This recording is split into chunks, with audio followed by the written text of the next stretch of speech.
fellow humans, fellow gay beavers, and lesbian squirrels, and welcome to the Siege of Burrvale, a D&D 5th edition live play campaign designed, produced, directed, acted, and edited by Oberlin students. We're back! How dare you introduce the most lovable, warm, little fuzzy balls of fur that I want to hug and hold, and then you do this to them. Hey, Thorin, Yeah? did you do anything to that squirrel? It's your ass. We don't subscribe to bury your gays here at It's your donkey. Continue the intro, it's so good. Okay. So good. There's not much of it left, really. Not a lot to say, really. My name is Thorin Finch. I use he, him pronouns. I'm so excited to be back under the canopy of the Great Oak with you all for our second session. How's everybody doing? We're mad at you. Okay. I'm excited. I'm having a great time. No, we're having so much fun. Because you're a spy! Yes, Cassidy is a spy. Not Caspian, Cassidy is a spy. I mean, that seems more true of the two of them. Yeah, that's actually. Next thing you know, just, I'm the spy. As soon as the session was done, I just kept going on and on about how I was sitting on this for months. Yeah, no. Yeah. Well, you won't have to sit on it much longer. We should There's go a around. little bit more that I have to we should go around and do introductions again, just for fun. Feel free to introduce your character as well. Now that we know who those all are, why don't we start on the other side? Should we do a? Yeah. Should we do a class reveal? No, let's do that. No. We know you want that, but no. No one knows who I am. Yeah. Well, if you're paying attention, Hi, I'm Faith Lynn Bassett, she, they, it, and I'm playing Hugh Rosewing, who uses they, them. Get it right. Damn. I'm Cec Ganz. I use they and it pronouns, and I'm playing Junior Clayhart, sometimes referred to as Annette Clayhart II, who uses she, her pronouns. Get it right. Hi, I'm Heff Dande. I use they, he pronouns, and I play Clive Greenborough, who uses he, him pronouns. I don't care if you get it right. my name is Cassidy McLean-Spencer. Wait. Get it right. That's just right. My name is Cassidy McLean-Spencer. I use they, them pronouns. Get it right. And I play Caspian Hickoryden, who uses they, he pronouns. And I'm Bobby Fasciano. I use he, him pronouns. And I'm playing Cedric Gnarlhome, who uses he, they pronouns. Get it right, but also if you're disrespectful about that in the comments, it's helping the algorithm. So that's okay. Just No, don't tell them our like and secrets. subscribe. No. Oh, I mean, don't comment or anything. Don't fight like Subscribe. comments. Don't ring that bell so you can get notified. And don't forget to subscribe. Yeah. Don't forget to correct Thorin on everything. Thank Yeah. you. Well, for the record, for those people who I'm sure are in the comments correcting me about using the term ermine to refer to a stoat, my apologies. I'm dealing with a lot of things back here, including large lists of animals, which I wrote very small for some strange reason. So I apologize for that. I promise that I will try to be more accurate. Would you say with you have an amalgamation of critters back there? I don't know. Are you leveling an allegation that I have an amalgamation? Yes. Wait. Okay. You don't They're get a lot making of fun of what I bonus. said because I misspoke last session and said amalgamation instead of amalgamation, which is not the easiest word I to can say. hear. Amalgamation. Amalgamation. Did you say yes. amalgamation? You may have just said amalgamation. Syllables. It has too many syllables. You can actually sound it out at the end, it's fun. Oh boy. I'm just like consonants. Thorin. Let's put them next to each other. I love you. Okay. Don't I edit, love it's you just too. the whole thing. Yeah, okay, great. Well, before I get ruthlessly mocked for misspeaking anymore, I think it's time to jump in to the Siege of Burrvale.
Welcome back to the Siege of Burrvale.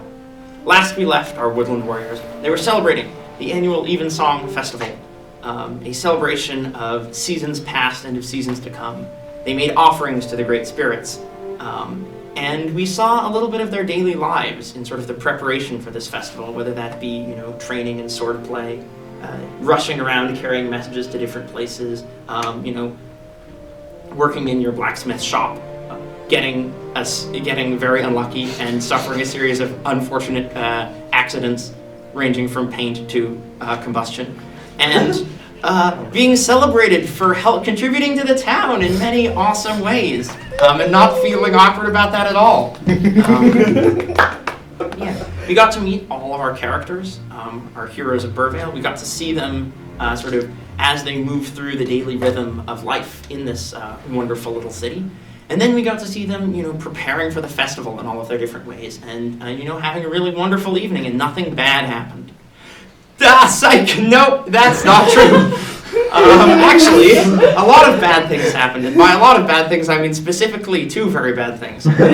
First of all, the lantern parade of the Evensong Festival was interrupted by the appearance of lights outside the city walls. A war horn was sounded, and one of the city watch delivered a warning to the magistrates of Burrvale and to you all, who rushed down to the gate to meet this mysterious adversary who had suddenly appeared out of the night to confront you. And sure enough, there waiting at the gate was the Checkered Duke, Lord of the Ashen Wood, great captain of the assembled sets of the North Marches. And there was a moment of tense negotiation.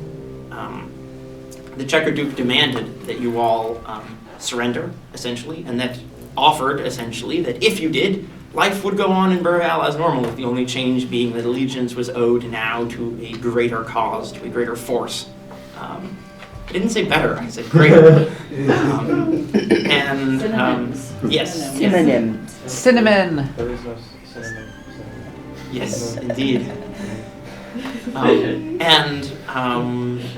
With the sort of attending magistrate, Mr. Matteo Myrtle Marlemont, frozen by the sort of shock and fear of this sudden revelation, Junior stepped up to deliver an inspiring and defiant retort to this demand for surrender. Yes, indeed, literally. And with her offer of mercy rejected, the Checkered Duke launched a single flaming arrow high into the sky above Burrvale, which seemed to be a signal of some kind. There was a rumbling in the ground, and then soldiers began to appear in Burrvale. Screams were heard. The sounds of fighting, of shouting, of running began to spread through boroughs, the lowest of the 4 neighborhoods. And that, I believe, is where we left off. So, as we return to our story, we find all of you standing atop the south gate of Burrvale.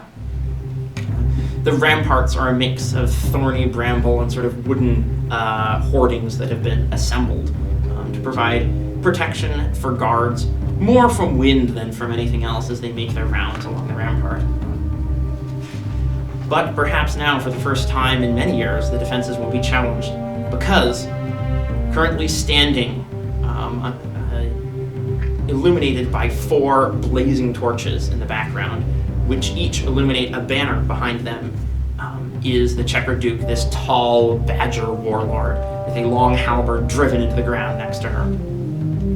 There are, burly and heavily armored guards that stand sort of around in a circle, 4 of them, each next to one of these torch posts. They're all large and imposing figures, badgers or porcupines, and you all are standing atop the gate looking down at this scene. And so, I think that we're going to pick up right where we left off. That flaming arrow disappears. There's maybe a brief flash of fire from somewhere in the city. And then there's a momentary shaking of the ground, a tremble felt throughout the town. And then the shouts and screams begin. The Checkered Duke just looks up at you. No more malice in her eyes than that of a chess player who is just captured and then pawn. What do you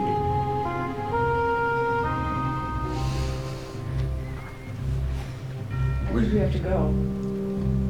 Should we stop? Should we stop her?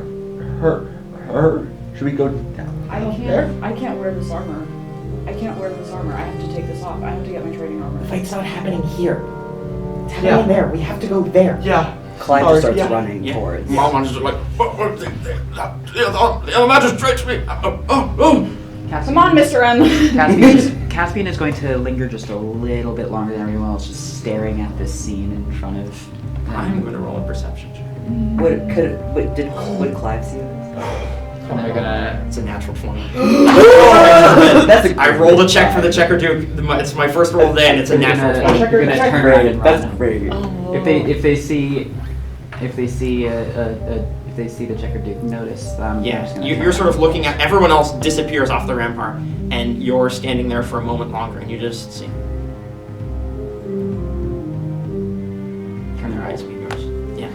As soon as I notice it. Yeah. So are you all just running towards the sounds of fighting? Would Clive see that Caspian stayed behind and like that there was I think you would have noticed that. Okay. Yeah, absolutely. I think you would have noticed that sort of momentary hesitation because this is a dangerous moment, right? Yeah. You're trying to be aware of what's going on, right? definitely all alert. Yeah, alert all around. Your passive perception is pretty good. So, Yeah. so I think you would clock that Caspian stays for a moment, Okay. and then you would probably see like almost a physical recoil, and then Okay. scurrying down after you. Yeah, absolutely. So, where are you all running to? You said you wanted to go get. I need to get my Yeah, training like armor. you're I can't clanking wear this. along this armor, it's like slowing you down, and it's digging into your fur, and it's just like. When you were just, walking in the parade, it's fine, but now, like, you can feel, like, that adrenaline pumping into you, and this is just slowing you down. So, yeah, are you running back to your house, then? Can I Yeah. cast, because your speed is lower, right? Can I cast Long Strider on? Yeah, absolutely. Well, that will cancel out the speed reduction from wearing armor you're not proficient in.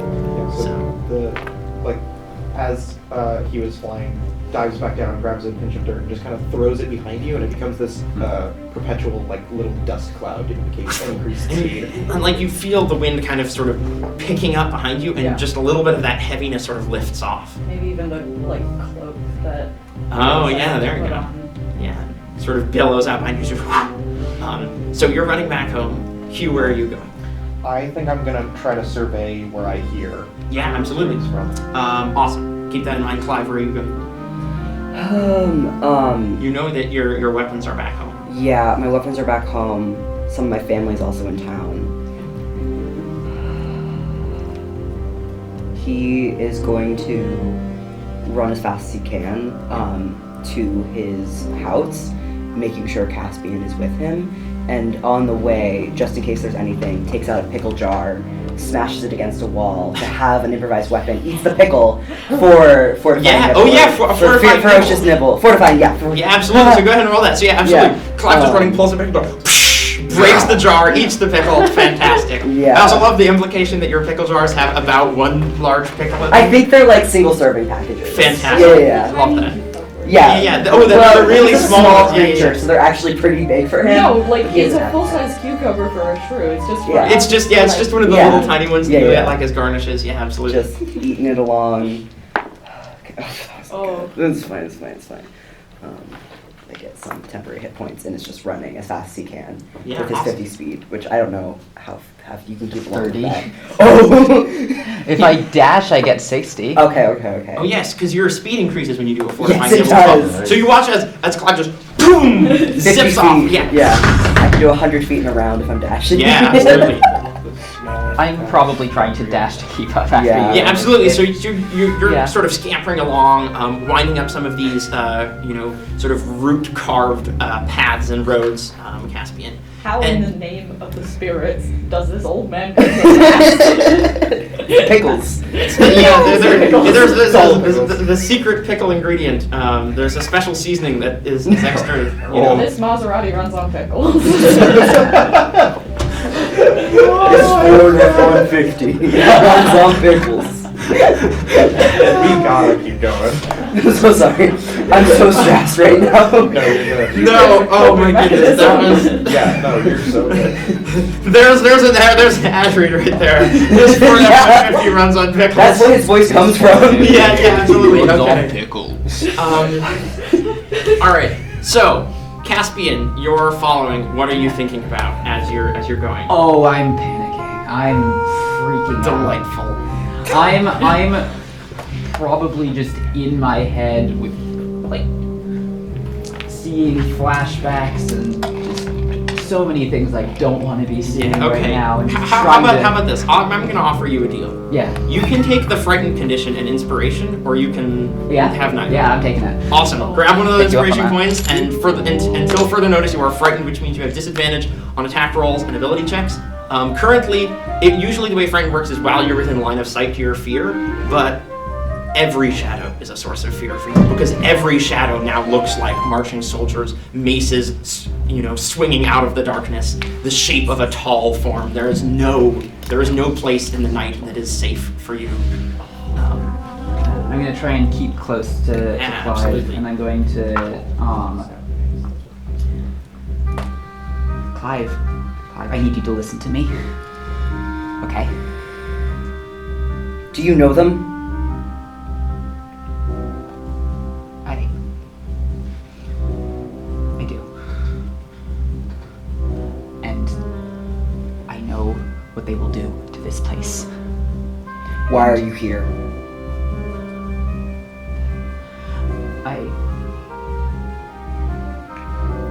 I'm not with them.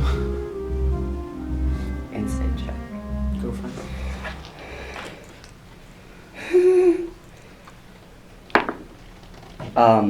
That's rolled 19 for a total of 25. Yeah. Well, what do you think of 25 with an insight I against think you? a 25 can see that I'm visibly shaking. Like that, I mean, you wouldn't need a 25 to notice that. But I am terrified. I am freaking out. I am not with them. That is a truth. Okay. But there is an amount of recognition and definitely an amount of hesitation before I said I am not with them. And there's an amount of recognition that I very definitely had of these people that goes beyond just like heard of. And I am scared like someone who knows exactly what will happen would be scared rather than someone who has no idea. Like, I think, Clive, I think you've probably encountered, raising your kids, that fear of the unknown, like the uncertainty of the future. This is the fear of the known. This is the fear of knowing exactly what is going to happen and how that is so much worse. I will also ask for a history check from you. Yes. Oh, that's not good. Oh, it's okay. I am. Oh, 19. One of those banners out there, with the 4 banners standing behind the Checkered Duke. It looked oddly familiar. Can't quite place where, but you feel like you've seen it somewhere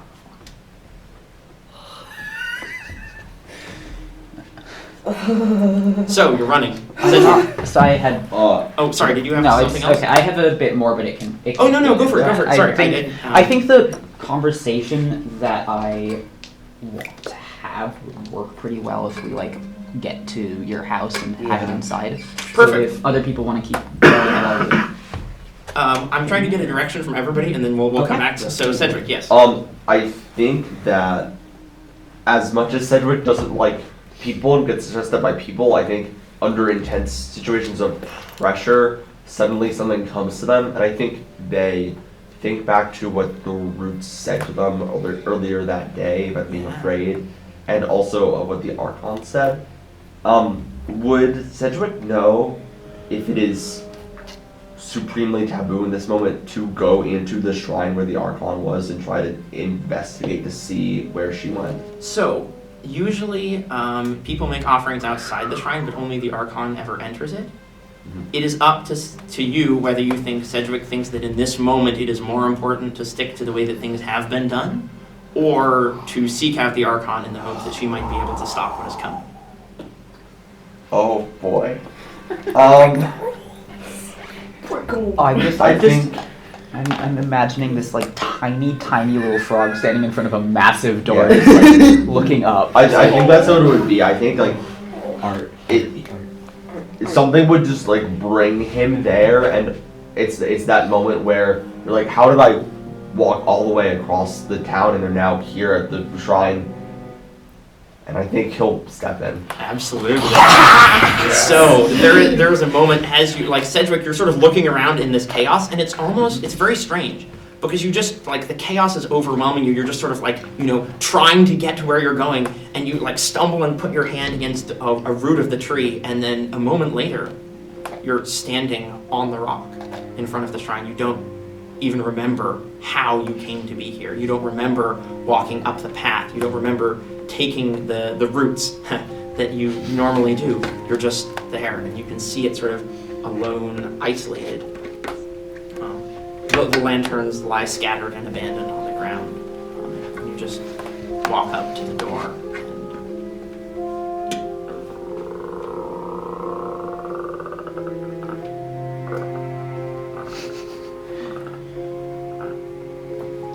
And I think wordlessly, they'll make their way inside. Yeah. The shrine is dark inside.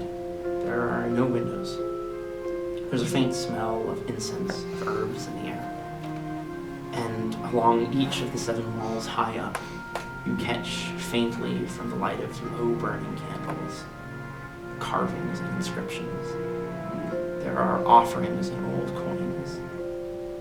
It's not a large space. You can imagine maybe at most 3 people could stand in this area, and you are alone. The Archon is not here.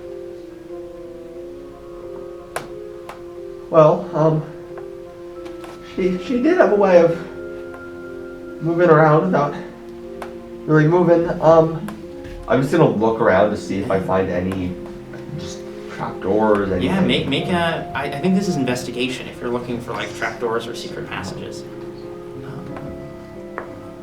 Oh, that's a 7. All right, yeah. So you're sort of like, is there something on the floor? Like you know that there are tunnels and passages that run through the rock and the roots and things.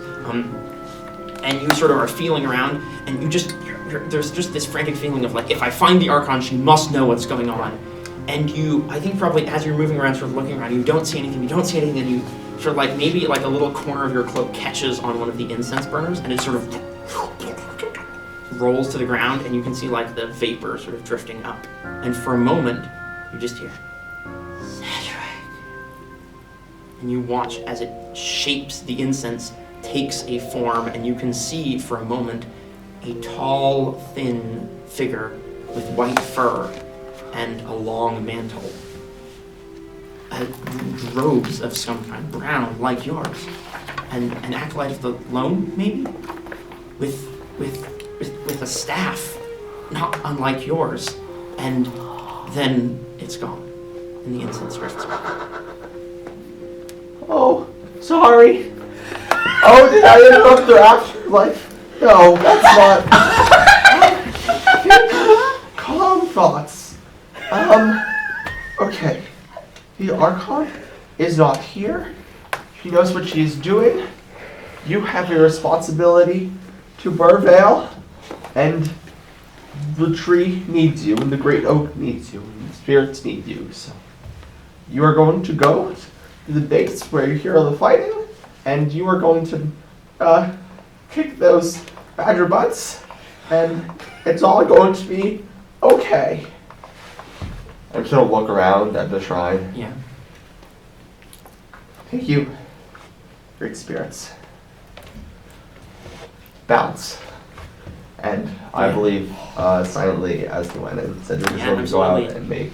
And as you make your way out, Sedgwick, you see embers falling.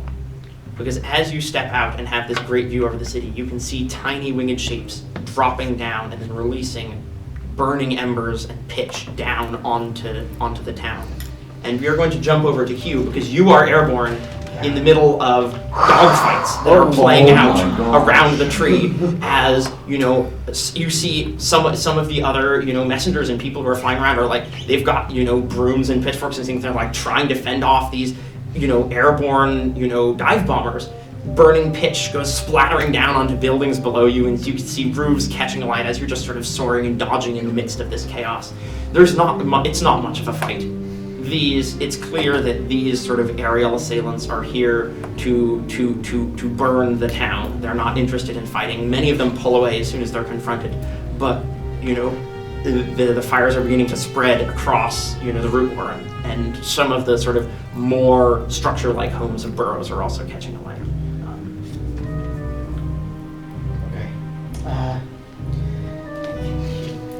Okay, I'm going to try to gather as many of the messengers as I can. Absolutely. There are the two who you probably imagine Herbert isn't here. Ivy probably is, but there's lots of other part-time people who, deliver messages and things. Trying to gather as many, especially as many flying people as I can, but anyone that works. Yeah, absolutely. Go ahead and make an investigation check for me as you're, zipping around up in the branches. You see, at one point you see a large shadow pass over you as a crow flies by, and you watch as a spinning sort of like clay urn flies down out of the crow's talons, shatters against the trunk of the tree, and just as flames rise up from it. Yes. A 4 for a 14, so, I think what this probably is just like people are panicking. And you're like trying to make yourself heard over all of the chaos, but there's flames and there's calls and battle cries and things and all of that just surrounding you, and you're just calling out like Ivy, Hugo, whatever the names are, and they just are getting lost. The chaos swallows them up, and your cries go unheard. Okay, that's fine. If that doesn't work, I can't fix this problem on my own. I have to go find someone else, and I presume we maybe talked about our directions when we were going. It seemed like Junior said she needed to get out of this ceremonial armor and into something she could fight in. And you just delivered a message to Clive's home earlier today, and with your memory, you can absolutely track that that's where the Clive and Caspian seem to be headed. Okay. I think I'd try to find Junior first. Okay. Well, that's a perfect segue, because Junior, you're headed home. Yeah, you can see the same thing, these sort of dark shapes go, and then a moment later, flames will catch on the roof. Some of them burn out, but some of them do catch and begin to spread as you're just... I think she's running as fast as she can, but there's like tears streaming down her face, like the destruction of her home. Yeah.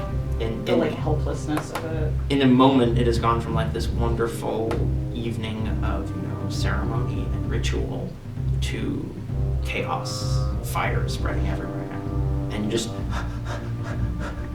as you're running, feeling that sort of wind pushing you forward is maybe more valuable for the emotional support that it offers, even than the speed that it lends you as you finally arrive at the door of the Clayheart home. Just like throw the armor off, basically. Yeah, just clangs together in a pile. You grab your training armor, sort of put it on. Yeah, like moving as I'm putting it on. Oh, absolutely, yeah. Like you've actually got a lot of experience at moving as you put it on, because you tend to be late to your sword fighting practices. So, I can't help it. All of my characters have to have ADHD, or else it won't make sense that I'm playing them. No, that's all right. And in this instance, a skill that perhaps a more neurotypical warrior would perhaps be lacking in. You are very proficient in it. You just sort of buckle on, leather bracers and things, and then immediately rush back out. And are you headed to where the sounds of fighting are? Yeah, and okay. I think that I have my eyes out for people I know. Yeah, absolutely. Which is a lot of people, so it's possible that it takes me a little longer because I'm like calling out to people to like seek shelter. Yeah, absolutely. Keep themselves safe. If I see someone I know who I know like tends to a certain type of like grass crop, I would yell out like, Harold, you have to get your scythe. Oh, right, of course, thank you. Yeah, absolutely. And so, yeah, you're just sort of running around, and I think you would see several figures you recognize. You'd probably see one of the Barkmont twins is sort of running in this direction. Walt just sort of looks over and is just like, Junior, what's going on? It's terrible. We have to get to where the fighting is happening. Okay. I mean, the droidery is down there. They came out of the ground. I don't understand. They out of the tunnels, out of the mines. I don't know. Mines goes even faster. Yeah. And she's just remembering the mole that she encountered in the magistrate's office, who said his workers were slacking off. Yeah, absolutely. So yeah, just sort of pounding along, sort of beginning to connect dots. You can see, fires are catching. Probably as you're flying by, you watch as a collection of several small little, birds are carrying a large basket or barrel of water, and they kind of fly by and sort of. Thank you. No problem. And they just sort of be fly. safe. Yeah, no, we're trying. Whoa. As one of the larger birds flies over, and I think go ahead and make a perception check for me as you're sort of running, just sort of keeping an eye on the sky around you to try. Yeah. Come on, roll good for me, baby. Got it. 10. Okay. I think as you're running, you notice probably just one repeating shape, which is this large crow who seems to be sort of flying up and around. And every time they make a pass, they sort of swoop down outside the wall and then come back up. Another one of these large clay fire pots shatters somewhere inside the town. How close to me is it getting?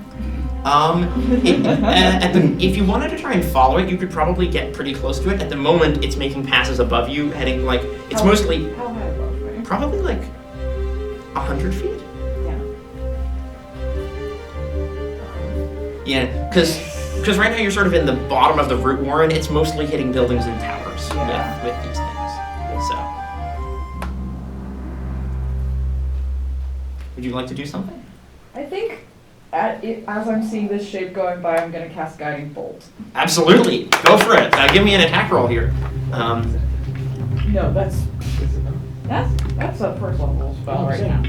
I'm not casting it at third level right now. It would be real strong. I know, but You don't have to. Go for it. Yeah, go for it. And don't forget you have your inspiration if you need it. Yeah. Come on, baby.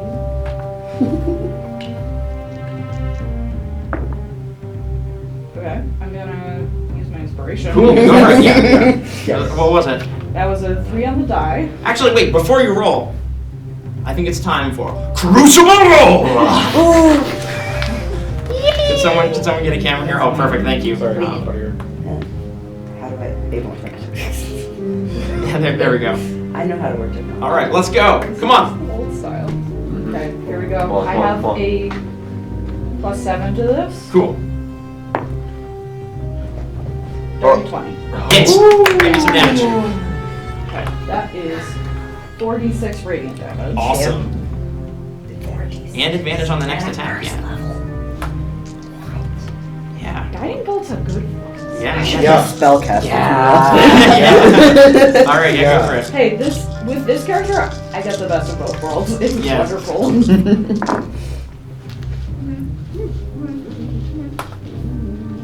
12 damage. Yeah, absolutely. So I'd like to think that what you sort of see is, first of all, what does it look like as Junior casts this guiding bolt? Because this is the first time she's done sort of a big spell.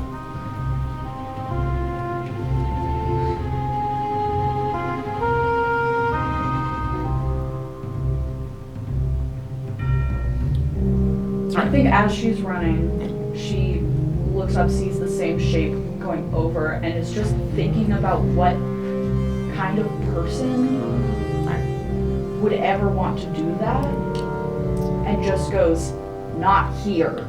And as you point out, I feel like kind of almost unconsciously, like from the hilt of amber thrown at your side, this sort of amber like just out into your hand, and as you point out, just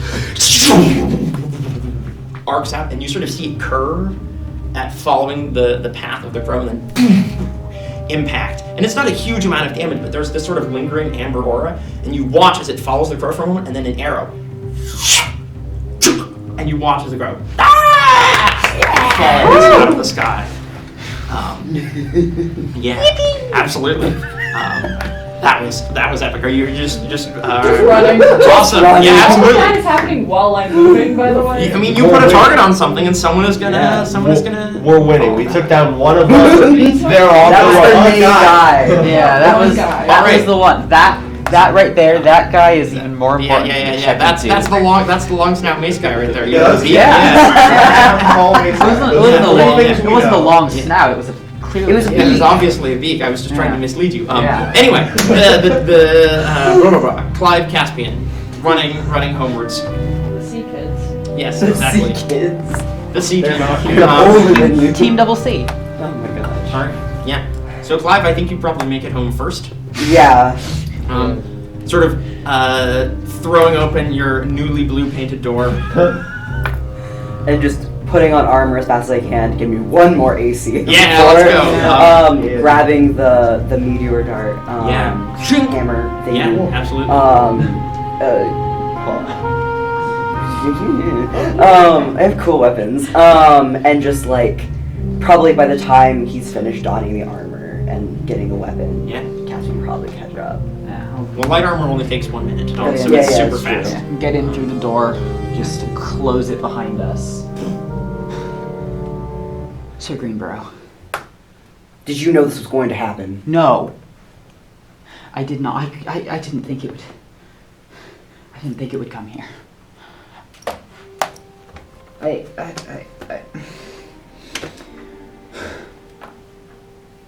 We can't fight this.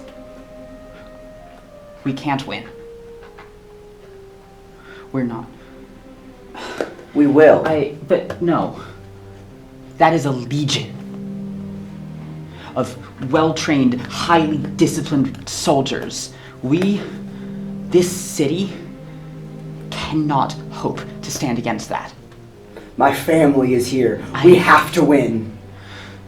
No, don't. We can survive if we evacuate. Surrender now and run away. We can save people. We'll survive. You'll survive. You can't win. If you try, these people and the way of life, I know it's important to you, and I know it's so special. But if you try and fight, then by the end of the night, that won't be left. This tree is important to you, but if you try and stand against this force, you won't have a tree, you will have a pile of ash. Get people out.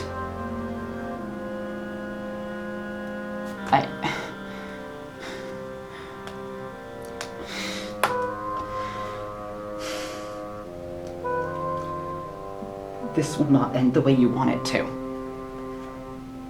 We can't surrender. If we surrender to them, we lose everything. Either way. My father came from outside of this town. He knew what it was like out. We cannot change what we have here.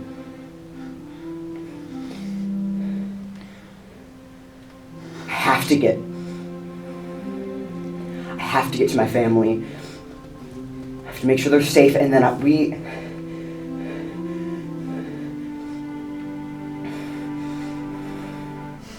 Do what you need to do, I understand. Cannot end this way. I understand. And he just... Yeah, absolutely. Running out.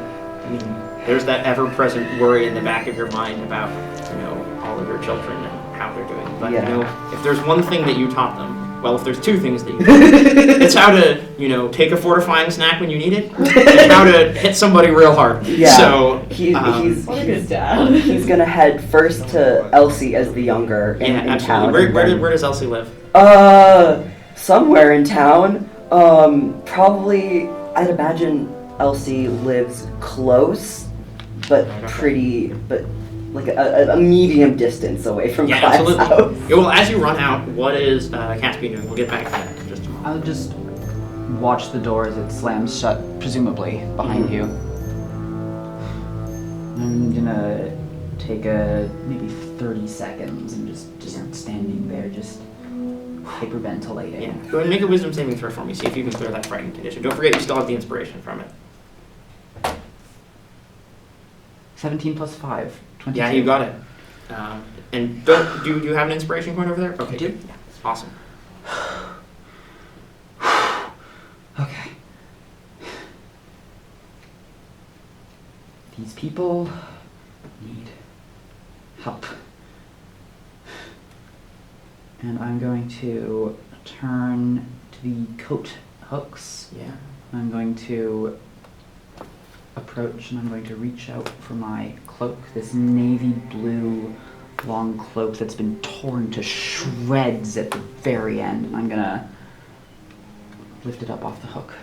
Yeah. As you reach out to it, for a moment you remember that dream and that same gesture. But this time there is no pain, there are no thorns, there are no shadows. The mantle comes on. I'm going to wrap it around my shoulders and fasten it over my right shoulder, actually. And we'll remove the cloak pin. I'm going to go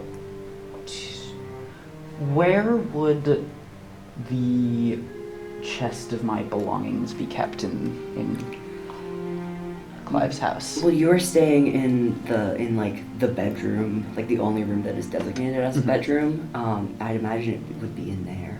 Okay, I would go. I imagine maybe like the bed kind of hinges up and Yeah, there's like a little yeah. cavity underneath it. Definitely. And so you sort of hinge up the bed and then underneath you can see sort of lying somewhat dusty but still used are, lacquered armor and a long scabbard. And I'm going to slowly, I'm going to put the armor on underneath my cloak. Yeah. It's this sort of pale red, these made of wood, this sort of strips of thin but polished wood stacked on top of each other, wrapping around my body, and I'm gonna a little sort of, I guess not skirt, but kind of shape of thing covering my legs. Coif. No, that's the neck thing. Falls. Yeah. And there's on my shoulder, there's what probably was once an insignia of some sort, but it's been scratched out and just gone. And I'm going to, and underneath the armor is a sword, a straight blade, double-edged, with a quite thin, sort of crescent-shaped handguard. Very well made, but not ornate. It's utilitarian. Yeah. And there's a round wooden buckler and a longbow that I'm going to strap to my back. Strap on the longbow, sort of slide the quiver into your belt. Absolutely. And carry the sword and shield. Pull the shield straps, feel the scabbard at your waist. It's been a long time since you've worn these things, but it still feels right to have them in a way. And I'm going to exit the house. I'm going to try and listen to if anyone see if I can find the nearest source of commotion, if I can find where, just try and listen for that. Absolutely. It sounds like it's coming from burrows, so sort of you can scurry off in that direction. Absolutely. Yeah. Hugh, what are you doing? Like I said, I know I'm gonna try to find Junior first. Well, go ahead and, as you're sort of flying around, make a perception check for me, if you would like. Only one in either. Okay, this one actually was much better. That's 26. Yeah. It's in competition. So I think what happens is, as you're sort of swooping and throwing around the tree, you catch this dark shape on your tail, and you look back, and there's this dark shape of a crow following you. And in a moment, as you're sort of dodging between the branches, trying to shake this thing, there's this arc of amber light that curves up and slams into it, and you sort of see the crow sort of as it slams into it, and then a moment later, an arrow with green fletchings just BAM! Slams into it, and it tumbles out of the sky. and you sort of look down and follow that amber streak, and you can just make out the hint of that sort of center white stripe on Junior's fur. Right around. Yeah, absolutely. So Junior, you're pounding towards the action, and you see one of these dark shapes, and at first you are expecting, fire or an explosion or something to rain down from it. But Like, grip the sword. yeah, but then you see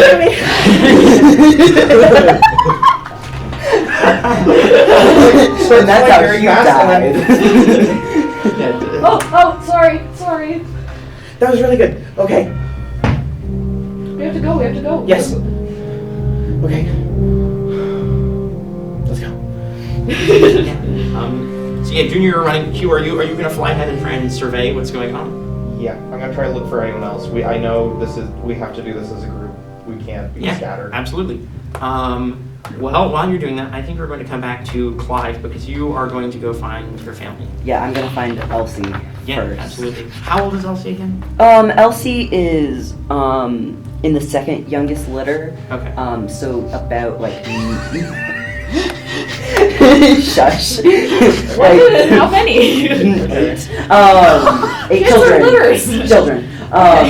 Like mid-20s equivalent. Okay, yeah. Mid to yeah. late 20s. Do you have a specific idea in mind of what she does? Like what her craft or trade is? I would imagine she might like have some sort of like physical trade, not exactly metal, like blacksmithing, but something along. Yeah, she those could be lines. like a wood carver, or a Perfect. joiner or something. Yeah, Perfect. absolutely. So yeah, you sort of make your way through towers, scurrying along these sort of root roads, and eventually you do find Elsie's sort of abode. It's stacked in with several of the other smaller ones that have sort of gone up in between, like where two of the roots split and sort of go down. There's all these little homes for smaller denizens that are sort of stacked up in there. And you sort of make your way up on one of these little root paths over to the door, and you can see there's sort of a flame burning, maybe 50, 60 feet away on the roof of a house that's sort of casting this orange-red illumination as you come up. You're just knocking on the door. What are you doing? Elsie! Dad, is that you? Elsie, we need to get buckets. We need to get you. Right, okay. Just a moment.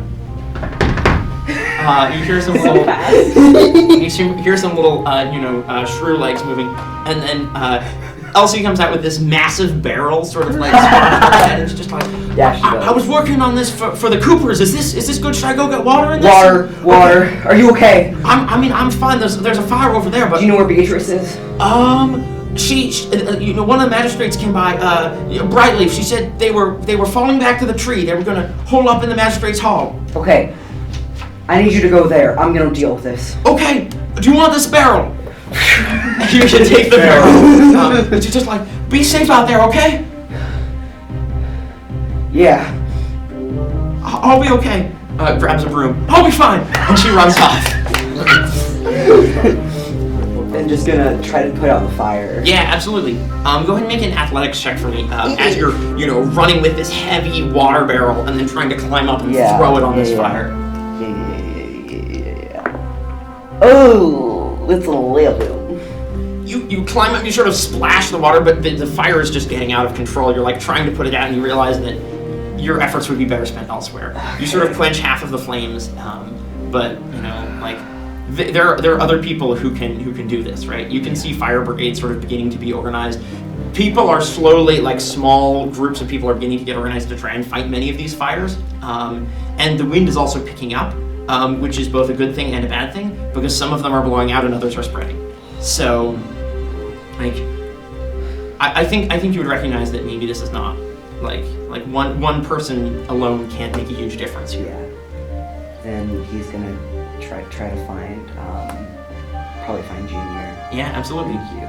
Well, I'd like to think that as you're sort of standing on this roof with sort of steam rising around you, you see that arc of amber light shooting up into the sky. And a moment later, Hugh's little blue feathered form shoots past overhead. And I'd like to think that about this moment, Caspian, you're catching up, because you had to put on your armor and stuff as well. Down in Burrows.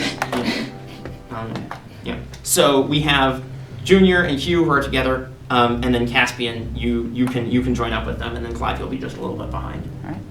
So, what are you doing? What are you saying as you sort of scurry up next to Junior and Hugh? I'll at this point definitely recognize Junior, and I'll run up to you. Sir Clayhart. Sir is gender neutral. Yeah. I stand with you. Good. Maybe stand faster. Can I like fly back a little bit? For the record, I thought your speech was really good. Oh, I mean, the speech itself could have used some work, but it was you, so it was good. It was very powerful. just sort of like deep confusion. I think you would probably, as you're running, you see sort of like breaking out of a nearby alley, there's a little bit of fight, and you can see Corey Barkmont has this massive piece of timber, and he's just swinging it back and forth. And you see, for the first time, the forces that you are facing. This is a squadron of maybe 4 or 5 armored moles with little iron head caps that cover their long snouts. They have big shields and then like maces and axes, and they form this like tight shield wall and are just slowly advancing. And Corey's just, get back! And he's swinging this. Corey, if you set that on fire, you might be able to. Their Oh, eyes. good idea! And he sort of like sticks it up into the flame, and then sort of waves it back, and you can see the moles are like getting. Like they're starting to fall out of formation. He's like, ah! And he just begins like slamming it down on them. And you sort of hear, retreat! And the moles kind of scurry back away from him. Great work. They're coming from either it's the mines or the big mines. tunnels. Oh, it's the mines. And as you sort of run by, you can see now that you're getting into burrows, sort of this around the roots and rocks and things at the base of the tree. Yes. Would I be able to make an educated guess as to which one this is? Actually, I think you probably would just know that this looks like Ashen masks. Like maybe the tunnels themselves were made by the sappers, but these troops are Ashen masks. No, fuck that. We said no secrets. You said not You have many secret papers secrets. too. I don't think that's the same. That's a secret that happened in game. But then, I think we ought to get to Cedric, because you're actually the first to arrive, because you were at the Oh, shrine. good. So you can actually get down there very fast. So I think, Cedric, you start making your way down into Burrow, sort of clambering down these roots, hopping and jumping with your little frog legs, with your staff. And you can see these troops of, some of them are moles, and then there are probably like voles and mice, these small troops of 5 to 6 warriors who are sort of spreading out. And I think probably as you hop down, you can see there are troops of larger creatures, like weasels and squirrels and skunks that are beginning to sort of come out after this advanced guard of sort of smaller creatures has made their way through. And I think you probably can like freeze in the shadows as some of them go past. Where is Cedric going? What is he thinking right now? I think Bobby did not think of this, but Junior did earlier, and I think Cedric would. Cedric is a higher wisdom than I do with his 20. Yeah. So I think that they would probably have put 2 and 2 together that the issue with the mining was sort of related to this, and would try to, as stealthy as possible, make their way to the mining area, being sure to check on if he sees any particular people who look like they're in danger in this moment, as he sees kind of these troops marching through and kind of climbing into the city proper. Go ahead and make a stealth check for me. Sure. Oh, I'm terrible. Oh, come on, you can roll good. I didn't. 7. No. So I'd like to think that Cedric is sort of scurrying towards the mines, and you can see that there are sort of a couple distinct places that these troops are coming out, and one of them is the mines, and another is the Acolytes' tunnels. Like the opening where the Acolytes of the Loam sort of descends down into those tunnels, it has been widened, and you can see like soldiers are marching like 6 abreast out of that opening and into the city. And you sort of see this and then scurry back and you're like, I need to find the Acolytes, And, sort of scurrying away, and you come face to face with this large porcupine with bristles sort of coming off of it and this big sort of like iron helmet, and it brings up this big battle axe. And then it sort of looks over, and the 4 of you come around the corner and see it at the same time. It just sort of... Well, looks like there's some warriors here after all. And it just scurries back down one of the one of the side streets. And Cedric, you're just sort of he wants to jump. If I Cedric, are you okay? Yeah, the tree is the acolytes where the acolytes live. They're coming through there too. They're coming through the mines. I'm sure you figured that out. Where do we go? We get the acolytes have some magic. They can hopefully Cedric, take care of themselves. You know the tunnels. Is there another way for us to get in there? We can cut them off? There is. There You would know the tunnels well. There are lots of side entrances and passages. The tunnels that run under Burrvale are as old as the town itself. Before people could live above ground, before they could build houses on the rock, they dug tunnels into it. Many of them are old and abandoned. The acolytes tend to some of them, and others have been, forgotten or disused for a long time. Yeah. I would imagine that Sedgwick, in the way that a lot of times people recognize him immediately, they would be particularly capable in knowing the weird back routes and tunnels that are the least traveled. Yeah, absolutely. Why don't you go ahead and make a survival check with advantage for me to see if you can navigate everybody down one of these side passages swiftly and Can I give stealthily. the help action? Yeah, I think you know this town pretty well. I think you can help. But he already has advantage, so I'm not Okay. sure. I was just like, please. No, I We're helping. Good thought. Helpful. Alright. You got it. You still got it. That's an 18. Yeah, absolutely. You, there's that moment of panic, but then resolve comes, and you're just like, yeah, hiding that I can do. And within a couple steps, you've come around one of these larger houses and burrows, and there's this root and a piece of rock, and there's a little passage behind, and you sort of scurry down. And Junior, you kind of have to squeeze and hunch your shoulders, and a little bit of dirt gets in your fur. I'll try to cast like Druidcraft and just like open up a little Like the area. roots kind of pull up and open up the passage, and then you are able to shrug through. And yeah, it's No, dark. thank you. No, I was thinking the plants, but I mean, thank you. My bad. Yeah, No, I'm sorry. I didn't mean to. It's on your back. Just like run Yeah. It is dark and kind of damp in this passage, but Sedgwick, you know these paths very well, and you just kind of left right down under the root, and you begin to hear, as you are approaching, you begin to hear sort of the sounds of marching feet and of running water, and very faintly there is another sound. There's sort of this like clanging of metal of some kind. Doesn't sound like any sort of mill or whatever that you've ever heard, but there's some kind of metal sound that's sort of dimly echoing, and the passage that you're in sort of widens out, and you can see it comes out into a sort of a mine shaft, which has regular wooden supports. There are places for lanterns and torches and things that are all brightly lit, and there's sort of this even yellow-orange illumination. You can see an old wooden sort of track where mine carts would have run up. It's a little bit overgrown, like moss and vines and things have begun to sort of grow up along the sides. You can see a large root sort of bisects the passage, and you can see that this passage leads down towards more sort of mine shafts, which are clear and sort of a square cut into the dirt. I would just, I guess, if everyone's standing there, all right, I think if we continue along, we'll cut them off. How wide is are everyone? these tunnels? About 10 feet wide.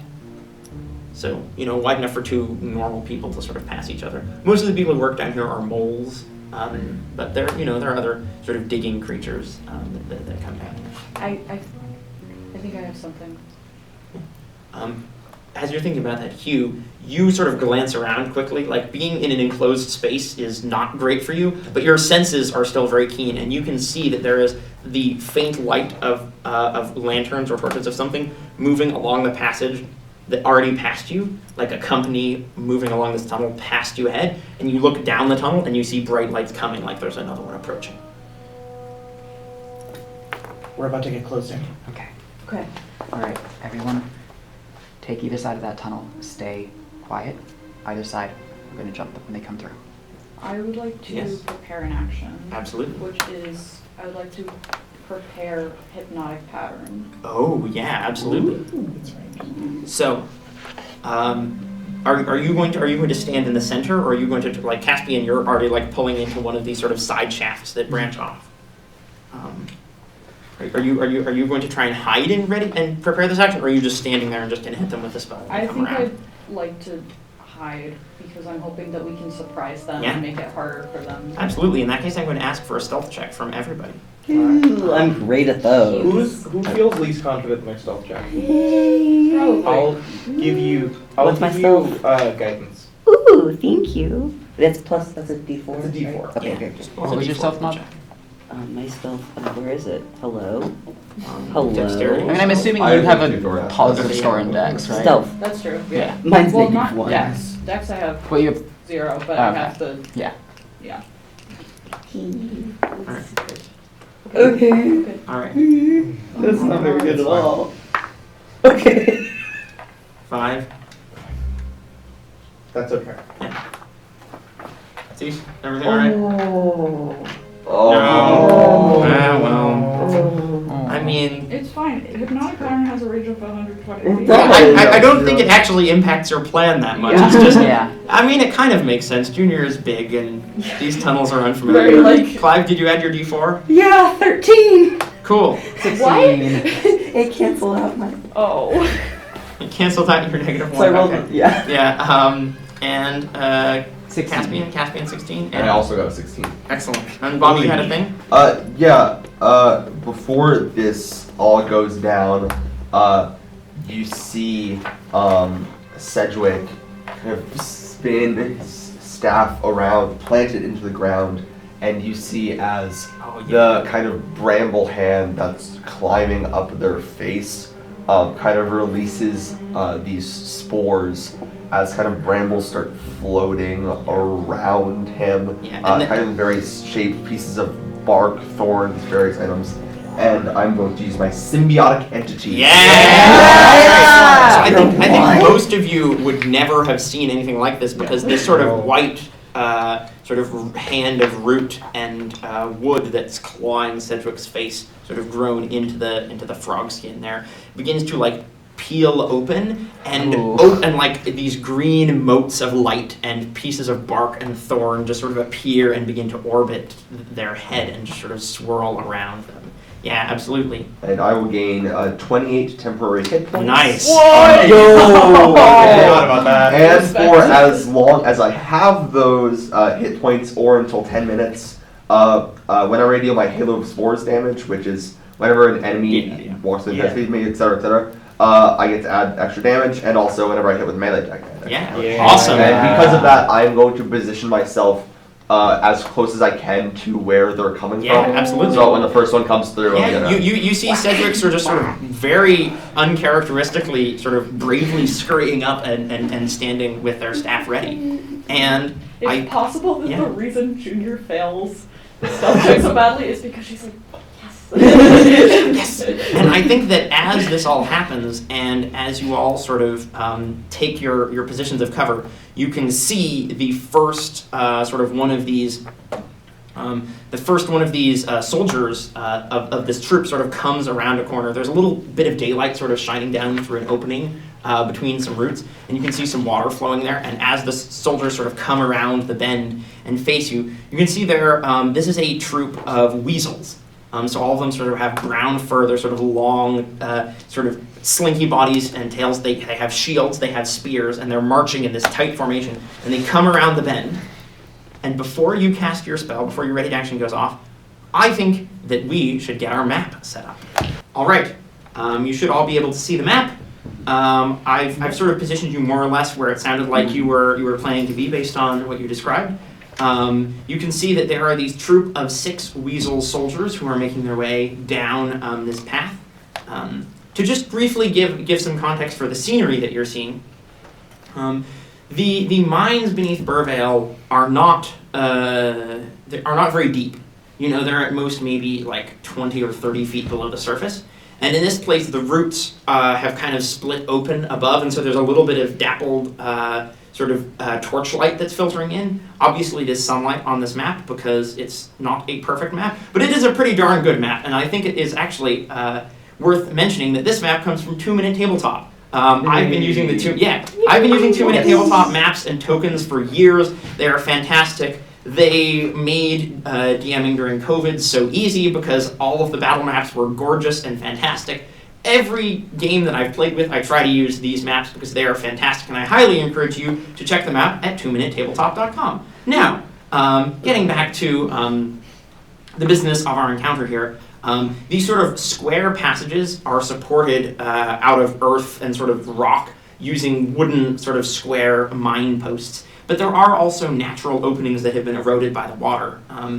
It seems like this mine shaft has probably been abandoned for some time and perhaps recently redug, and because there is sort of the signs of recent watermarks and moss in the water level. As sort of all of you take your positions, Junior, you are readying a spell, if I'm not mistaken, and Cedric, you are readying an attack. You see these first weasels sort of come around this bend with their sort of helmets and sort of this lacquered dark wooden armor carrying shields and spears. And the first of them come around the bend and they immediately spot Junior and Hugh because I believe your stealth checks were not very good. These soldiers are, they don't have a fantastic passive perception, but both of your rolls were below 10. Yeah. So they immediately spot you. And you can see that the first one's just like, there's some of them down here. And then, bam, your spell goes off. So, as you sort of release this magic, what does it look like? This is Hypnotic Pattern, and I would love to position it...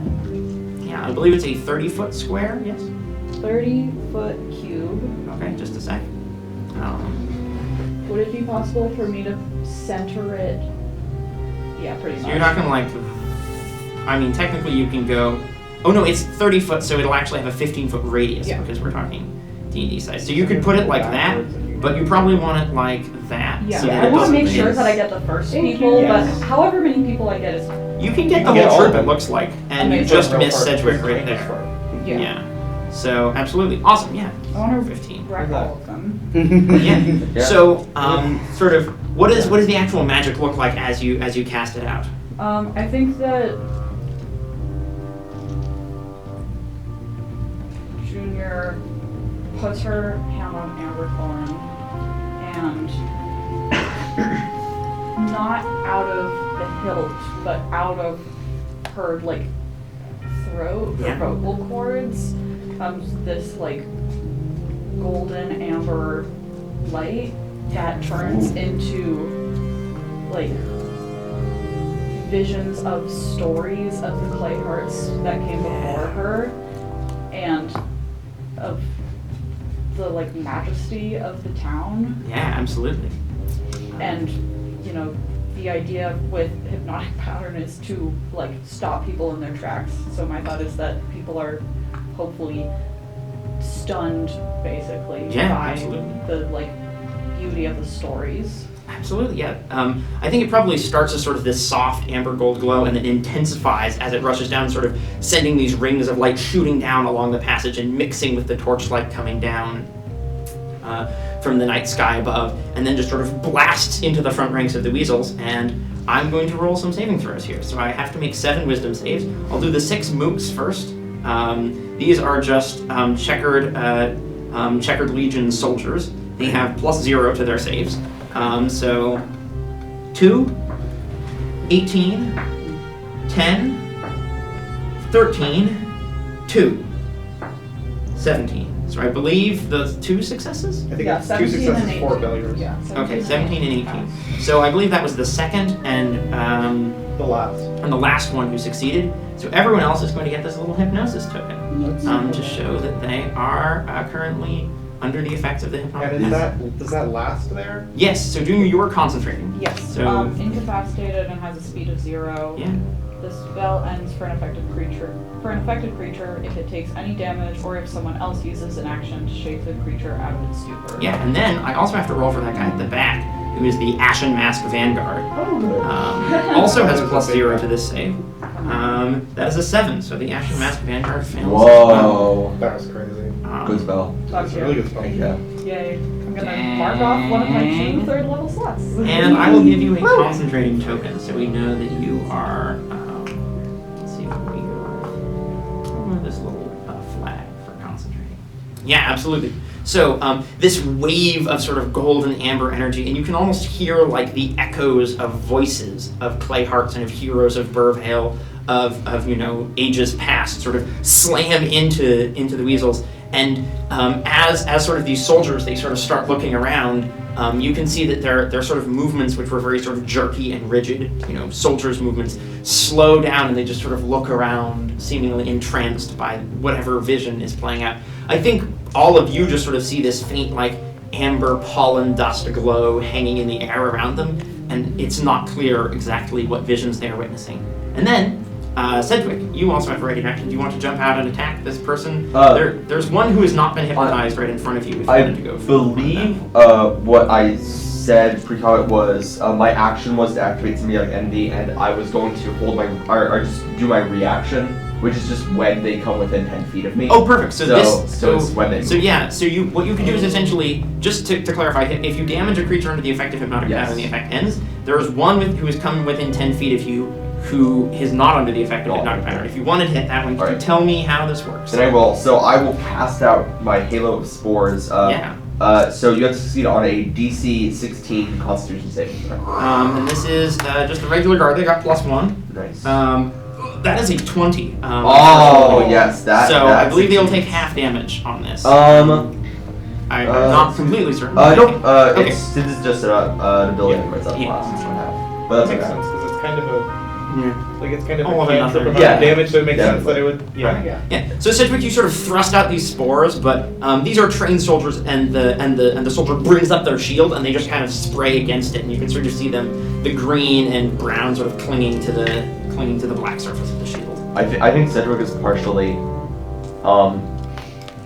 just has not faced any combat situation that Cedric has faced has probably been like a loose rhino beetle or something, not trained legionnaires. And I think Cedric is probably just completely shocked when he's met with the actual presence of one and flying. Oh, the image of Sedgwick wrestling with a rhino beetle is wonderful. All right. They're about the same so size. They are. And I think with that, it is time to roll initiative, everybody. Very exciting. First initiative of Burvale.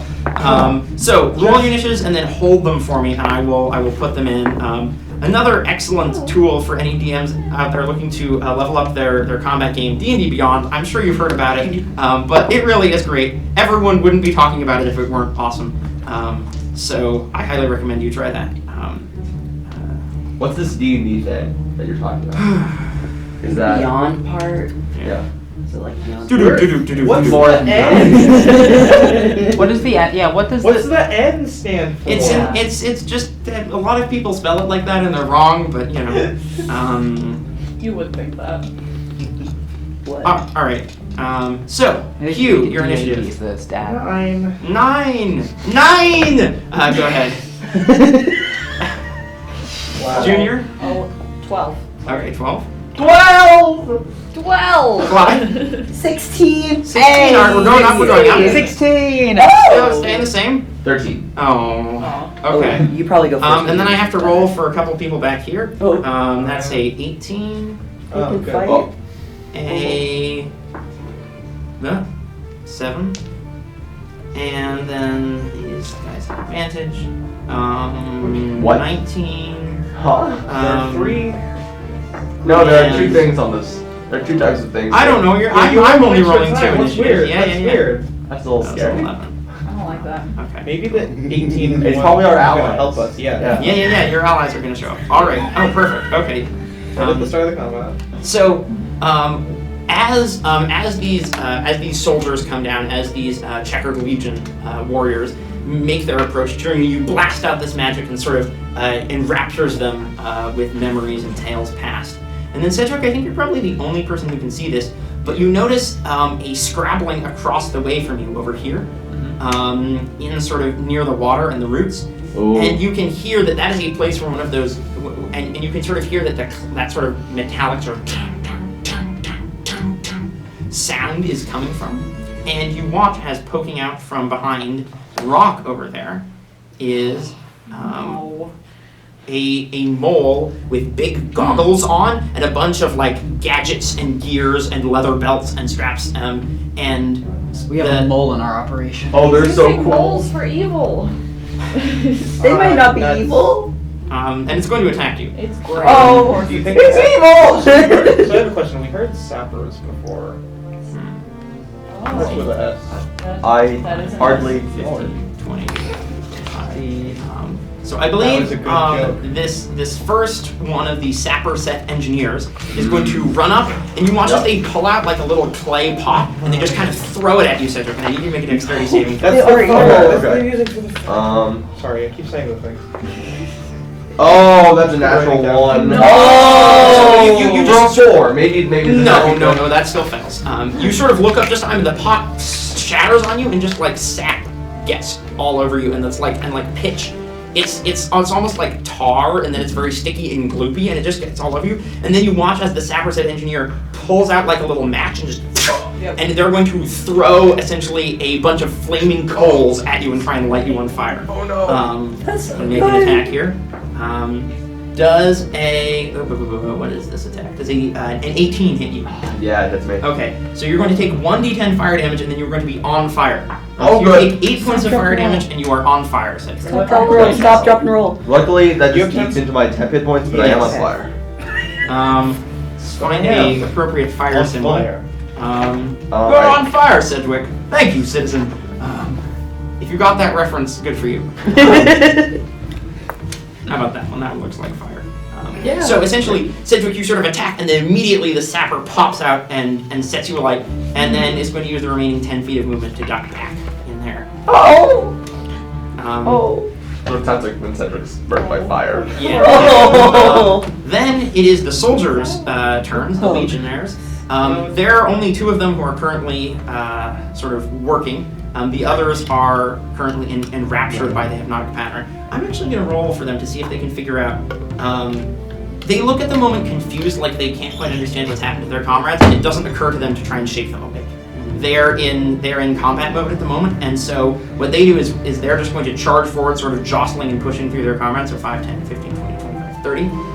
And then this one right here is just going to attack you, Cedric. And Yeah. this one right here sort of reaches down to, there's a sort of a leather, almost like a quiver with javelins in it, and they reach down and they're going to throw 2 javelins just at you, Junior, because you're the closest thing that they can see. Yeah. So first I'll roll my javelin attacks, and then actually, do these guys get 2 attacks? No, they only get 1, so I'll only be doing 1 javelin against you. That How is far is the range of a javelin? a javelin has a 30-foot normal range. I thought it was 20. Okay, that's fine. Spears have 20. Javelins, sorry, that's wrong. It is 30 feet to Junior. Yes. Okay. I'll give you half cover because there's some rocks and little moss there, so you can increase your AC by 2. That was a 16 to hit. Does that hit you? Yep. Okay, cool. I will need a concentration check, and you are going to take 3 points of piercing damage. And then the other guard is going to attack you, Cedric, with their spear. That is a natural 1, so that misses. So, Cedric, you're on fire, but even just like sort of through the flames that are sort of licking up, you just kind of and duck underneath. And the legionnaire is just trying to stab you, but you're just too small, and so you kind of duck and dodge out of the way. And then we are to Caspian.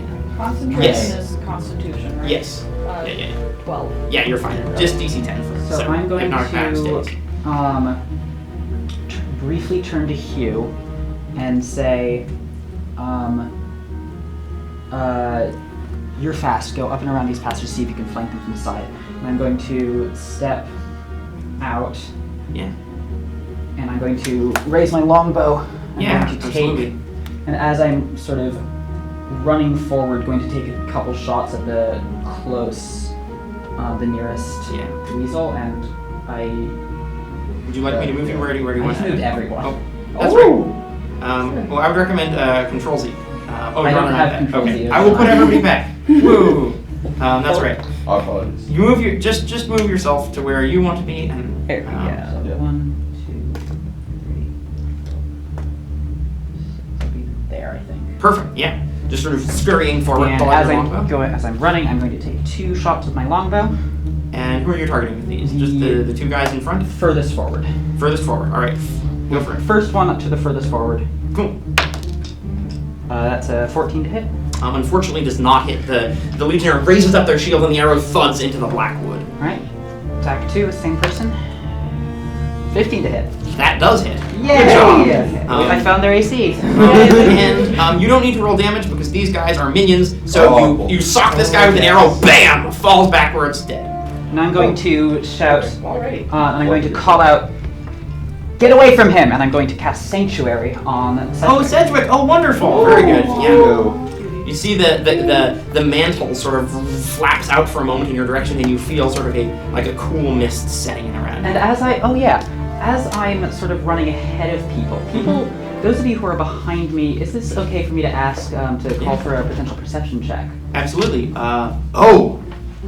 Yes, I see where you're going with this. Yeah. Why? From all three, so Junior, Clive, and Hugh should all roll perception. Yes. I think I know what this is. Very good job. You seem very excited over there. We'll get there. Okay.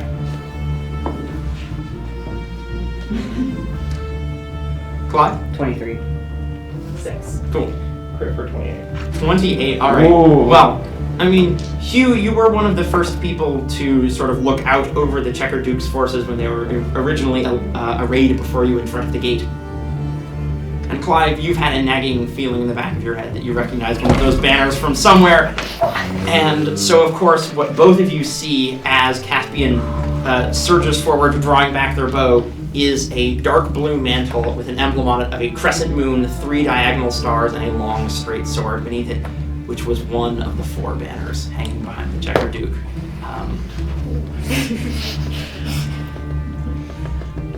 It is very tattered and singed around the edges, but it is still recognizable. So yeah, absolutely. Draw back your bow. You know this armor. You know where the weak points are. Just slams it right into the shoulder between 2 of the joints of the plate. BAM! Weasel goes backwards and collapses to the ground. And then, Clive. Okay. First, I'm gonna take out my just take out my Your hammer, yeah. yeah, my meteor dart hammer situation. Yeah. It's a hammer on a long chain. And first, I would like to rage. Yeah, go for it. And I'm just gonna hit who's left. I can't see. Just whoever is. So there's this left. one person here who is not hypnotic pattern. Yeah, the person attacking Cedric is. Do you want to hear all the way back? Oh yeah. I think you're fast enough if you're raging. Well, Yeah, I'm at 50 feet. oh, easy. Where do you want to go? Well, I have 40 right now because the speed increases really short. The snack bonus is only temporary. Even so. then, because you can move through 40. Yeah. people I'm bigger than small. you, which is so you can go right there. Do you want to go like here? Yeah. Okay. Yeah. Yippee. Oh yeah, awesome! You can just charge right up, sort of scurrying between Junior's legs, and then with the hammer chain. I'm gonna hit him. Are you attacking recklessly? Yes. Awesome. Go ahead and make your attack Ooh. with advantage. Okay. First one's gonna be 17. Hits AC Okay. 15. So yeah, the hammer flies out and it catches the weasel squarely in the joint of the helmet. And there's just a bang sound, and they just fall backwards unconscious. Oh, they do. Oh, I rolled Yeah. 7 points of damage. They're because these guys are minions, so one hit will take them out. Oh, okay. Is there anyone left then that I can? There is some hypnotic pattern. You would also see the sapper now. The little mole with the goggles and the sort of the bandoliers of gadgets and things. Oh, do I have any movement left to get near enough to? Does your weapon have any range? It has.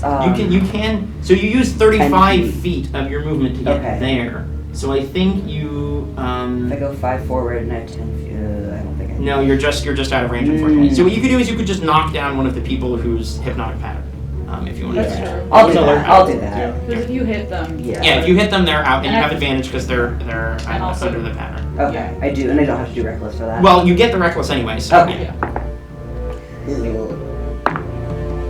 Oh, okay, yeah. 60%, yeah. And yeah, I hit. 16 plus 7 is. Yeah. So one of these weasels is just staring off in the distance, and you sort of in one swing of the hammer hit the first one in the head, and then boom, knock the second one out as well, and they collapse to the ground. Awesome. Sedgwick, it is your turn. So I briefly have a question about Sanctuary. Yes. Sanctuary says it ends if I attack or cast a spell affecting an enemy. Yes. If I cast Wind Wall, Mhm. that not actually in the space of an enemy, but kind of blocking them from us in the fact that they would probably have to walk through it. I don't think that would be effective? affecting an enemy. Okay. Yeah. So then, okay, cool, fantastic. Nice. Then I will cast Wind Wall, and I Awesome. will kind of raise my staff up and conjure, kind of emanating the spirit of the soil and wind, and channel this wall of Where would you like to put it? kind of, I have 50 feet of it. I'm gonna put it, I don't know Like how to here? use. I was gonna say, can part of it block that? Can it be kind of like a? Oh a yeah. Oh, crescent I think I see where you're blocking going. This. both? Yeah, totally. Okay. Yeah. Hang definitely. on. I'm gonna To make see it. if I can draw a line there. So essentially, it would be something like this. Mhm. Yeah. You wiggle his wind hole, and also Awesome. because I'm drawing his way track back. Fantastic. That's so fun. Awesome. Yeah, Yeah. absolutely. You just sort of go, this very strange underground wind sort of picks up dust and little bits of stone in here. Wind and soil. And you are also concentrating on that. Oh, by Yes. the way, at the start of your turn, you take fire damage. Because you're on fire. That would be another 8 points of fire damage. Oh boy. Is there any way for me to try and put that out? You can use your action to put it out, Mm. or you can go into water, which would put it out. Well, Well, unfortunately. none of those things I can do right now, but that is okay. Actually, could, just because I did not know that, is there? Yeah, sorry. No, I'll get 5, 10, 15, 20, 25, 30. This is foolish of me. Because it places myself on the opposite side of Or the the wind wall from everywhere. However, I don't want to keep taking 8 damage, and Fair. I have Sanctuary on. So I will say, before I cast Wind Wall, if that's okay. Yeah, absolutely. I'm gonna move 5, 10, 15, 25, 30. Puts me there, I believe. Oh, yeah. And then I'm going to use my bonus action to use my frog hop ability, where I can jump 15 feet without provoking opportunity attacks, and I will jump 15 feet, and I will just get into kind of the water. Yeah, absolutely. And as right soon as here. you enter the water and sort of splash into it, you feel that soothing sort of coolness over your skin, and the flames go out. And additionally, as you land there, I think you would actually be able to see that over here, sort of where this tree Oh, root no. is on the map, Uh-oh. there is a device. A device. Like a long metal pipe that rises up out of the mine shaft, and you can see that water is flowing into it. It is a pump of some kind that has been draining this old abandoned mine of its water. So the workers weren't slacking, they were working on other shit. But you're no longer on fire, so that's Oh, good. Or were they like just like knocked unconscious? That and, too. like, Because this Kept It's prisoners also, somewhere. yeah, did they like send people in or did they, I don't know. Yeah, I know that. Later. I know that I just took action bonus action movement, but is it at all possible when I view this Yeah. type to get any sense of Burrvale doesn't have? Does Burrvale have technology of this type, or does No. it This is very strange. This would not this would not be something that you would recognize at all. Then I may shout out, "Is weird metal thing over here." Yeah, and you can very much be heard with your spring peeper voice, even over the howling of the wind wall. And that brings us to. Oh, sorry. Yes. Sorry, just glad I know about that. Yeah. Junior, your turn. Okay. Wind wall. Yes. How does that work? I believe the wind wall spell creates sort of a barrier, and it is difficult to go through it. Yes. If you go through it, you must succeed on a strength saving throw, and if you fail, you take 3d8 bludgeoning. Yeah. Or half as much on a strength. Yeah. Also, you I can't think get punishment. That's maybe- Cassie's for. What I will do instead. Make sure. And arrows, bolts, and other Yeah, projectiles. that's good. Yeah, they just get blown away by the wind, so they automatically miss. I I believe you can hit through it, so you might be able to hit. Yeah, it doesn't say anything about. Yeah. How close do you have to get to it? Is it just if you cross it, or is it like I believe it's if you. I assume if you try to move through it, Yes. then Yeah. It's Because I know one there's foot thick. 1 foot It's a thick. mechanic there's some effect. wall spells like Wall of Fire. It's a certain No, radius. you but, like, only yeah. you only take the damage from wind wall if you pass through it. Yes. Okay. So Okay, so is it possible for me to just go like right there? yeah, absolutely. You can sort of charge around the corner and strike at the sapper. Yeah. Yeah. I don't think that I saw the sapper yet, but I saw something like fly across the Perfect. tall and hit Sedgwick. Yeah, absolutely. So you come around the corner and you see through the wind wall that's sort of rising up in front of you the small form of the mole sapper. Would you like to attack it? Yeah, I will for the first time. Yeah. Pull Amberthorn. Which, for those watching, is a big, beautiful blade with a little bit of a golden sheen to it, as if it's always reflecting hearth light, and a handle that has sort of the like basket hilt style where it like wraps around the hand a little bit, but it looks like roots. Yeah. And The handle so- is wooden, this thick sort of knotted wood. and people may or may not be able to see, but underneath those roots, the core of the handle is a perfect piece of amber. Pulls it out. I would like to take 2 attacks. Yeah, go for it. Shing! Amberthorn sort of gleams the torchlight and the light of your own spell sort of reflecting off of the blade as it comes out, and you feel that familiar heft in your hand. You've done this exact strike, this exact stance 100 times with Archie. You know how this is supposed to go. Go ahead and make the attack. Is it okay if I roll both at once? Yeah, go for it. Is that one? That one's That one's for sure. The other one I don't think is. All right. What are the numbers? 25 and 23. Those are both hits. Go for it. So each of those do 2d6 plus 5 slashing damage, so I'm gonna roll 4d6. Cool. Yeah, go for it. Plus 10. Wonderful, wonderful, wonderful, wonderful. 24 slashing damage. Yeah, total. absolutely. Amberthorn flashes twice, and you can see the sapper sort of reels back as these blows come through the wind wall. Probably with its poor mole eyesight, didn't even notice that you were there until the blade comes bursting through the wall, and you can hear sort of like a ha! What? Where did that come from? As the blade slashes out, and you can hear it sort of scraping off metal. Bits of bandoliers and trinkets go scattering onto the ground as the mole stumbles back. Very good. Amazing. And for my bonus action, Yes. I would like to. Who do I? Clive is right there, so I will give Clive a bardic inspiration. Excellent. What does Junior say? Sort of calling out to Clive over the roaring of the wind wall. I think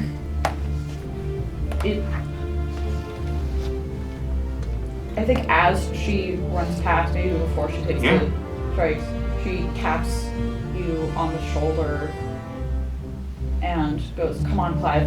Burrvale needs you."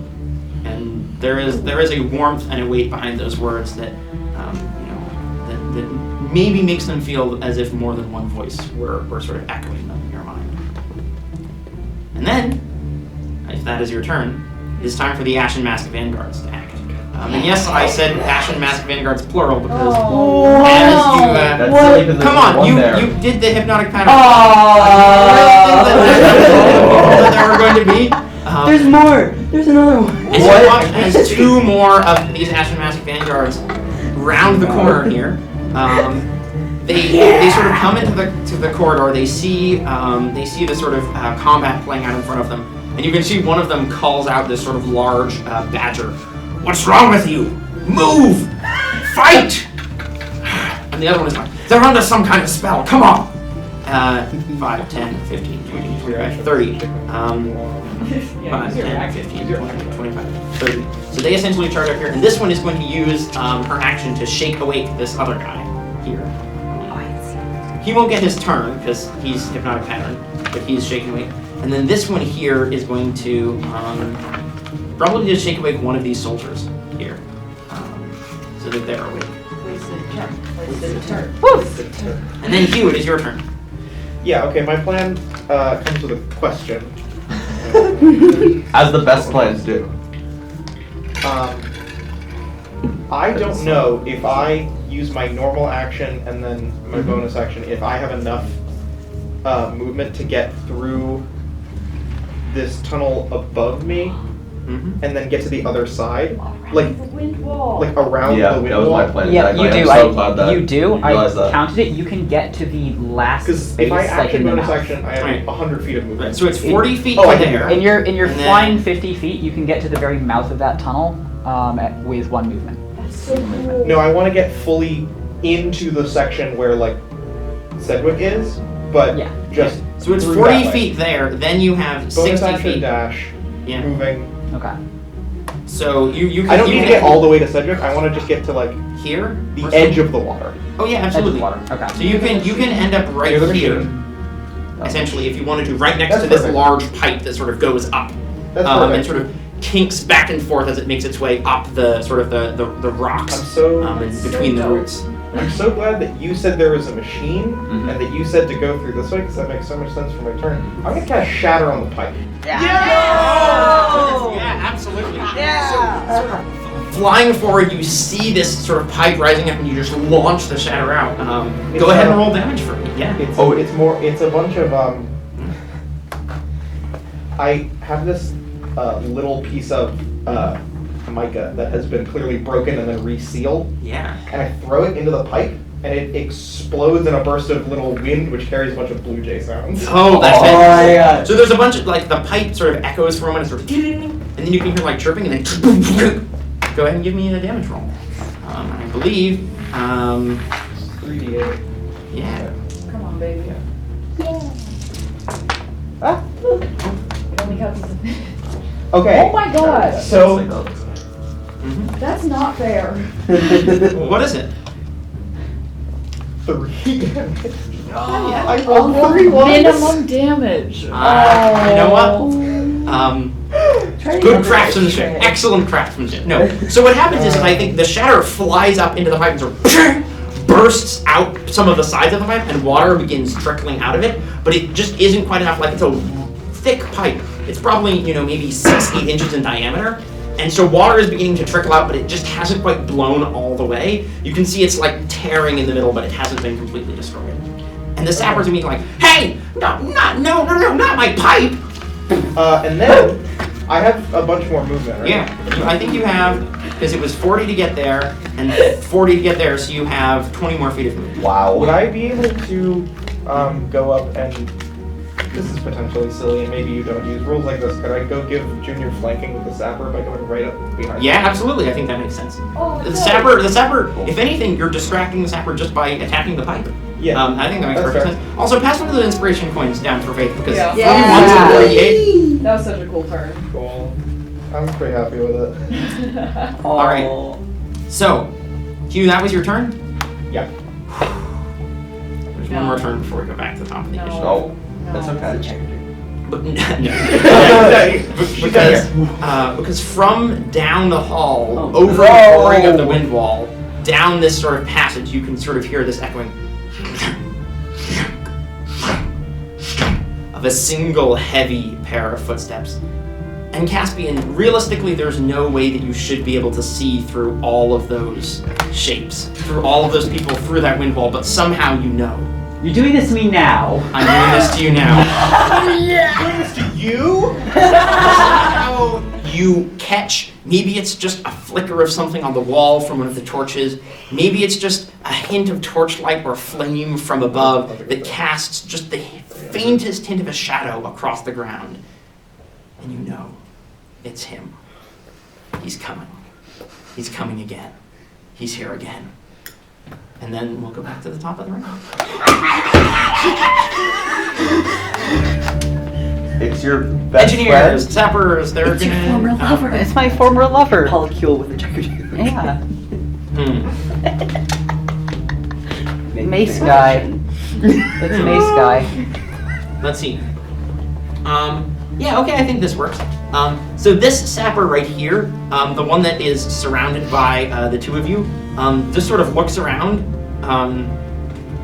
and you can see he's sort of panicking. He's just like, and you want to see he strikes some kind of a spark into a little clay vessel, and then just throws it down on the ground, and a black cloud of smoke sort of bursts up into the air. And I need Junior and Hugh, both of you, to make Constitution saving throws as the sapper casts pyrotechnics.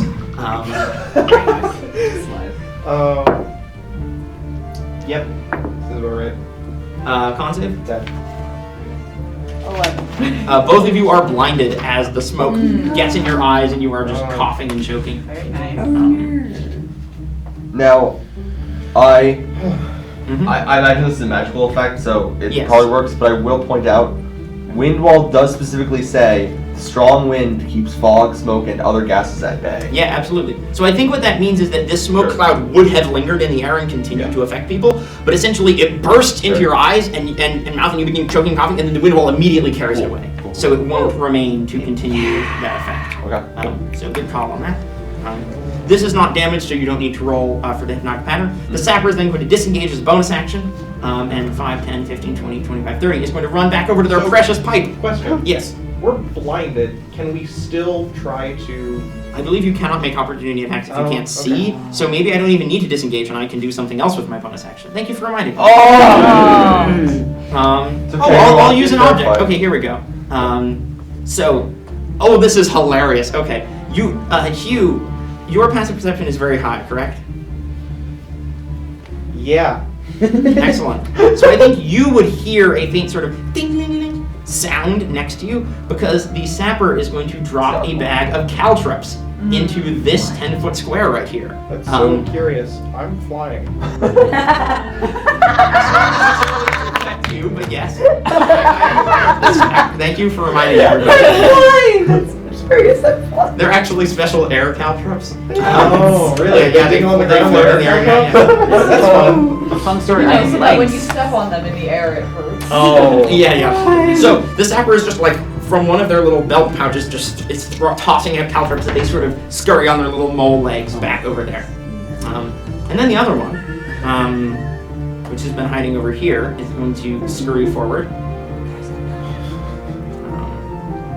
So I think we're fighting their whole army. Yeah, They're just gonna keep showing up. This is it. I mean, they are currently coming into the city through this passage. Yeah. We went to Collapse it or something. I can't do that. On We can us? try. 10 foot. It's been a whole fight. Earthquake? Come on. 20 foot cube. I did shape. Yeah, I didn't prepare shape earth.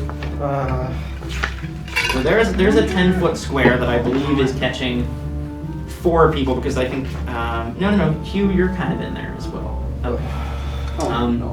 So you watch as the sapper sort of quickly puts together a series of powders and roots and things into these clay vessels and throws it, and the wind wall sort of carries it up and shatters it against the ceiling, but the contents inside still spray out, and you can see like fluorescent algae and like glowing sort of dust and goo sort of splatter over all of you, and I need the 4 of you to make dexterity saving throws.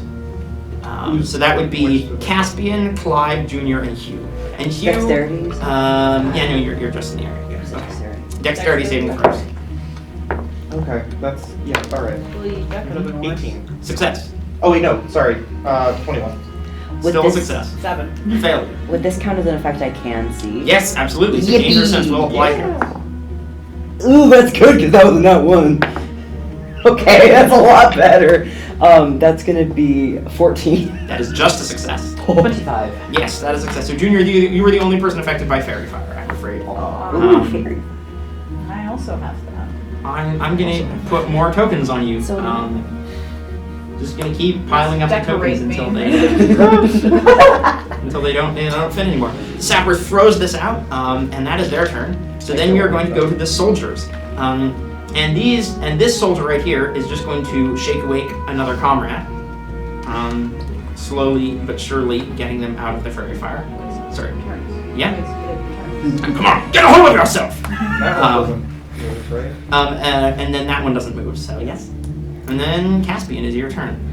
You can hear that sound of these of the heavy paw falls from down the passage. You don't see anything yet. It's too hard to make it out, but you know that he's coming. You're killing me, Thorin. No, actually, that comes later.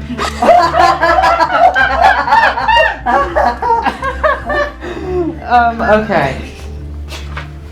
I'm going to. So the question is, I think. Okay. I can't. Okay. I think I'm going to. Lie down. Seeing that. Definitely in a slight like freaking out, but like seeing these people, like everybody around him, just engaged Yeah. wholeheartedly in this fight. They're going to take a little bit of part in that, and they're going to press forward. I don't think I can get any closer than that. Yeah. But I'm going to, as I walk, I will say you can't fire your longbow because the wind wall will just Yeah. eat the. I'm just gonna drop my bow. Yeah. I'm going to pull out my sword and shield. Sing! The long, straight blade of the sword flashes out of the scabbard, silver blue steel shining in the torchlight. And I'm going to reach up to my neck where I have something that's been, for the most part, hidden underneath my clothes. So I'm going to pull it out and just hold a little amulet that I have here. And I'm going to take a deep breath, and I'm going to cast Shield of Faith on myself. Absolutely. As a sort of, you say there's the kind of area that we're in is sort of open to this sort of air above. Yeah, like there's the sky above. definitely night air coming down into. I this think area. what happens is some of the starlight, and if there's any moonlight, Yeah, will absolutely. sort of glint off of this sort of chain I'm holding, and it'll reflect in such a way that it forms this spectral, I don't know. It'd be like the cape, cape kind of, like those missing, all the tears and singe marks and things begin to sort of fill in with the silver light, and it grows larger and fuller, like kind of wraps around you almost. Yeah, and it's sort of this filled with this sort of moon and starlight. Yeah, absolutely. And I'm going to let go of it, and I guess for the audience's benefit, the amulet or the necklace is a little copper acorn that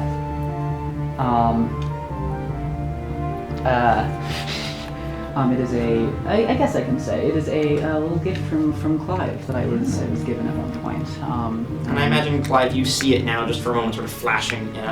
It is strange because the moonlight should reasonably find no way to penetrate the gloom and the torches that would snuff it out, and yet somehow it finds a way down here. And I'm not going to make an attack, but I'm just going to stand here. You can just dodge with your action. I'll dodge action. I've got 22 AC. I've got disadvantage of getting hit. Yeah. Yeah, that's pretty good. That's not bad. And I'm just going to Yeah. just sort of stand ready to... Yeah. The wind wall sort of flickering between you and these soldiers, and you have a moment to gather your resolve before they come. Yeah. Clive, it is your turn. I'm gonna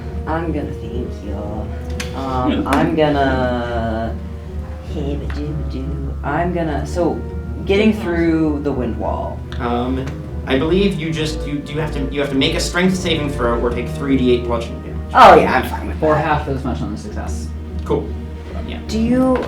I might be making this up. Do you get advantage? on Yes, strength saving absolutely you do. throws? While you have raging, you have advantage advantage on on strength strength saving throws saving and throws. resistance to bludgeoning damage. Yeah. Okay. I'll just go It's through. okay for you. Yeah. Hey, you also have a +3. Yeah, because you are in Right. Aura. Okay, so I have a +3. I have advantage. I mean, And if you- you really want to, you can cancel concentration if it is a concentration spell at any time. but Yes. This doesn't seem worth it. The wind Yeah. wall's been really useful. Oh yeah. No. Don't cancel. I'm fine. We like This it. is what I was. Also, for anyone at home looking at their copy of the player's handbook and going, wait, wind wall only does damage when it appears, we're using a version of the spell called Actually Good Wind Wall. It's good. Wait. So. 26. Yeah, no problem. Yes. So, I'll just roll those 3d8s really quick. Yeah. And Corner that's it. 14 plus 5, so 19 quartered. 18, 9, you take 3 points of bludgeoning damage. Okay. Not 3. Sorry, it's, 4. 4, yeah. Yeah, 4? my bad. Okay. 4 I points of appreciate you not making me roll those 3d8. Thank you. It would have been funny. Wait, hang on. Wait, what? Don't. I think there'll be a better chance for Okay, that. no, it's a little funny though. It is a little funny, but yeah. Okay, Save I'm not it. gonna do it. Okay. Just saying you might need that later. Okay. Friendly tip Well, from your it's- friendly neighborhood dungeon master. You say that as if it's something I expend. Fair enough. I mean, if you want to do it, I can't stop you. No, I'm gonna.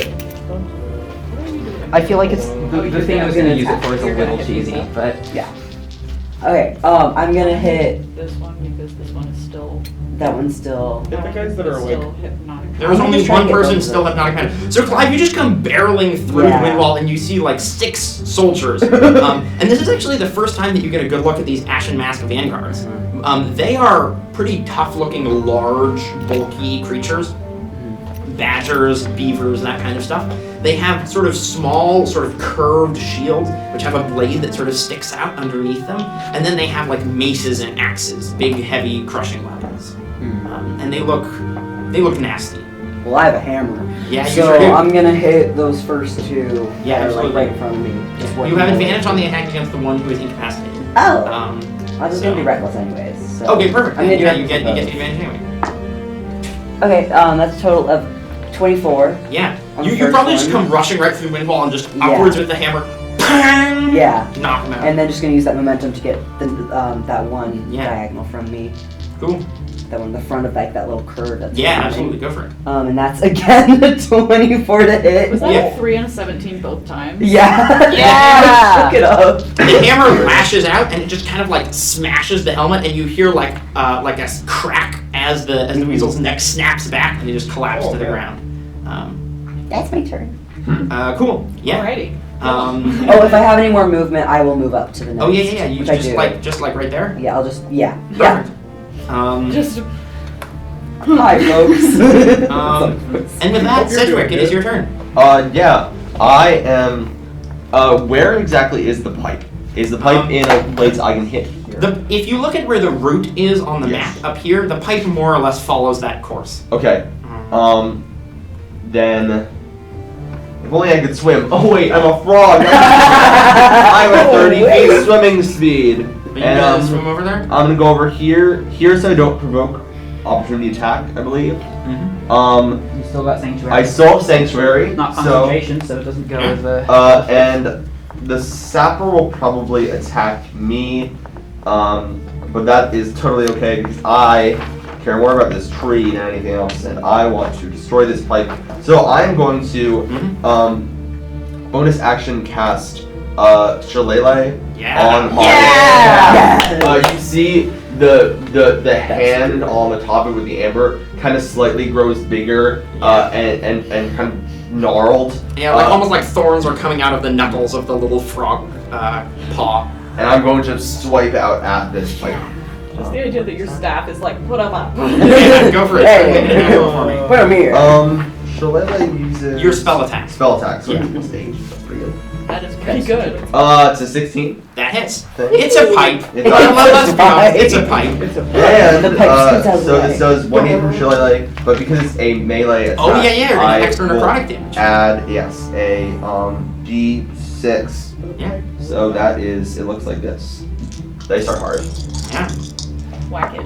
And ooh, that is 11 damage plus, does it get plus anything? Yeah, you can add your wisdom to the damage. Oh my gosh. Yeah, Shillelagh, good cantrip. That's, oh boy, that is 16 damage then. Yeah. Wow. You swing the staff out He and really like, whacked it. you know, a soldier is scary. A pipe, you can manage a pipe. Yeah. The staff slams into the pipe and it sort of hits in one of the places where Hugh sort of made that hole and it lodges in. And you immediately watch as sort of there's the impact itself which bends the pipe and then it immediately begins to rust and corrode as the necrotic damage takes hold and it and then just a flood of water bursts out of the pipe, and I need both you and the sapper there to make strength saving throws for me as the water surges out. I mean, because the sapper can't be this great. pipe, which was siphoning the water out of this tunnel, is now broken, and the water is going to come back down because the suction has been turned off. That's not gonna go well. Oh, I'm really good at strength. I'm at -1. The mole I can't imagine actually people- manages to That's succeed not the hard. saving throw somehow, despite No. having really bad strength with a 19 on the die -1. I have a 12 on the die -1, so it's an 11. Unfortunately, yeah, you are That mole is washed as strong essentially. as a spring peeper. You are washed Or you're essentially, strong as probably all the way back to there. Essentially, That's as the waves fine. sort of blasting you, you can sort of like just catch yourself against the rock. I'm okay with that. You're It not was. gonna- It not doesn't gonna attack? trigger opportunity attack. No, immediately the water level begins to rise. Oh. Uh-oh. I'm going to set I the think water level that's- clock to 1. I think that's okay. Oh, I think this is okay. Well, then at the end of my turn, once I again, with think that the water could do to rise a little bit faster, Also, personally. does the cloud of spores around you do anything to creatures that enter it, or just when you use your reaction to? when they enter it, I have the choice to use my reaction. Got it. Cool. So I will. Actually, hang on just a sec. yeah. I'm gonna keep going. I'm just gonna put a little radius around you on D&D Beyond, so you can Fantastic. on roll 20, so you can track that. Then I Also using will use, because I'm a spring peeper and I am loud, really, really loud. Yeah. I will speak. Pipe burst, water. Leave if you can. Oh, actually, you know what? I think this is fair. Concentration says that if you are overwhelmed by an Yes. enormous distraction, such as a wave crashing into you, do you mind rolling a concentration check on Windwall for me? Yes. I believe you have advantage on I this do have because you were a advantage. warcaster. This Warcaster is called. Cedric. He cast Fighting Fatal so War. many beasts. Yeah, he sure did. Sure did. He cast a spell in a war. Oh, I rolled real bad though. It's an 8 and a 7, so it's a 9. Unfortunately, the Windwall is Yeah. gone. That's okay. It didn't say. It didn't It say. did, yeah. It did a lot. It dealt 3 damage to Clive. It also Yeah. stopped some attacks Yes. from the Alright. from the Ashen. Yeah. Here. Yeah, it stopped a lot of people from moving in. It gave Clive like a fluff in his fur. That's because- Yeah. Very fluffy Yeah. pygmy shrew barreling through the trees. It's very, it- very it ended up- gentle coverage.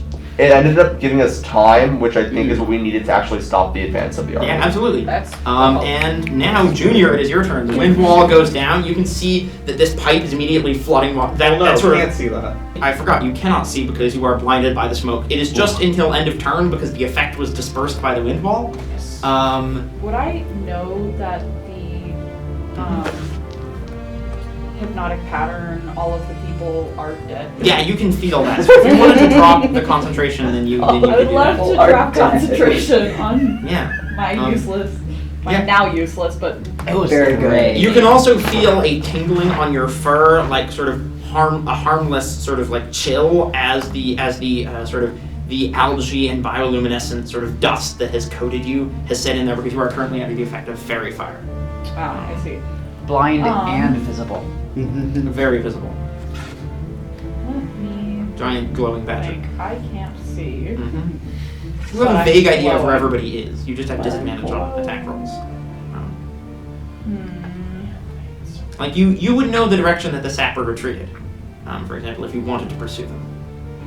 Or if I wanted to, like, Sacred Flame. I believe you have to, because Sacred Flame is a target that you can see. I don't think that you can cast Sacred Flame while you are Oh, still. damn it. It does say you can see. What I can do this turn.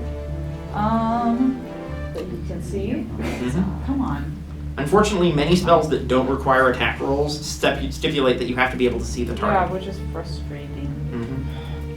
I mean, you could always just sort of rush in the general direction of the sort of long mine shaft and just take a swing at the people over there, even if you're blinded. You could also attempt to pursue the sapper. I think.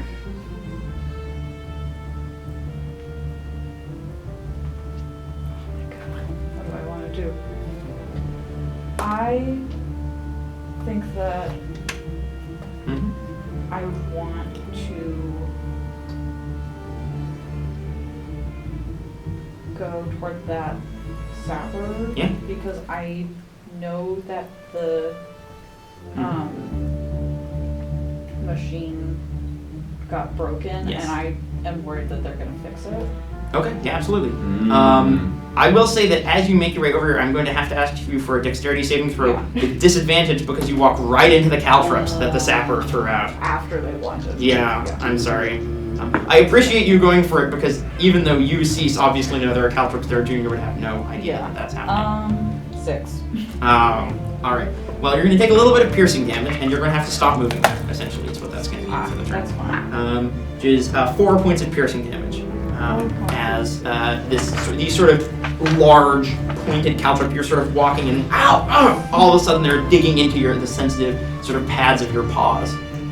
And you like try and call out a warning, but it's just too late as Junior sort of barges past you. So you still have your action, but you cannot unfortunately move any further this turn. And your bonus action, actually. Yes, I still have my action and my bonus action. What do I do with my action? You can dodge, you can cast a spell on yourself. Yeah. Spells usually that have a range of self or that require attack rolls don't mandate sight. Yeah, I'm just figuring stuff out. I think I would like to. Can I get bardic inspiration when I'm blinded? Yes. The only stipulation is that a creature must be able to hear you, and so yeah, absolutely. Hugh, something's wrong. I'm gonna need your help. Thanks. It might take me a second. And then I will. I guess just take the dodge action because this. Wait. If I held my action until I could see. Yeah, that would be legitimate. You could absolutely do that. You could ready like an action until when the smoke I would clears. love to ready a sacred flame. Yeah, that's completely legit. So you just sort of gather the energy, holding it in your paws and waiting. And sure enough, at the end of your turn, you finally are sort of able to rub the smoke out of your eyes, and you can see. And then your ready action can go off. I assume targeting the sapper. Yes. Awesome. Is that dexterity saving throw? Dex save. Sapper is pretty dexterous. They're scurrious little guys. +6. Only an 11. 5 on the dice. So go ahead and roll damage for me. And I believe that's 2d8. Yes, it is. That's not a d8. Give me an idea. 7. Perfect. Yeah. The sapper sort of, no, it's too bright! Sort of like trying to put up their little paws in front of these big glasses as the bright amber light shines at 7 points of radiant damage. Perfect. I don't think it's like. I think it looks like the light that you would see at like a campfire that people are talking Yeah, about. absolutely. Just sort of flickering in your palms and then flying out and then vanishing after a moment. Awesome. Alright, well that is your turn. Now it is the Ashen Mask Vanguards. Oh no. Yippee. Clive, I've got some news for you. I'm excited. Oh no. This is my purpose. 2 of them are going to come for you, Yeah. and one of them, who is like this large hare, is going to bound right over the weasel and then approach you, Caspian. Clive, you can make an opportunity attack against that one if you would like. Ooh, yes, I would like. And if you hit, that will give it disadvantage on its attacks against Caspian, which you would have already had. Ah, It gets 14. damage. That is not enough, I'm afraid. Sorry. You sort of lash out with the chain, and it bounds over it. Would Yes. that have been able to be reckless? No, you can only do Okay, reckless okay, with the okay. attacks on your turn. That's right. Good thought. We're going to do the 2 against you, Clive, because what happens is both of these Ashen Mask Vanguards charge up these big, bulky figures, and they slam out their shields towards you with the spikes on the end, and they're both going to make shield bash attacks against you first. And they have advantage. For Yeah. Oh, yeah, and they have advantage because you're reckless. Thank you for reminding me. So the first one of those is going to be a 20 to hit. Yep. And the second one is going to be a 15 to hit. Yep. Okay, so I'm going to need 2 strength saving throws from you, Oh. 1 for each that hits, Both at and you're also Yeah. going to take, yes, both with advantage. Are you in Caspian's aura? No. Okay, so just, and you also take, I'm fine. That's how many I've No, taken. what do you add? Oh, what do I add? 7. And I'm not in the aura. 6. Plus. And have advantage. So, first one, 15 or 18. 8. So, first is 24. Perfect, succeeds. Ooh, second one's It's gonna be 5 plus 6 is 11. That is a failure. So on the second one, so the first one slammed you and sort of dig in your little pygmy shrew paws into the ground. And then the second shield comes in from the other side, and you're just not prepared to take the blow, and you're sort of knocked backwards. You take 12 points of bludgeoning damage, which is half to 6 because you're raging, from both the attacks.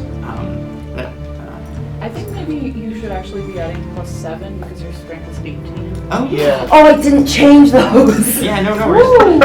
I don't think I would have succeeded that first one. It was an 11? No, it's No, that would be 12. So I take how much damage? now we I'm know. sorry. 6 points of bludgeoning damage. It's 12 halves. So 12 half. Okay, right, 6. that's total from both the attacks. These attacks are not as damaging. However, you are now prone. That's fine. Then, I mean, they already have advantage against you, but they are going to continue pounding you with their maces. It's okay. So, next attack is 20 to hit, and then the other one's attack is 20 as well. Yep. A lot of 15s. No, this looks uncomfortable. It's going to be, first mace is 9 points of bludgeoning damage, and then the second one is 6. So I believe that comes out to 9 half to 4, 6 half to 3, so 7 more points of damage in total. They're just bam, bam, bam, pounding on you, and you're just sort of rolling back and forth, trusting your sort of small form and your sort of puffed, expanded fur to help the blows not land as hard as they might otherwise. And then the one that's coming for you, Caspian, you dodged, so it has disadvantage. I think it can statistically hit you. We'll find out. Not that. That's not going to cut it. And 18, so not enough. Yeah. They can always statistically hit if they Yeah, crit. if they roll a natural 20, and I think because your AC was 22, so it needed like a 17 or higher on the die with disadvantage to hit, which is incredibly unlikely. So yeah, I mean, you're ready. You see this large sort of this large rabbit sort of bound up to you and swings out with its axe, and you just parry, hook dodge, and knock the axe away and are unharmed. Awesome. All right. Hugh, it is your turn. Okay. You are currently blinded by the ash as well. I have a question. Yes. I heard where it scurried off to. Yes. Right? Your passive perception is very high. I think you know where it is, even if you can't see it. Okay. So you can tell me if I wouldn't be able to judge out ranges to this degree? I don't know.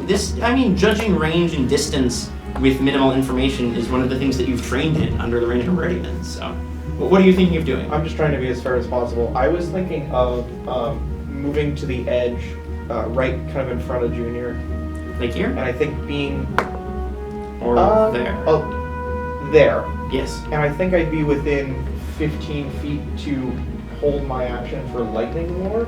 Yeah. So I can see the sapper and pull him 10 feet closer. Yeah, so you're readying your action to lightning lure the sapper as soon as the blindness goes. Yeah, and I guess if I can, I guess I'll hide as a bonus action? I don't think there's anywhere to hide. That's fair. I think I don't know. there's just not enough cover. Then yeah, it's just... Yeah. No, because it would have to be Bonus everything... action dodge is a... No, the monks That's don't do not- that. It's dash, disengage, hide for rogues. It doesn't matter. Yeah. This is fine. Yeah, absolutely. So you're like, sort of like, I don't know how birds cough, but you're like, It's just kind of crow. yeah, there's like, sounds. and then you're sort of like wiping your little bird eyes on one wing, and then you finally get the ash out of it and just. I like the idea that it's not wiping the bird eyes, it's just lifting the goggles. Oh, that's fantastic! Yeah, you're sort of like fumbling with the strap, and you finally get them up, and then and then you can see. Oh, that's amazing! Yeah, go ahead and make that attack. Takes out a pocket watch and it extends with this bolt of lightning, shoots out towards it. Well, I guess It's a strength save. it's a strength My bad. save, so he Yeah. has to do. I know D&D. 4. Yeah. Okay. It was a little Do more. better. Better. That's better. That is Better? better. 9 lightning damage. The and I gates have think- redeemed themselves. I think the lightning cracks out, and in the split moment, the wind sucks in Yeah. and pulls him 10 feet closer. So Can into it the try to couch. pull it into the couch? Yeah, absolutely. Yeah! So this will be a dexterity saving throw from this guy. He has +6. I'm gonna use this green die. That is a natural 20, I'm Oh. afraid. So the Okay, mole that's fine. sort of scurries up onto the rock and is sort of clinging there with its claws, but this tether of lightning has pulled it in. Unfortunately, it does not take damage from the caltrops, but good try. Is that your turn The then? most important thing is that it It is not next to the pipe, yeah. And it is next to Junior. And you see it's like, no, my pipe! As it is like being pulled across the ground. I love it. Your pipe sucks. You suck! Hey, don't be. And then it's his turn. Lazy. As advancing down the corridor.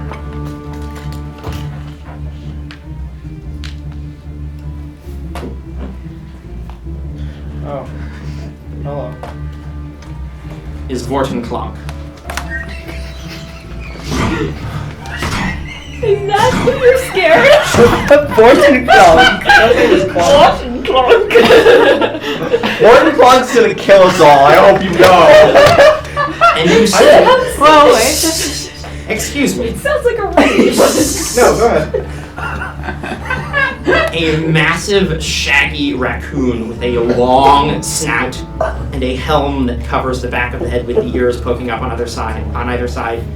These large sort of wooden shoulder pauldrons made of lacquered, dark painted wood. There is a sort of almost like a capelet made of owl feathers, like big great horned owl feathers that hangs off of one arm. And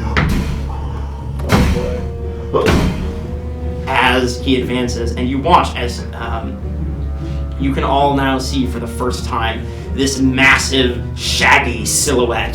Sorry, the first one? Well, you've seen him before, of course. Everybody else is witnessing him for the first time. Yeah, I think I gotta be honest. Clive I might be don't. the only person who can see this realistically. Oh, sorry, I'm still on. It's like, Yeah. Rocks it's like and Cedric's stuff. getting waved. Yeah, over there. but I hear the footsteps. Yeah, and you that's absolutely enough. hear the footsteps. That's Come fine. on, Fortune Clonk. And then a moment later, you hear the voice. I didn't know you were still alive, Captain. Fortunately, that's a problem that I can solve. And you watch as Vorten Clonk brandishes Bitterbite and Sunderfang, his battle axe and his morning star, and advances towards you. He has 2 named weapons? Yeah, he's got 2 names. 2? And they're normally Like an not things that asshole. you'll. So he's big. He uses his action for the turn to dash, because he is pretty far away. Good. Then I think you would see something that even for you is terrifying because you have not seen him do this before. Vorten takes his axe, and you watch as he sort of clenches his fist tightly, and you see the gauntlet that he's wearing sort of begin to twist, and you watch as roots burst out and wrap around the handle, and then dark green acid begins to spill out over the blade of Bitterbite. And you notice that his entire right arm is made of wood. And he just, Oh. Your wounds have made you weak. Mine make me stronger! and that's his turn. No! And then it's the engineer's turn. This. Clive's gonna ruin it. He should run away. No. Hey, he's mine! You said he's straight! Not anymore. This Hey, you poor can little self-discover mole the has just been menaced by you guys. I think Do you you want see. to run away and take the opportunity attack? Yes! Not quite. You watch as it's sort of fiddling around, and it cranks like this big ratchet back, and then it just makes this awful screaming sound, and the mole just kind of slams it into the ground and casts Thunder Wave on both of you. Could you make Constitution saving throws for me? I'm not good at these. You making me do It's this. just sort of like a sound that blasts out of this horrible, like cranking ratchet. I'm using my. No. Do I want to use it on this? Yeah, I'm gonna use just my. 2d8 thunder damage, What? Yeah, and you're pushed 10 feet back. I'm gonna use my. Yeah, go for it. I'm gonna use my inspiration on this. Yeah. See if I can roll a little better. Sorry. That was. Why did I even try? Oh, flood count goes to 2, by the way. Oh. The water level continues to rise. It is Go faster, the go faster, go entire faster, go area that is faster. currently shown as water is now difficult terrain as the water continues to rise. So it started on the Faster, beginning of my turn and then faster. it rose It's just, I'm back. just gonna have it go at the top of each round. Essentially. Yeah. So, what was your con save? 7. 5. Cool. You are both pushed 10 feet away, and each of you takes 12 points of thunder damage. I'm gonna use Badgery Truculence. Yeah! Absolutely. So tell us how Badgery Truculence works. So, as a reaction, badgers do not, No. don't fuck with badgers, guys. For your own safety. They're so cute. Don't mess with them. You can. Hug your local badger. And now you can. Yes, hug your local badger. The Siege of Burrvale, sponsored by Badgers. Anyway. Oh, So I can badger, roll badger, badger, 1d12 badger, plus Yeah, my kind of. con modifier and regain that. It's similar to It this. reduces the damage, It reduces importantly. the damage. So if Okay. it's more than the damage, you don't gain any hit points, it just reduces the damage. Gotcha. But absolutely, yeah, go for it. That's Yeah. what I meant. Yeah, no worries. 3. Plus your con. Nope, total. Oh, okay. So you take 9 points of damage still. Okay. You're just like covering your ears as the blast of this ratchet slams into you. So you are pushed 10 feet back and sort of crack against the wall there, and then here you kind of go flying back and have to beat your wings really rapidly to regain your feet. And the sapper is going to run frantically over and use their bonus action to use an object, pulls out some tools and starts trying to fix the pipe. No. Actually, you know what? I'm going to have this be a crucible roll. I think that's fun. Oh. So let me get my You up get here. the water. What? You get one by the water. What? No, never mind. I didn't hear what you said. No, it was Okay. It was the Okay. day. Difficult terrain. Yeah. He's got a lot of movement. So No, he doesn't. No, he doesn't. look, You're a 5, liar. 10, 15, 20. He hasn't even used all his I didn't movement need to you get to there. prove it. All right, here we go. You do. That is not good enough. That is a 10 on I'm So sorry for him. the little mole is like the water is spraying in his face, and he's just like, no, work. And you can see he's like fidgeting with like there are gears and wheels that have been placed at sort of the bottom where the pump is, and he's trying to make it work, but the water is just spraying into his face, and he can't. It's too difficult. The other engineer is just going to sort of take a couple steps out here and then throw another one of those little firebombs at you, Caspian, with disadvantage. Natural 20, natural 1. So Yeah. the firebomb explodes. Ah. Actually, it probably just splashes into the rising water and fizzles out. Who threw that? What? Who threw that again? The other engineer over here. This guy. Ah! There's another one. Is that a hole? That one isn't as funny and goofy though. Okay. Yeah.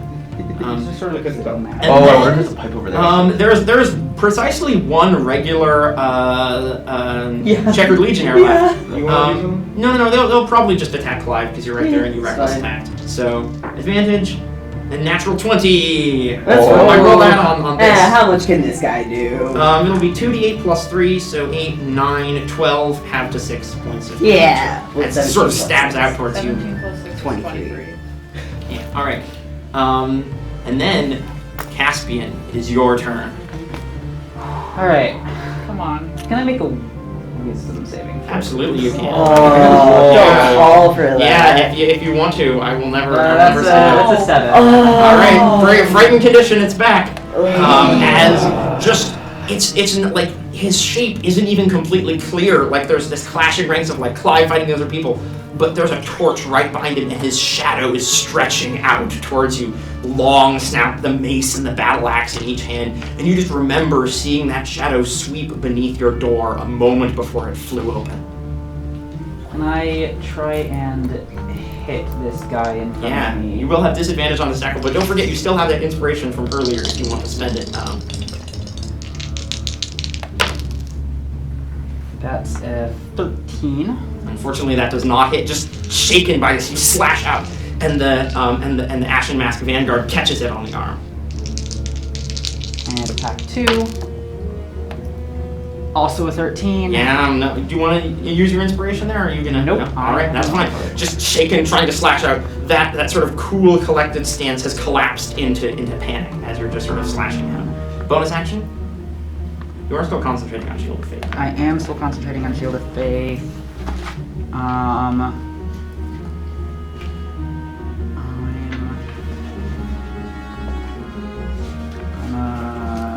That I don't think is one of them. I'm just going to.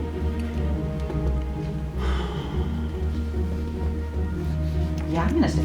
Okay. Yeah, you're just gonna stay there. No other bonus action. So, Clive, it is your turn. I mean, I think you can see the change that has come over Caspian as this figure has approached. Yeah. Okay. Well, I'm gonna get up first. Yeah, absolutely. Get up from prone. Takes half your movement, so you still got 20 feet Well, left I'm just after gonna that. stay here. I'm gonna first I'm going to attack one of the acolytes. The Ashen Masks. Ashen Masks. Yeah, Ashen Okay. Masks. I'm gonna attack one of them, probably the one directly in front of me. Cool. Reckless or just Yeah, reckless. Yeah, go for it. Always right. Always reckless. Okay, first one's going to be 20. Yeah, 23 to hit. Perfect hits. Yippee. You need to put a separate listing of Caesar's name in the credits as math. 3 plus 6. Yeah, 9 points 9. of damage. All right, yeah. On that first Hammer one. slams out. Remember to add rage. I did, yeah. Perfect. I think you mean I did. And your ancestral thing triggers, so it's gonna. Yeah, that's why I hit that one disadvantage on first. everyone else, yeah. And I'm just gonna try to kill the guy next to me. Yeah, go for it. Again, reckless. Oh, Good. I just didn't want to get And you hit. know these people have an AC of 15, so. Yeah. Oh yeah, I rolled a 16. Yeah. The chain sort of just lashes out and just. Yeah. And yeah, got it. That was 16 on the die, by the way. Yeah. Yeah, no, I know. Yeah. Yeah. All right. Bonus action, or are you good? I don't think I have any of those, so I'm just gonna stay here. That's The fine. first bonus action is the most important. Oh, right, raging. Yeah. Yes. Sedgwick, go ahead. Is it possible for me to use my swim speed to swim over to within, so that the moles in my aura? Yeah, absolutely. I think you can just go right I'm there not if sure you if want it's to. okay, cool. Yeah. You're not affected by the difficult terrain because you're swimming in the water as opposed to walking. I'm gonna go right there, so it's Oh, yeah, still right perfect. around a little further away. And I believe I am gonna finally drop Sanctuary, which is okay, because I think Cedric really cannot let this happen, and I think diving into the water or something is a little terrified of for reasons. I think he's going to pop out and going to cast Moonbeam. Moonbeam! Onto this mole. Right. So that is a Constitution saving throw. Okay, hang on just a sec. I'm getting a little moonbeam here. Nice. I guess I can be like. Yeah, absolutely. So you're concentrating on moonbeam. Oh, it's I'll mark fine. that. By the way, the flag is what I've been using for concentration. And then con saved from the mole. That's a natural one. So go ahead and give me some radiant damage. Yes, and I'm gonna roll really high. Yeah, go for it. Everything's gonna be great. Yeah. Oh, I did! 19 damage. Oh, radiant. Yeah, so you watch as Cedric raises up their staff and, like, catching in the amber orb, rays of moonlight shine down, and you just point it forward at the little mole, and the mole's like, no, not the light! And just, you watch as the moonlight just washes over them and incinerates them. As the radiant moonlight washes over them. And all of the gadgets, like, rust and turn to, little bits of rust and corroded metal and just splash down into the water. Just burned away. I think by in searing this moonlight. moment, with the incineration and the water near me, I just go, by the spirit of water and fire. Yeah! There we go. And We have any extra inspiration coins? Get one down to Bobby. Okay, why don't you? and I'm going to use, this will be my reaction for the turn. When a creature of medium or small size dies within 10 feet of me, I Right. can use my reaction to animate it. Yeah. People at home will note that it's called Fungless Infestation and uses the zombie stat block. However, we are flavoring it slightly differently as the tree itself kind of manifests and grows a wooden facsimile Yeah. that looks much like this mole. And So kind of what plants happens taking on. is that as this is happening, you watch as all of these bits of like leather and metal sort of splash down into the water, and then immediately roots and vines grow out of the ashes and form into sort of a thorn and wood sort of facsimile is really a great description. This sort of twisted vine-wrought image of the creature that you just burned in the name of the spirits. And I believe, if I'm not mistaken, that it acts immediately at Yes. the end of your turn. Yeah, it Perfect. goes right after. Unfortunately, it has a speed of 20 feet, which I believe is not much to get far. But I guess it will take the dash action. And try So to this get is a little... this is 10, 20 in difficult terrain water. Ah, you're right. And then 10, 15, 20 there. So it can essentially just moving as fast as it can, sort of wading through the sort of water that is continuing to fill up. By the way, just a reminder, our flood count is at 3 as of the top of this Can you round. mark that one so that we can distinguish it from the Yes, other I side? will give it this skull to show that it is dead. Nice. Very good. It's really difficult not to make the joke every time of Sapper. I hardly know her, but it's fine. It's okay. It's just, I make that joke a lot. We know. Yeah. Oh, sorry. No, it's alright. That was very cool. I believe that is Yeah. that's the end of my turn. That's the end Yeah, of absolutely. the my little. I mean, everyone else. This is probably the most sort of dangerous and competent that Sedgwick has ever seemed. Like this blasting moonbeam radiates out, and yeah, all And right. immediately raising someone from the dead. And then Like, yeah, if I and could also be that. Good work. Oh! It was the tree. Really? Okay. Yeah, no, there's the moment where Sedgwick is doing fun action stuff and you forget that that's how he sounds. And then it all comes back to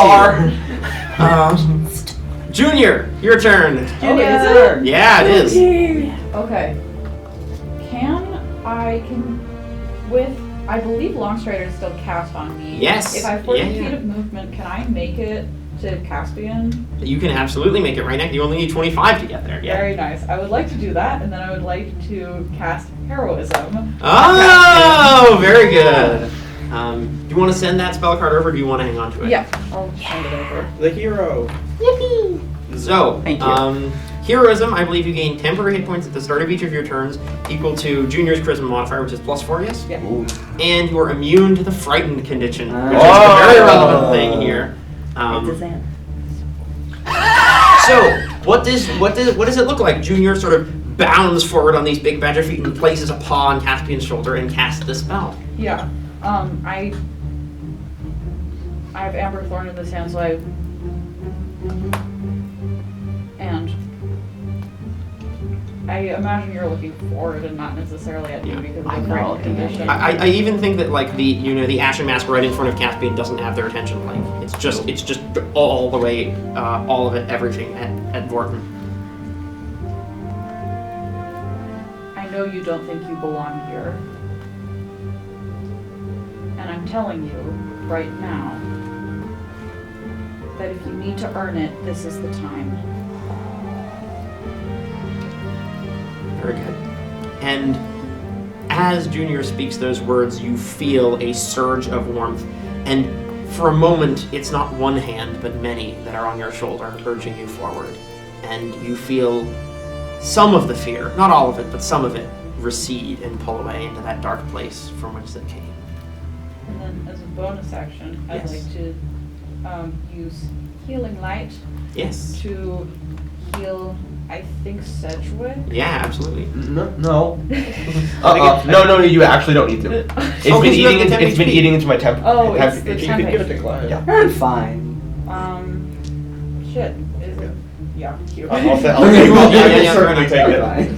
Junior is better than me at actually clocking who needs. No, fair enough. I mean, you saw Hugh sort of the thunder wave, that scream Right, from the ratchet yeah. blasted into Hugh and So knocked them for back. Q, that is just 3 Top HP up. back. I will so take it. Thank you so much. Hey, it's 3 better than before. Very good turn. All right, yeah. And as you charge forward and sort of stand shoulder to shoulder with Caspian, the Ashen mask of vanguards continue to advance. I think this one is going to move past Clive and sort of come up here with you, Junior, and then this one is going to advance here. So Clive, you will get an opportunity attack against that one. And if it hits, you will inflict your ancestral guardian disadvantage. Because Clive chose to not opportunity attack the other one, right? The other one that moved past No, Clive it did did. attempt Oh, that it, was but the it turn. missed. But yeah, Yeah. Okay. that was a turn ago. Yeah, so it's fine. Oh, right. Ooh, that's gonna be 26 to hit. That hits, so go ahead and give me some damage, and then I will be making my attacks with disadvantage. Ooh, that's what's safe plus 7? 13. 13. And that was the one that you hit before, so Yeah. let me see here. Another sort of solid hammer blow staggers this Ashen Mask Manager. They're looking almost bloody after that attack lands. And then first attack against with disadvantage. But aren't I fairy fired? Thank you for reminding me. Good call. So it will just be a straight roll. I will just get rid of both of those. 19 plus 5, 24. And 6 plus 5, 11. The 24 hits. Yeah. Okay, cool. That is going to be 5 points of bludgeoning damage as the mace, bam, slams into you. Cease. Yeah. Use my reaction Okay. to my aura. Or you My have aura of the Guardian. I can, as a reaction, take the full damage of an attack or harmful effect. I think that includes harmful effect. Yes, I'm so not- spells and things Yeah. also fall into that category. Yeah. Instead of an ally within 10 feet.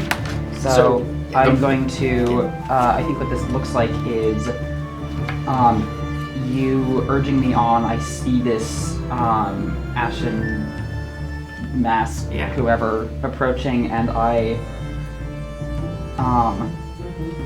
Right as they're about to hit you, I reach out with my shield and sort of deflect it, Yeah. and it's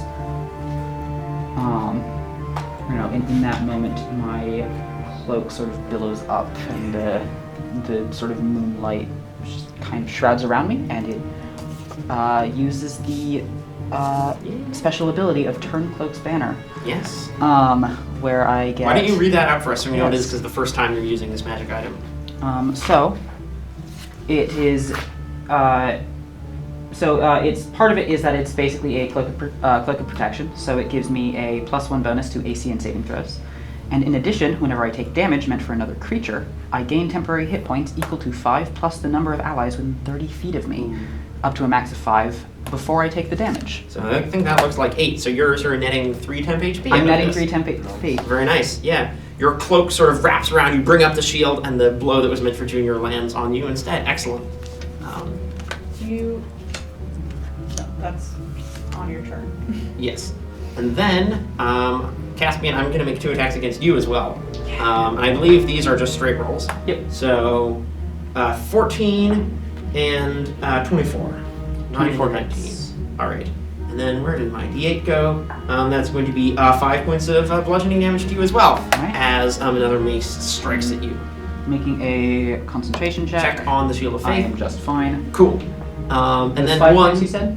5 damage, yes. And then one against Clive. Did you reckless attack on your turn? Yeah, Yes, I you did. did. All right, advantage. Excellent. That's going to be 22 Yep. and 23. Yep. You're resistant to it, so it's not that Yeah. bad. That's 2 points of damage. I'm having these for you, and 2 again. Amazing. So just slashing out with this sort of long sword. You just sort of, blocking, dodging, bringing up the chain, sort of deflecting the strokes away from the parts of you that are more stabby and less squishy. And with that, I believe we are through the Ashen Masks and to Hugh. Cool. Okay, I think this is probably the best move. I'm gonna try to get, the one tile diagonal up from Junior. Here? Yeah. Yeah, just soar down there. And I can see the big. Yes, you can see raccoon Vorton Clonk, this massive raccoon with big shoulder pauldrons. And I think particularly of note to you would be the owl feather capelet that he has, because you would recognize those feathers immediately as belonging to a great horned owl, which is a dangerous predator. And the kind of thing that warriors of legend are said to have, faced and slain. That's a very dangerous foe. Great horned owls are too big to be they would be like giants, right? Right, they would be like the equivalent of a rock in D&D, which is like a bird with a 50, 60 foot wingspan. It is a massive, massive creature, tall. All right. Can I say Action. I'm gonna DC cast. swords don't mess around. Yeah. I'm gonna cast Magic Missile. Yeah. So these 3 kind of spectral little like tacks you would put into a map. Oh, very fun. Love that. Yes. And are guided by the wind. 2 of them are gonna hit the one in front of Junior, who Yes, looks the kinda interaction mask. rough. Yes. And the last one is gonna hit the one in front of Caspian. Cool. And Yes. for the first time, Oh. Yeah, here we go. I'm going to use Call of the Cardinal Winds. Yes.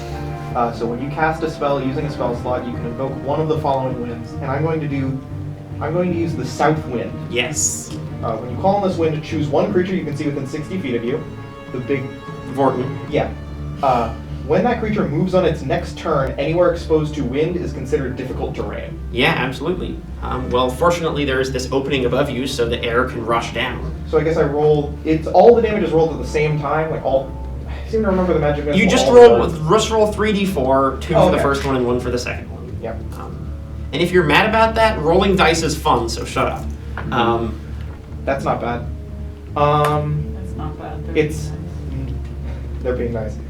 That's 9 force. Yeah, to the first one, and Yeah, then and then 4 force to the one in front of Cass. yeah, absolutely. So the one in front of Junior, these 2 mat tacks sort of fly out, and there's like splinters of wood that fly out as they slam into the arm. Just sort of staggers back, and Vorton is just like Back on your feet.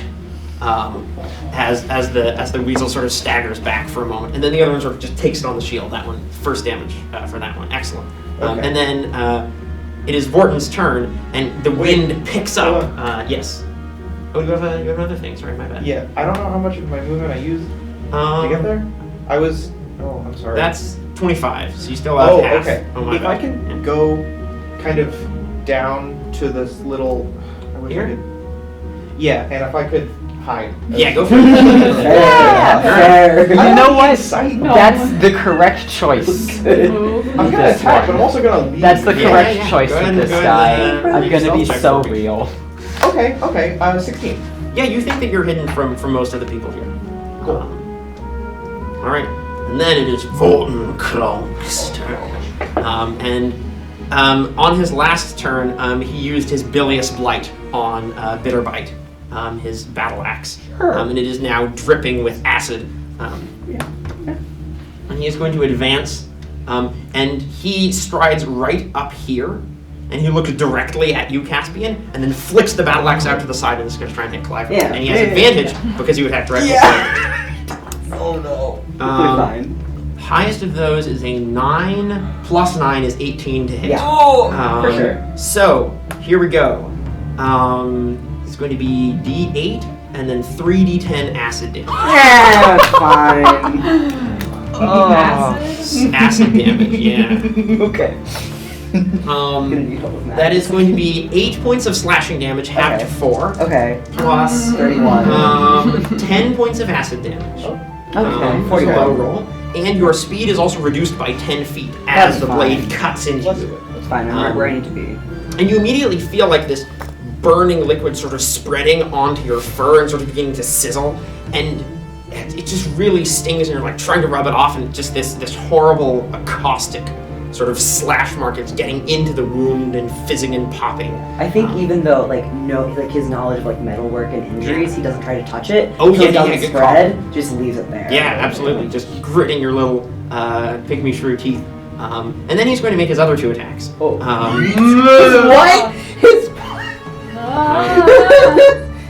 And he's gonna betray the Ashen Garden kill. That is a 24 to hit you, Clive. Oh, me And- again? Yeah. And 19 to hit you. Yeah, both of those. So these don't have the acid damage. That's okay. So it's only 8 points of damage, half to 4. Okay. And 7 points of damage, half to 3. So 7 more damage in total. Oh wait, so 48. All right. Just slashing out, and then Sunderfang comes around the Morning Star and slams into it, just striking with both of these weapons. Don't name your weapons, guys. It's cool. It's so No, cool. you gotta name your weapon. It's You can't so name your freaking cool. weapon. You name your weapon. Just and Morton just sort of looks towards you. And is just like, You're biting for a rematch. I'm right here. Come and get me. And then we're back to the top of the round, and the flood count increases to 4. Everywhere is difficult terrain. Oh! The water begins to surge higher and higher. You are the only person who's going to be unaffected by this. You can also swim. Okay. Cool.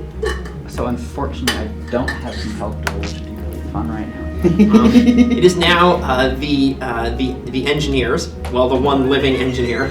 This guy got It's a little. This one is a little mouse who's just sort of looking around, just like, this is not good. One of the pumps has been broken. And they run over to this. They run sort of scurry, splashing through the water over here, and you can see there was another pump built into this pipe, and they begin fiddling with it, like trying to crank it into overdrive. Doesn't seem to be having too much of an effect, but they're like trying to work on that one. I can't imagine it's easy with the water.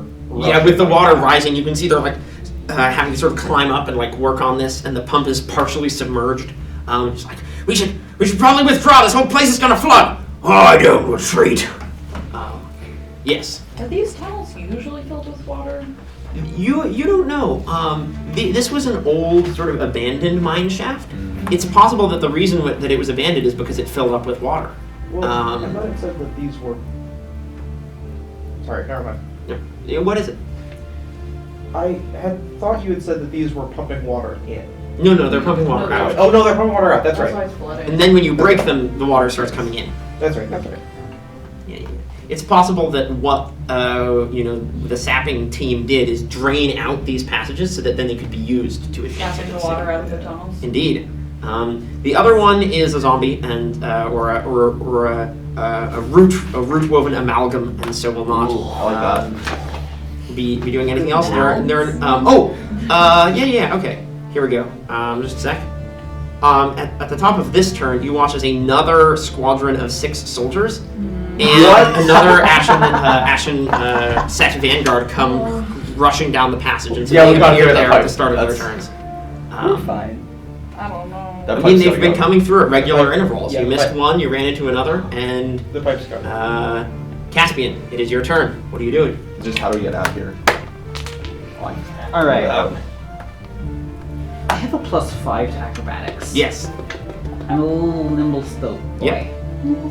Can I try and acrobatics over these guys in front of me? Yeah, absolutely you can. Go ahead and give me an acrobatics check. I think this is probably pretty easy because you're good at climbing. You can sort of get around them, yeah. I have a climbing speed. Yeah, then you don't even need to roll. You okay. just sort of climb up. There's like these little wooden braces that are supporting the tunnel. You just sort of climb up on them and then leap down onto the other side, and you can sort of end up right there, I guess. Spot just right there. Yeah, perfect. That's a good aura spot. And I'm going to face Vorten Klonk.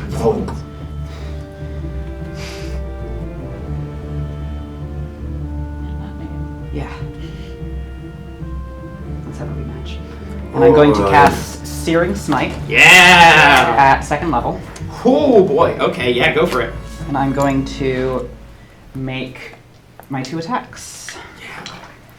Go ahead and make those attacks. Attack 1. 19 plus 8 for... That hits. Go ahead and give me a damage roll here. Hey Thorin, I have a question. Yes. Can I also apply a Divine Smite to this? Yes. Searing Smite is a separate effect that you did before your turn. Yippee. I believe your Shield of Faith will drop because Shield of it is Faith a separate drops. concentration spell. So it's going to be 1d8 from the sword. It's going to be 2... Hang on, it deals an extra 1d6 fire damage and causes it to ignite. But upcast at 2nd level is upcast. 2d6. 2d6. So actually give me the fire damage separately, please. Yes. I figure that because of the water is going to be... No, that's not actually that. It's another reason, which will be revealed in just a moment. Because he takes 4 times damage to Divine 5. Smite His arm is made of is wood. an extra 3d8. Probably gonna be 1.5. Or he absorbs it and shoots it back out. One of the 2. He explodes. the tunnel collapses. Rocks fall, everyone dies. Truly rocks fall. Alright, let's have the damage. That's a lot of dice over there. Paladins. Paladin. Wait, change a thing for the record. mainly we've been doing these with D20s. Oh yeah. I like it. Yeah. First of all, let's go. Okay, Yeah, let yeah. me. Do you wanna roll in here so you're all Yeah. all right? Fantastic. Cassidy and art. Aww. All right. That's cute. I don't know if you caught that. Yeah. Here we All go. right. Oh, that's all high That's numbers. So, Okay. 13, 18, 22, 28, 31. Plus. Sorry, the fire damage of that is 8. So that will be double to 16. Oh. So, hang on, plus. We love to So, hear what did I double. say? Actually, 13. I'm sorry, I made you do the 23, math all over again. 39. Yeah. Plus 7 from the sword. 13 And I figure that because I don't know. So part of Searing Smite is that he ignites. Yes. Mhm. I figure that the water might dampen that pretty Well, soon. there's still but- it's up to like knee level for medium Okay. creatures. So yeah, the sort of what this Searing Smite looks like is that I'm just, as I strike, there is this rage and this Yeah. fear and this anger and this terror just sort Yeah. of all mixed into one. And as I move to swing, the sort of, I don't know, I get lit the starlight and also the light of the torches and Yeah. the campfires. They all focus on this road and it ignites in this blinding light that, Yeah. as I swing my sword. Absolutely. Leaping over, you sort of bring the sword around, and there's a moment where it like sort of catches through one of the torches, and the starlight mixes with the firelight and just swirls around. And you just drive it in, and you know the weak points in this armor. You sort of dig around one of the plates and drive upwards, and you see the sword go in under the collarbone and then burst up out the back. Radiant energy. And you watch as the armor begins to burn away and reveal that his shoulder and part of his torso are knotted roots and vines. It's not just the arm, and it just catches fire. It's like, "Rah!" As the burning spreads. I'm just like, "Ah, I will show you one for that." Can I make my second attack? Yes. Paladins!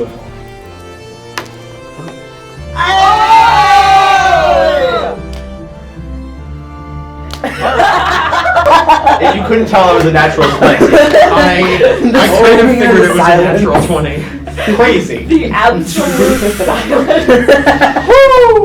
Man. All right, here we go. Hey, this combat was like, Silence. I was starting to sweat. Marking down another This second is level spell crazy. slot. Yeah. So that's all of my second level spell slots gone on this turn. I'm doing another. That's okay. Is this my another goodness. worth of damage? Okay, so let's go over this very quickly. We have 1d8 from the sword that's doubled. Yeah. Yes. And then we have another 3d8 from the second level Divine Smite that is doubled. So, are any of you familiar with the 4th level spell Blight, which does 8d8 damage? Yeah. That's what this is. Except also Paladin. plus some other stuff. There's not any. Oh, extra there's also ones, plus but- modifiers, yeah. Hey, can I get Yeah, let's get some d8s over One there more for D8. Cassidy. Damn it.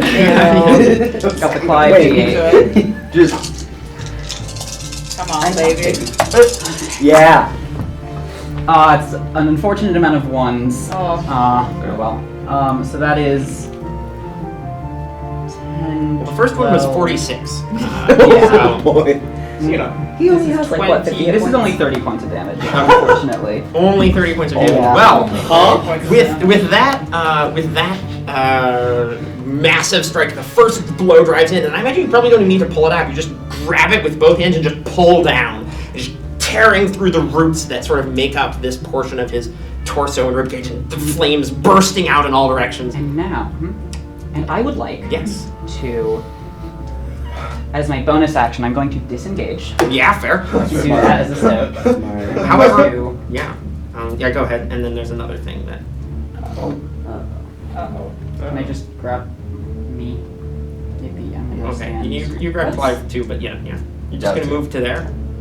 I'm gonna move to- No, actually, I want to be helpful for. Okay. Yeah, So you wait, can stay there. So Mm-hmm. I have So- an idea.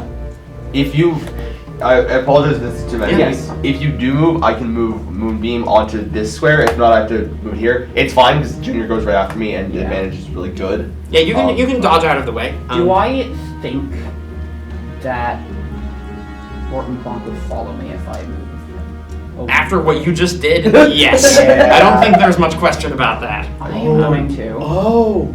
be right there. That's so good. All right.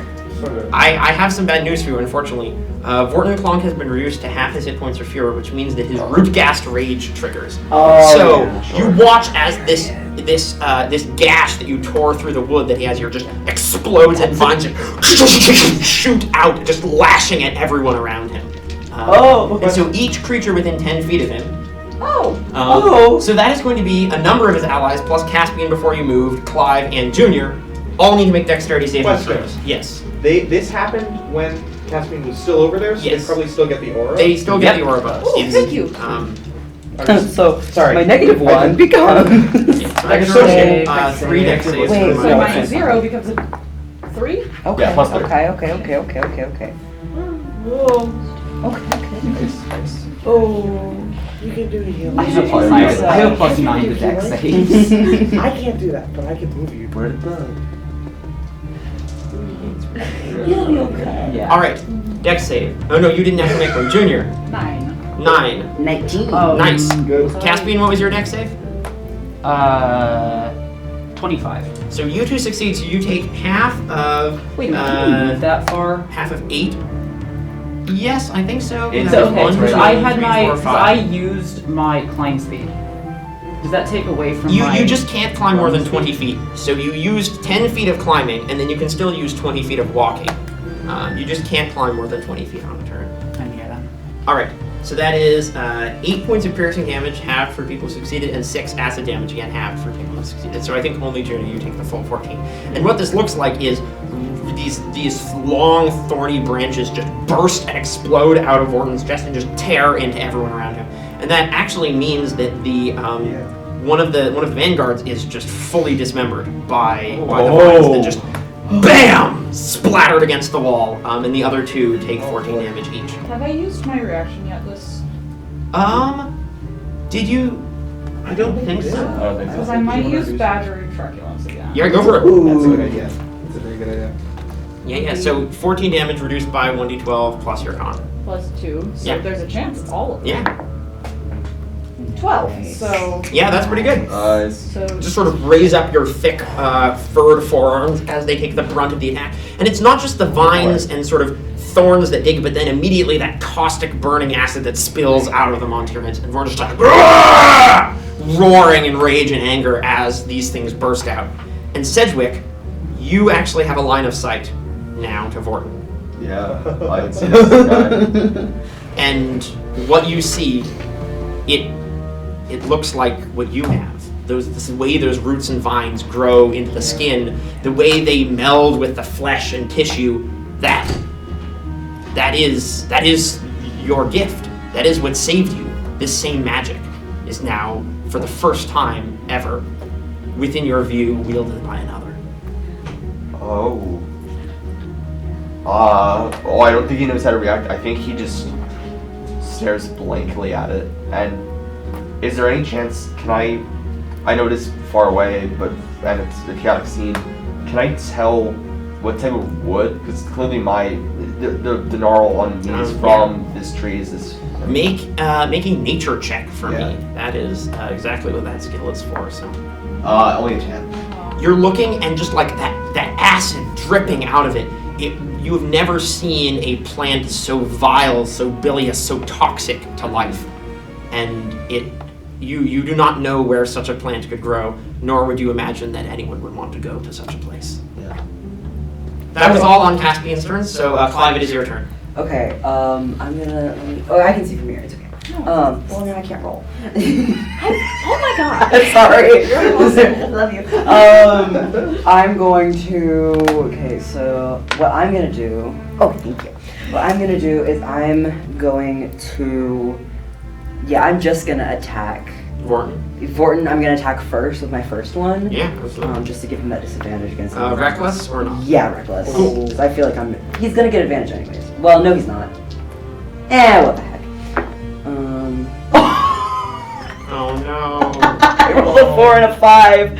Will a 12 hit him? You No, can try I'm for the second afraid. one, still give him the Yeah, I'm gonna do that. Yeah. Unfortunately, you swing out with the hammer, and he just catches it with Bitterbite and just slams it into the ground. Yeah, okay, we're gonna just...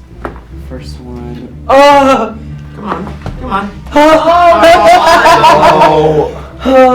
Clive's starting to feel the 53 points of damage he's taken so far.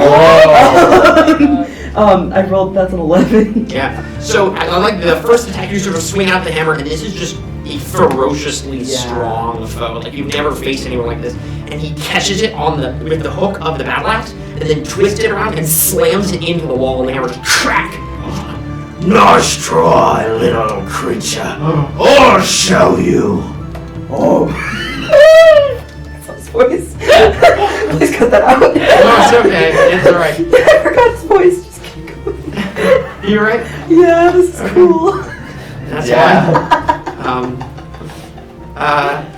Alright. That's all I can do. Okay, no, that's alright. You want to move at all? Or No. Okay. Cedric, your turn. Again. Oh, okay. So, oh gosh. Yeah, I can move Moonbeam 60 feet as my action. Yeah, you I can. probably will. I'm gonna move it onto the space where Ashen Guard and Borton. Yeah, and Borton are. Right there. Hang on. Yes. Yeah, absolutely. Awesome. And Con saves, right? yes, I believe yes. General it's Borton con con. save, which I imagine this Clonk is good at. But we'll see. Klonk's con save is +6. So let's see how this goes. That's only a 12, so that is a failure. Yeah, failure. And then for the Ashen Mask, also it's +2. That's a 14 + 2 is 16.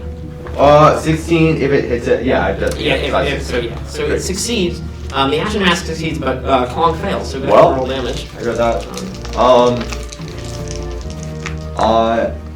Again, 16 points of radiant damage. Wow. Okay. Yeah. Or I'd have to. Half to 8 for you. And the other Ashen Mask is looking rough as well as the radiant damage sort of sears and burns at her fur. She was the rabbit. Just sort of. And as I move this moonbeam with my staff, and observe this thing about Borton, I'm just going to say, our second chance is not one to throw away lightly, and certainly not to do this with.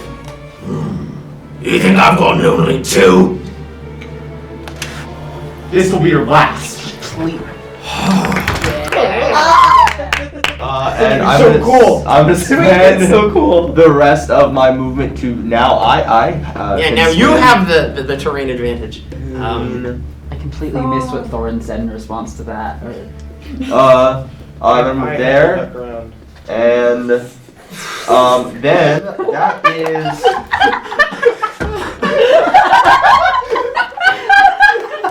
I missed something. I have the wet ground. It's Oberlin and I have the wet ground. It's So and I have the wet ground. We were brothers. We both had weird trees growing on our arms. I loved you. Oh my god. Oh boy. Where's this? Okay. And then, Sorry, Cedric. Please continue. yeah, that will be, I believe, the end of my turn, which means it is the Root Woven Amalgam's turn. Yeah, Cedric Jr. They can Junior! This is the person You have a over there. son. Yeah, so got where would you like five Root Woven Amalgam to They again only have a movement of 20 feet, which is 10 with Yeah. restraint. So it's okay, but we're just gonna move them ever closer. They're just gonna dash. Yeah. Can they can't be in the moonbeam space without taking damage. Correct, yeah. So I think, could we say, having known that, can I move I believe I have 60 feet of movement. I Yeah. calculated. Can I move the moonbeam just 5 squares Oh down? yeah. Just one more square down. Yeah. Yeah, there we go. So like And it then I'll would be go. like right there. Oh, and that's perfect. Yeah, then it can get in there. Because So yeah, that- can you move the zombie guy? Can't move him. 5, 10, and 5, so it dashes there Yeah. essentially. Yeah. Cool. And that will be its turn. And yeah, that is the end of my go.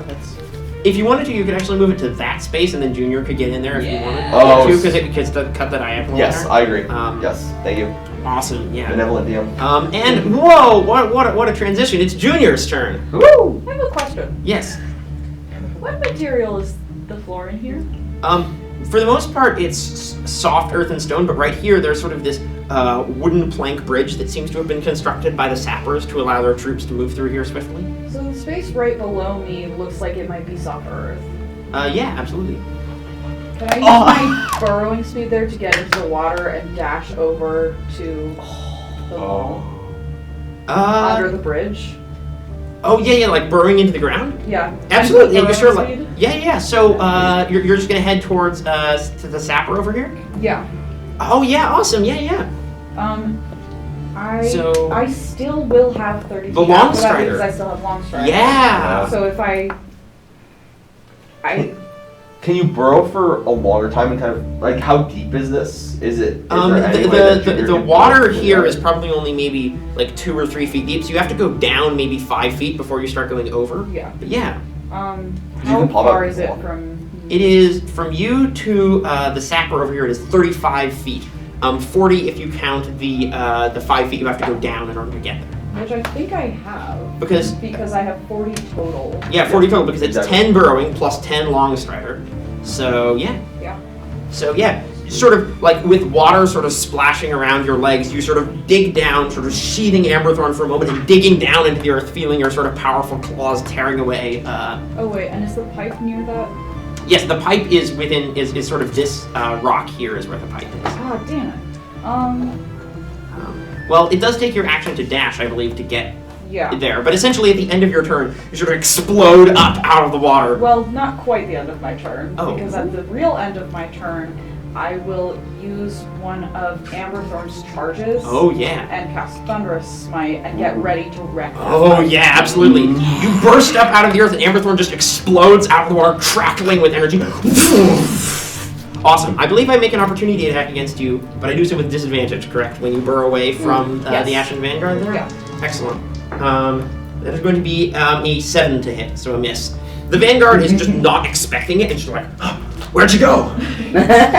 As you disappear in How here, do you miss there's you? little bits of and clods of soil sort of floating up into the water, and you can even You're feel so like the good. water rushing down into the tunnel as you burrow behind you, and it sort of pushes you along. Yeah, awesome. Yay. It is now the Vanguard's turns. So this one is just going to dash forward 5, 10, 15, 20, 25, 35, 10, 15, 20, 25, 30. And is then, seeing Caspian, just going to chuck a pair of hand axes. Just probably a beaver just has one hand axe like between their teeth, just pulls it out, and then pulls it out. That is cool. So first attack, That's cool. misses. That's Second pretty attack, 16 plus 5, so 21 to hit. Just hits. So let me grab my Well, not just. If I had my shield of face. 7 points of slashing damage as the hand axe. Alright. And are you concentrating on anything still? We have the token no, there. I don't. No, because you're concentrating on Searing Smite on Thornton because it's still burning. Yeah, well, Searing Smite isn't a concentration anymore, I don't think. No, you Is it? still have to concentrate on it to keep doing the fire damage. does it? Yeah, Okay. yeah. Okay. Yeah, I'm fine. Okay, I rolled cool. I rolled nat 20. Cool. Just a nice casual nat 20. Hey, with my Oh, concentration check. glad to get that out of the way before you Okay, fix yeah. You know, just a little 26 on the... This one is going to attack Clive, and then the other one over here probably rushes Sedgwick, not noticing Hugh. Damn it. So you can use a reaction. First, I'll do the 2 attacks against Clive, which are advantaged. That is a 16 Yeah. and a math 24. Yeah. So 2 points of damage and 5 points of damage. I'm Already gonna, halved. I'm gonna eat up the 5. You're gonna eat the 5? Yeah. Awesome. Yeah, go for it. to do that. Yum, yum, yum, yum, Eat yum. that The damage. cloak flies out and wraps Delicious around you, Clive, damage. as the mace comes smashing down and sort of absorbs it in. Delicious assault. Yeah. Okay, so 1, 2, 3... I don't think Sedgwick. Can you check if Sedgwick and Hugh are within 30 feet of me, actually? Let me get my ruler here. Sorry, I might. Sedgwick and Hugh are just within 30 feet of you. Perfect. Yeah. So 1, Yeah, 2, Hugh. 3, 4. Because The maximum. Sedgwick Jr. Maximum. Cedric Jr. Yeah, Cedric Jr. So, It's and also that was technically an ally. five, It was 5 damage, points so of it's- damage, so I yeah. gained 5 hit points. It's a horrible Nice. root baby. Horrible root baby that's larger than you, probably. And then the other one comes forward. Would you like to use your reaction Yes, to hit it with I your will. spores damage? Use Halo Spores. I'm sorry, that's a 17 plus 2, it's a 19. High five. No, that's fair. That's And then it's 2 attacks. Yep. Doesn't have a great con save. I've just been getting lucky on those. That's cocked. So 18 to hit and 22 to hit. Oh, Sorry, we'll 23. hit. So let me grab my D8 here. First one is 6 slashing damage. Second one is 5. Comes forward with a sword and just. I still have 1 temp HP, which means that I still. Yeah, your get Halo my no extra Spores is Halo still up. running Very underneath. nice. Oh yeah. Yep. Yeah. All right. Then we go to Hugh. Hugh, your passive perception is very high. And you can see that as the water is beginning to rush in, some of the timbers that have been placed in supporting this mine shaft are beginning to dislodge as the water rises and begin to float away from the walls. Because it's not all rock, a lot of it is packed soil, and so as the water spreads, it's beginning to seep in and the walls are growing softer and they're beginning to slump in around you. Oh dear. Go ahead. Huh. Okay. Y'all aren't amphibious. Yeah, how long do people hold their breath? I have a swim speed. I can move real fast. I'm gonna move.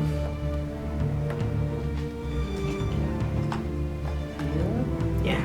Would that put me within 10 feet of both the Ashen Mask and Morton? It looks like, hang on, let me just get a circle here. It looks almost exactly. Yeah, that's all 3 of them right there, I think. I just. No, I don't think Vorton is in there. You might have to. You either get the Ashen Mask above you, or you get Vorton. I don't think you get both. Okay, then if I move down 1, do I get?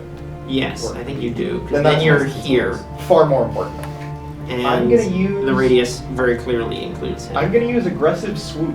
Yeah. So tell us about this. So you can swoop aggressively at your foes to frighten and distract them. As a bonus action, you can antagonize and intimidate each creature of your choice within 10 feet of you by chirping, clawing, and taunting. Each of those creatures has disadvantage on the next attack roll it makes before the end of its next turn. Awesome. Yeah. So that just happens, and because the first attack of his seems to be the worst, that is Yeah. fun. All right. So what? Might be the first thing. So. It might be the first that hits. What does it look like as Hugh sort of tries to distract and antagonize Vorton? I think a lot of it is like he was not very loud, but I think all of these sounds are guided by the wind, so that Yeah, it's absolutely. just kind of buffeting him. Get out of my head! As these sort of chirps and bird sounds and whistling wind are just swirling around his head. Yeah, awesome. And I was gonna do a thing, but it's not. I don't know.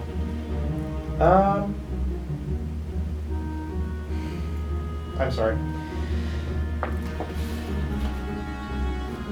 No, it's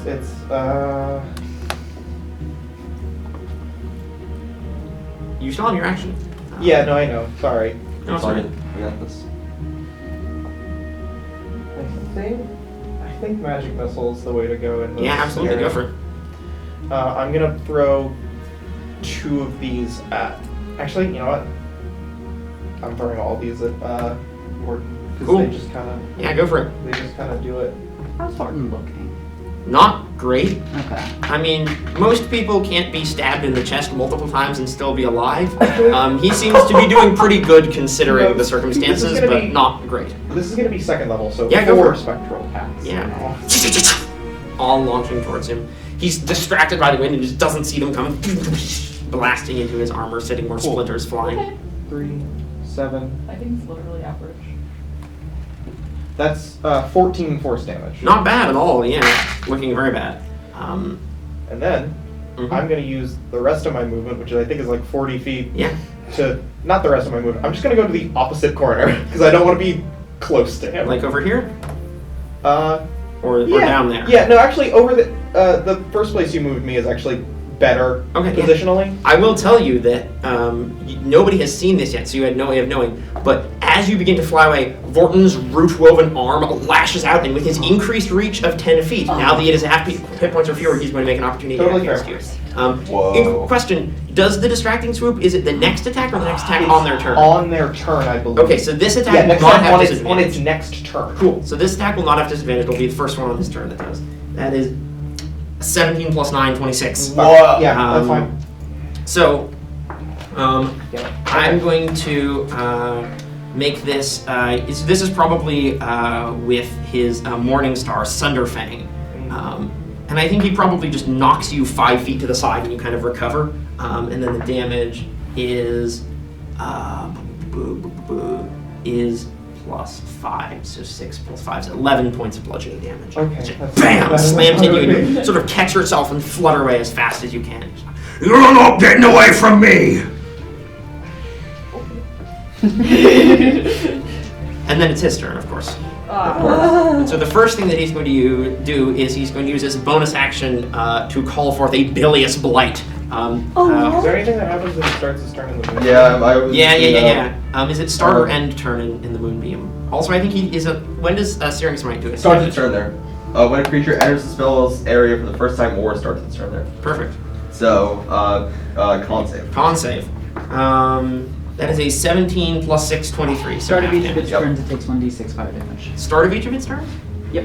Okay, go ahead and roll that for me, and then double it because he is vulnerable to fire because he is made of wood. How do you know he's Wodenclaw? Well, he's made of wood. 6 damage. Excellent. A duck! You've got to get more sleep. Oh, sorry. Okay. So, what was the half damage from the Moonbeam?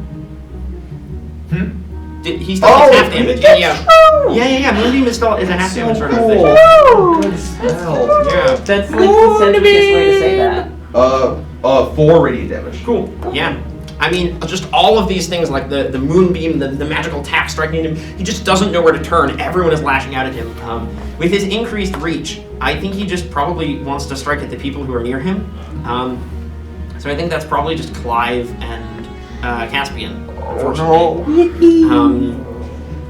And you can see, like, his strikes are getting wilder. Some of them are smashing into the walls or into wooden, supports and cracking them. He's just, rah, rah! He'll have disadvantage on the first one. Yeah, he'll have disadvantage on his first one against you. Caspian. Have I already used the... I have already. That's, that definitely misses. That's only a 14. And then the second strike is better, 25. To me? Yes. Yep. So this is going to be the nasty one, unfortunately, because it's the first attack on each of his You turns. don't Yes. with that Do one? experiment.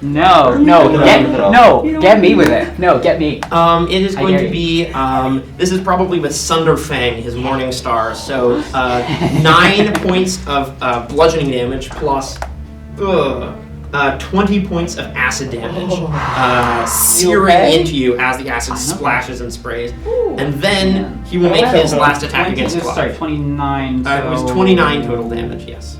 Want to amend that statement? You good? I'm great. I don't believe that. I'm don't just fine. Clive, did you reckless on your turn? I did. Yeah. I didn't let's hit him, go. but I did. Okay, so that's, I'm very sorry about that. That's rotten luck. But it's 19 to hit. Yeah. So that'll be 10 points of bludgeoning damage, half to 5. So just Okay. bam, bam. I'm fine. And you can see now that the supports are cracking, and definitely the area around Vorton, at the very least, is in imminent danger of a cave-in of some That's kind. fun. Okay, real talk. Caspian is pretending to be fine. What's actually going on? Yeah. How Well, do you whose turn is it? We are at the top of the round, which means the flood count goes to 5. Oh, great. I'm starting to think this is a good thing. Yes. If we flood the tunnels, they're gonna have a Yes. harder time coming in. Yeah. It's true. It's a very good thing. Believe I die. We have We're not. adventurers. We can hold our breath for a while, and there's holes up. And Oh, we there can just- are? Yeah, there are that holes. You clear can see where the area. light is coming Have we seen Mhm. Is the water... any of them that could, are animals that breathe underwater? You have not seen any amphibians among them yet. Is Some the of them are water just like swimmers? rising and kind of like a little bit stagnant, or is not still and stagnant, but like is it just like sort of staying in one place? It's rushing in from this broken siphon, this pipe, and just beginning to fill and spread. And nothing happens on water count 5, but essentially it's continuing to rise, and it's beginning to, all of these loose packed soil walls, everywhere where there's not rock, they are getting sort of muddier, and the supports are beginning to kind of lean in. How is the water under the bridge? It's still water. Is The bridge is no longer a bridge, it's now Okay. fully submerged. Is it? But is it like particularly faster? No, it just seems to be generally filling in, like it's flooding down. The water is fastest over by the broken pipe, which was Okay, up that here. makes sense actually. Yeah, okay. So at the start of the turn, there's one engineer left, and seeing Junior just burst out of the water right in front of me. Make an intimidation check for me with Yeah! yeah. Tiny mouse. Did you say Yeah, advantage. Feel I free to went have to it, because college, you just make explode things. out right in front of it. and I get Yeah. proficiency in Oh, this yeah. automatically because badgers don't mess with badgers, people. Hug your local badgers. Oh, It's Oh. still probably decent. 16. Yeah. The little mouse is just sort of like, don't break it, you'll kill us all! I don't think so. Just runs away. Yeah, good. That's what I wanted. Run away. And I don't Then- want to kill people. yeah. Caspian, it is your turn. At the start of your turn, because, you know, it's you, I need you to make a dexterity saving throw for me. No. 26. One of the beams that supports Whoa. the earthen ceiling above you suddenly comes crashing down, and you just barely manage to dodge it as it slams down into the water next to you, sending out ripples and Nearly splashes. wet catted to death. What would you like to do? So, Thorin, Yes. your most recent attack, it reduced me to 26 hit points. Ah! Would you like to tell us what that means? As a stoat, I have this little ability called Fierce. Mhm. And I can use it once per long rest, and it's if an attack reduces me to half health or lower, I may gain advantage on all attack rolls until the end of my next turn. Whoa, that's so cool, Caspian. Are you going to do that right I would now? love to do that. That's I am amazing. going to leap at Vorton. Yeah, go for it. Yeah. Heroism, baby. Yeah. Oh yeah, I gained 4. Yeah, don't forget there's 10 feet, Yeah, which don't stack. which but don't stack, but. Not nothing. No, certainly not. I've advantage. run Yeah, go for it. heroes and has won the fight. Yeah. That's good thing I had advantage. Yeah. 22 to hit. Yes, that hits. Go ahead and give me a damage roll. Alright. Very good. Clive. Clive in the background. Being a sham. Oh, here's my ideas. Come on, come on. Do you need more? Do you need more? 8 plus 7. Actually, Bobby, I like the precedent you set. Why don't we make this a crucible? Well, I Yeah. feel like I have to divine smite The this. cadence. And so I'm not using a divine smite this time. Okay. I'm just sort of, Oh. Yeah, yeah, that's alright. Just the regular We're not stuff. making any. No, we're not. All right, let's go. Come on, baby. 10 damage. All right, he's not looking good. The blade slashes down onto him. You can see staggering, barely on his feet. I'm just gonna keep filming. Yeah, yeah. Because I'd be like, Oh. Okay. 23 to hit. Excellent. And that's an 11 points of damage. 11 points of damage. Not quite. He's just still on. I'm sorry, the blade stabs in. Now, Yes. that doesn't work, actually, because I was misremembering the text of the ability. I had a Sorry. funny idea, but I love funny ideas. well, my funny idea was to use an ability that specifically says when an ally gets hit. Oh. Unfortunately, that would be a when funny. an ally, when a creature not. other than you gets hit. Is Yeah, that would in not. the That would not work. text, in the rules text. I don't. Question. Yes. Do you still have the searing smite up? Yes. I do. Yeah. Because So It's possible. Yeah. I'll take more damage at the start. of the Also, don't next forget your round, channel divinity, which could come in handy. at but That's some what point I'm here. thinking about. Yes. That's specifically a So Yeah. what I was thinking of was intentionally provoking opportunity attacks. No, so that I could, it's got to be someone else to. It's yeah, gotta be it someone else to specifically do it. does. All right. And I unfortunately didn't use that at the best time possible, but That's alright. I You, think you slash out twice, and Gordon's you just know what my barely bonus clinging action on. is going to be. Yes. I cast Sanctuary on Clive. Yeah, what's that absolutely. mean? gonna get No, not burned Clive. immediately. I cast. No, that's actually a bad idea. Yeah. Is it? Wait. Oh, No, yeah. if I want to use It the. might be a waste of a spell slot. It might be a waste Yeah, of spell I would slot. just- No, I'm not yeah, gonna do yeah, that. I'm not don't gonna worry do about that. What do you mean? I'm a waste of a spell slot. Okay. No, I we're mean, like. you would. I know, I know, Why I you know. protected me? Yeah, that's Yeah, very true. Be safe. No. Absolutely not. Be safe. I'm 67 gosh dang years old. I'm 67. Great tree, dang years old. I Okay. don't need to Do you cast. have a bonus action, or are I don't you- feel the need to. Okay, cool. Really. I'm In fine. that case, Clive, it is your turn. Okay. Oh yeah. I'm Hit him. going to. I'm gonna try to hit him again. Vorton? Yeah, don't forget you have that bardic inspiration. That is, from yeah. Junior, I'm gonna hold it in my Um, hand this time. in case you need it. And go So ahead. Are you happy. attacking recklessly? Yes. Because what's the point of not doing that? Crazy. I don't I know. think maybe. Okay, a lot better. 23 to That hit. hits. Yeah, use Go the ahead and little give me a ones. damage. Yeah, that's what I They figured. like the little character. Yeah, that's what I thought. Okay, 4 plus 10 points of That's bludgeoning enough. damage. Oh, so, please describe for me what this, because this is very much a tag team assault right here Yeah. of Caspian driving in and then Clive following up with the hammer. In the light of the moon. Oh yeah, absolutely. The moon as it is shining down. Caspian driving out once, twice with the blade, and then Clive coming in. What do you Yeah. think it looks like? I feel like I think his strike maybe I think his strike just kind of gets him to the ground Yeah. right in front of Caspian Oh, fantastic. Yeah. to give yeah, absolutely. Caspian that final moment because this Yeah. is important. That's awesome. And so then I yield to you. What do you think you would do or say in this moment?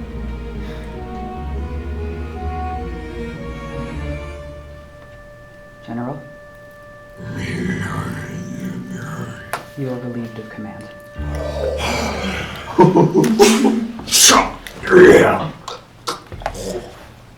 And Vorton slumps to the ground. Oh, that is his name. Oh, come on! It was the perfect moment! You just...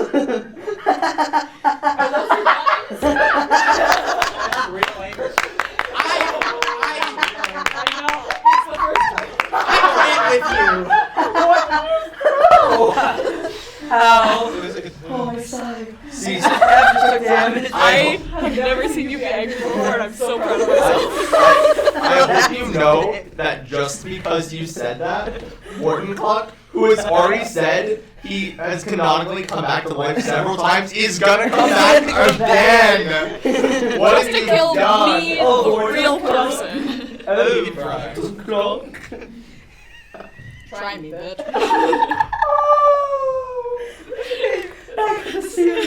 Alright, are you going to use your reaction, Cedric, as Vorton Clonk falls to the ground to attempt? Unfortunately, I would love to if Warden Clock is not within 10 feet. Oh. You know what? That would be incredible. So funny though. Alright. I feel like that'd be really not fun for Caspian though. Oh. That's true. That's true. Alright, so, Vorton Caspian Clonk was slumps to the attack ground, anymore. dead. Nothing The to water worry about continues to rise. except Immediately it water. begins to turn sort of a dark, murky crimson around his body as it splashes into the water.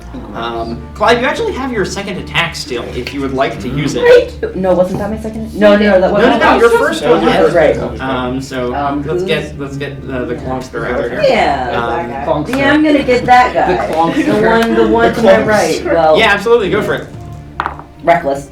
Yeah, they're welcome. 19 for a total Hits. of 20. And the damage? 26. The damage is 7 plus 6, 13. Yeah, absolutely. Another strong strike from the hammer. That Ashen Mask Vanguard, looking shaken by seeing the general of the Ashen Masks fall, sort of staggers backwards, looking around wildly. Not just because the ceiling seems to be coming down. Right. And then, let's see. Cedric, it is your turn. You can see the water's continuing to rise, soil and clumps of dirt are beginning to sort of fill into the... Can I determine how fast the water is rising? Like if the water continues to rise at this speed, Yeah. how many seconds do we have? Yeah, absolutely. Go ahead and make... I think this is just intelligence, unfortunately, because you're just trying to look around. Actually, I could see this as wisdom as well, because it's awareness. Could it be, we argue this is nature? So it's about the water rushing. I know it is technology. Yeah, I could see it being nature. Yeah. Go I just ahead worry and make a about nature check. sensing Yeah, rather no, than- absolutely. 15. You think that at the moment you're doing okay. Your main concern would just be that for people who can't, swim or hold their breath, it might be difficult for them to get out because you're underground. There are those passages above, but they might not be able to swim there. The other thing is that it maybe isn't the water, but what the water is doing to the tunnel itself, the erosion, because you can swim through water, you can't swim through falling rocks and earth and roots. And when they start coming down, which they already have, then that is going to be bad for you. It's going to be bad for the Ashen set, but it is going to be bad for you as well. Then I think I will just yell. Okay, we got him. The cave's coming down. We need to retreat now, save ourselves, and fight another day. They're not gonna, because they can't come through because the cave in and water. Yeah. And I think Cedric is going to. I guess can't hurt to. I think that opportunity attacks will be right in front of him. I guess I'll move the moonbeam so it's right in front of me, so it hits that. Yeah, absolutely. That lad right Actually, there. that may influence some things here. Hang on, I'm just trying to move this moonbeam. Roll 20 is being very recalcitrant. There we go. Such a good word. Such a good word. Yeah, con save from the Yes. unfortunately, that is a 20. All right. 18 still plus take half damage. Is that This one's looking okay. Hasn't taken too much damage. I rolled really high before. Now I rolled really low, but that's okay. 4 reduced to 2. Cool. Radiant. Just sort of charges forward through the moonbeam, which sort of sears at them a little bit. Let's thrilled about taking an op attack, because I don't want to drop below, but I can swim, I'm fast enough. I'm just gonna... You could always hop as a bonus action. That doesn't provoke opportunity attacks. Oh, you're so right. Did you... Sorry. I don't know if you... Moving Moonbeam is an action. Okay. Oh, really? Mm-hmm. Very cool. Then I will hop 15 feet. 5, 10, 15. And then, I'm going to,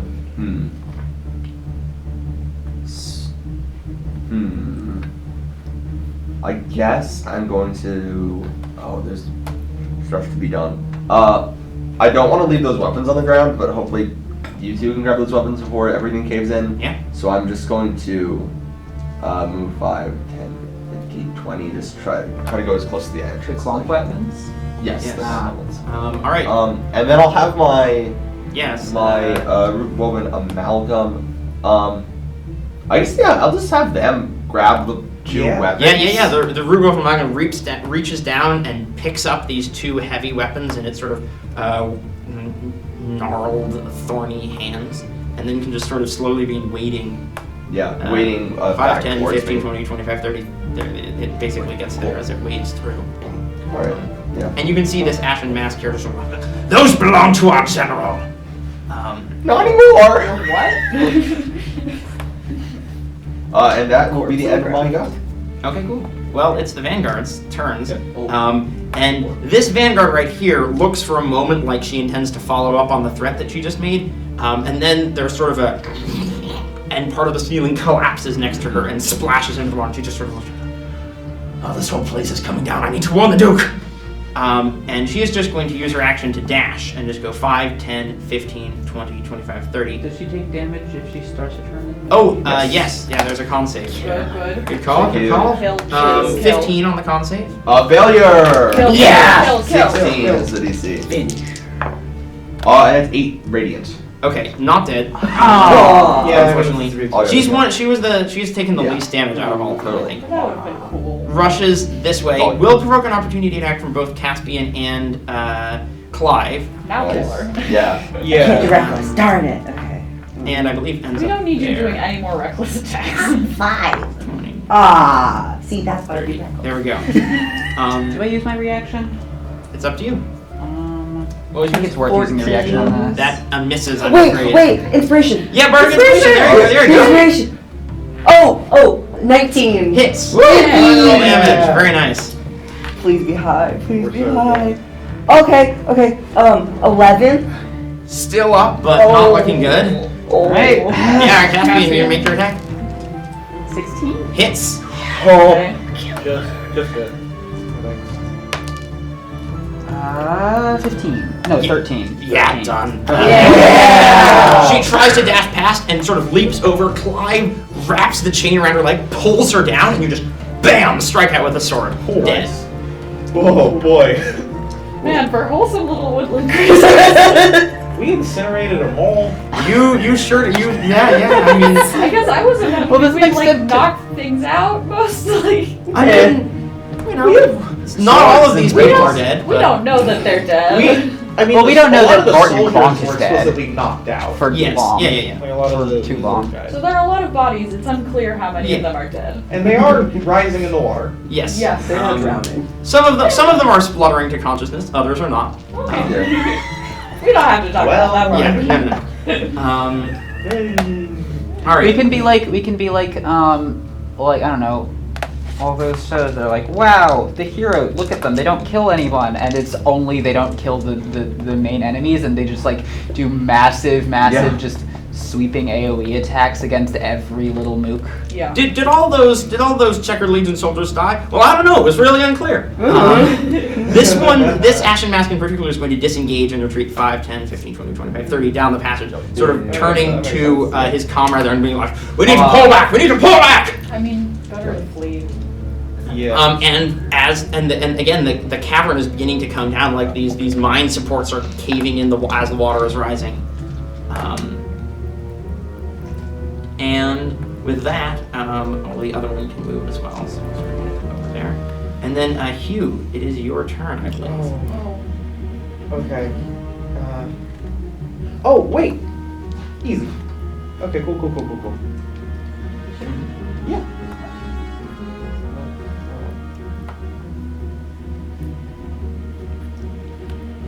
Sorry. I'm sorry. I'm gonna go over here so that I can hopefully see Junior. Yeah, absolutely. Huh. Yeah, that's a pretty unobstructed line. And you got it. And I'm not gonna do a bonus action because it's not important. And I'm gonna hold my action for when that I guess when I hear this. Yeah. I mean, I'm walking You're probably- toward it. Yeah. For when that for when Junior Yeah. hits and attacks that pipe, I'm gonna hold Vortex Warp. Yeah, and move absolutely. Junior back Speaking here. of Junior, did you take a turn this round? I feel like I might have skipped you by accident. Did you skip me? In that case, then my turn is different. I think what may have happened is you did the intimidation thing on your turn and didn't take the rest of it. Do I go That's very possible. right after Sedgwick? Yes. Yes. Because you moved Oh, right yeah. onto the... Yeah. That's right. My apologies. Why did we Yeah. have you take your turn now after I moved myself after back. Hugh's turn? Oh. Well, Sorry. Okay, that works. That's fine. you sure? Because Hugh gets to do more stuff, I think, if I We can go back and do your turn first. That's fine. Yeah. If Let's I do I that. don't mind. Yeah, that's I don't mind at all. Sorry, my bad. A lot of things going on back here. All good. Sometimes things slip through the cracks. My Yeah. apologies. I love, Junior, your turn. I love to hit that pipe. Yeah, go for it. Right, there's a mine. Go ahead and make an attack roll for me. Yay. Hit it. 20 total? Yes. Fun fact: pipes not notoriously good at dodging. Cool. So So slippery though. with my Thunderous Oh yeah, Smite, thunderous smite. Oh boy. Ooh. that's I can't imagine the pipe is gonna like this. all of these. Oh, that's a lot of noises. It's just 4. Oh, Those are decent noises. 17 damage, some of which is thunder. 2d6 of which is thunder, so minimum 4. Yeah. Amberthorn comes up in your hand, just with one cleaving slash. Bang! The pipe breaks and water immediately floods out. Can you make a strength saving throw for me? Or you can just be carried with it if you want to. You don't have to resist if you want to be Where pushed. would it carry me? It's just pushing you directly away, so kind of like this direction. Oh, that's not Can I let it push me and then use my own movement? You would be pushed 20 feet back if you let it push you. So Yeah, sort of I'll just- let it push me and then I'll start moving to leave, I think. Yeah, so 5, 10, 15, 20, because you're a long strider. You can get that far. Okay. Because it's all difficult terrain. And then.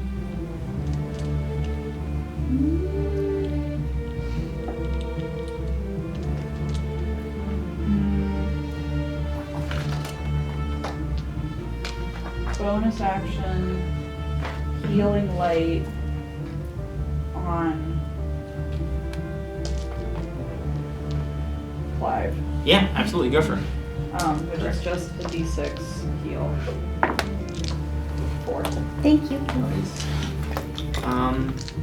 Yeah, and then we're back to you, Hugh. Sorry. Okay. My purpose is to get people where they're meant to be. So wonderful. Huh? That's so nice and lovely. Oh, I think thanks. that was just fun. Cedric is right there. It Yes, really we are- sounded like Sedgwick. I think Cedric and I are not Cedric, similar at all. Cedric is taking over Bobby like the No, that's just what like the Bobby tree is sounds taking like over sometimes. Sedgwick. so. I can see. Okay. Yeah, Cedric's taking Bobby's like. I'm gonna. I think I'd still be within range for vortex work because it's 90 feet. Yeah, you got plenty of range on that. It's only 40 to Junior. Yeah. Okay. I don't need to. I'm still gonna upcast it just so I have a second level spell slot left. Cool. Yeah. But all that does is increase the range. It's not important. But Yes. and I'm gonna say. Does that also increase the range that you can teleport them away from you? Like the distance. Oh, that it they can increases be? the range of the spell. So Yeah. yes. Yeah. Ooh. So that might be relevant. I haven't described what vortex work looks like. Yeah.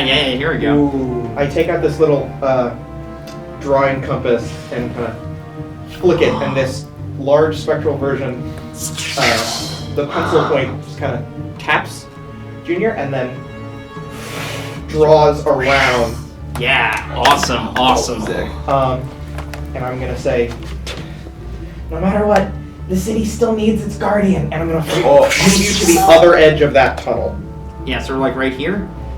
Yes, and because I have cast a spell, given a spell slot, Ooh. I'm going to use Call the Cardinal Winds, Mhm.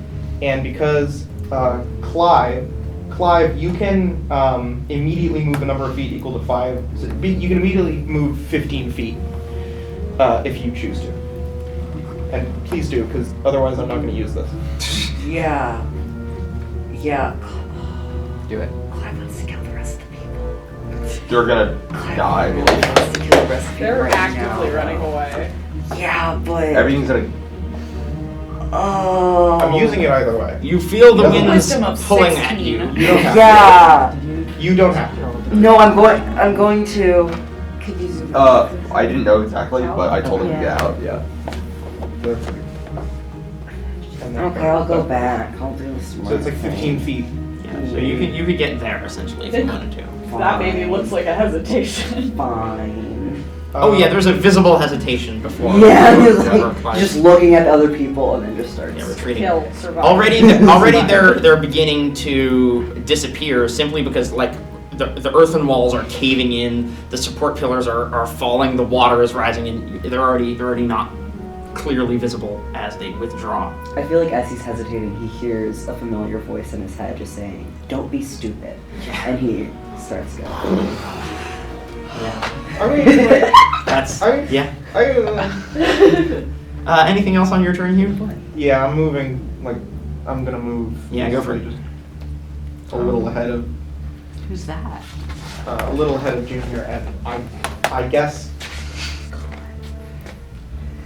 Because it seems like we're probably not going to be in initiative for much longer. Like dash and just get farther. Yeah, absolutely. outward. Just swooping along.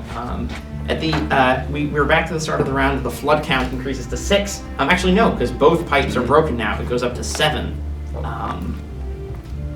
So what that means is that everybody in sort of the main area of this, which is going to be this Ashen Mask here, and then Caspian and Clive.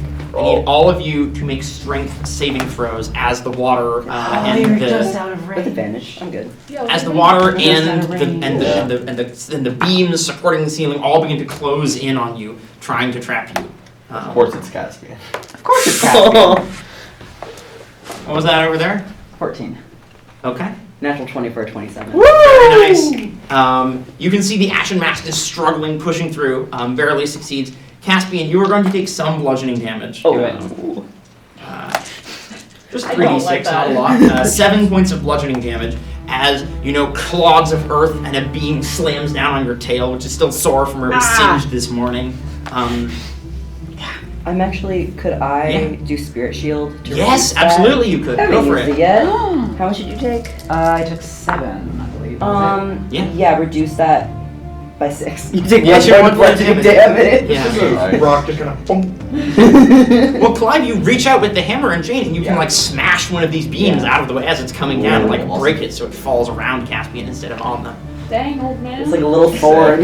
Yeah. Awesome. All right. So the flood count is going to continue to go up, and then Caspian, it is your turn.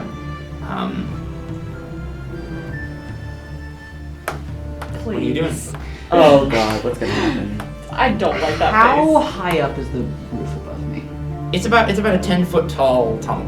And how, and like if I were to, because I am worried about my ability to get out the way everyone else is going. Mm-hmm. So, would I be able to try and clamber up into the daylight, or not daylight, but The night. the Climber up into light. the night. The moonlight. Currently, you are in an area that has a ceiling. You could Okay. try and swim essentially towards. Do you have a swimming speed? Hey. Okay. Yeah, you could swim towards an area that has the ability to go up. Absolutely, if you wanted to. All right, I'm much more confident in my ability to go up than sideways at the moment. Cool. So I'm going to try and do that. Yeah, just sort of letting the water lift you off your little stoked feet. You sort of begin paddling and swimming. Where are you going? You're just sort of going towards the nearest opening because I think that would be over here. Yes. Yeah, absolutely. All right, so you start sort of kicking your little stoked feet, taking off. Sort of as the water is rising, you sort of begin rising with it. Quickly, you can see sort of flickering torchlight rippling across the surface of the water as you make your way up. So your swimming speed is 20 feet normally. So Yes. yeah, absolutely. I think, realistically speaking, you were the last person who was sort of in danger of getting stuck here. I will ask for probably an acrobatics check to just sort of weave your way with your sort of narrow, lithe form around the sort of obstructions, obstacles, things floating in the water, beams and boulders and such as you're heading in. But everyone else, I think you can probably make it out fine. The water isn't rising fast enough to really pose a danger to you without the threat of collapse. All right. That's Yeah. that's Yeah, go for right. it. It's a 3 on the That was a die. 3 on the dice. Okay, good to know. Do better. Come on. Come on. One. 21. Yeah. So there's a moment as you're swimming towards the surface that you see a piece of what was maybe once an old crane of some kind that's sort of being swept down from another piece of the mine on this flood, and it almost catches your tail and snags around. You just dodge out of it at the last moment, and you watch as it sinks down into the water. You avoid being dragged down with it, and sort of splashing to the top and then scrabbling against roots in sort of these narrow cracks. You can wind your way up. And yeah, I think we'll sort of stay with you for a moment. As everyone else is sort of fleeing, you see enough to know that they've all made it out as you sort of scrabble up, and you can see returning to an out of combat state that. Well, at least you're out of combat. I don't know if I would describe Burrvale as out of combat at the moment. As when you sort of surface Caspian out of this sort of crack with the roots around you, you can see the flickering lights of fires, and you can still hear the sounds of fighting have now moved beyond this place. Burrows seems to be completely under the control of the Checkered Duke, and so you're all behind enemy lines, or at least you are. As you sort of clamber out, and you sort of take a moment to look around, you can see faintly against the dark star-strewn sky, smoke rising from burning fires. And still, out beyond the wall, rows and rows of torches glowing. What do you think Caspian does? I think they take a moment to just sit down. Yeah. Honestly, they're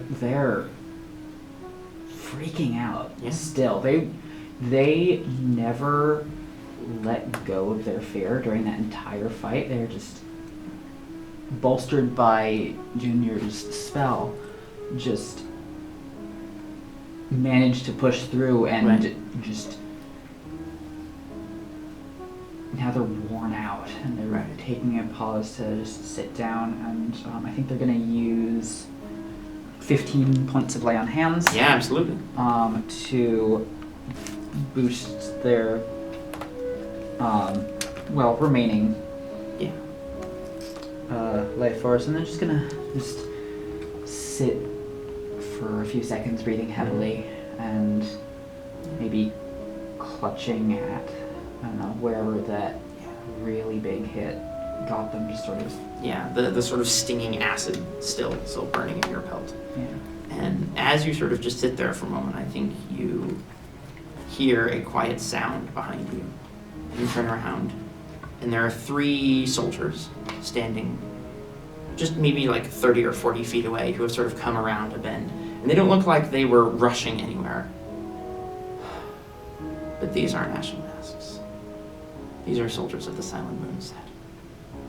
And you can see that their dark blue capes are like yours. And their armor is a pale red like yours. And all of them freeze for a moment as they sort of notice you. You can see they sort of look between each other.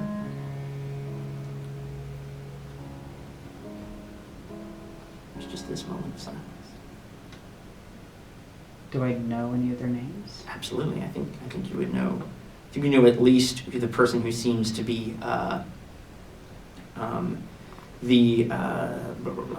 lieutenant of this sort of little trio is a rabbit named Sable. Do they have a last name? Be something like Sable Darkmont. Sir Darkmont. Captain, I don't understand. Neither did I. How? You're alive. I didn't.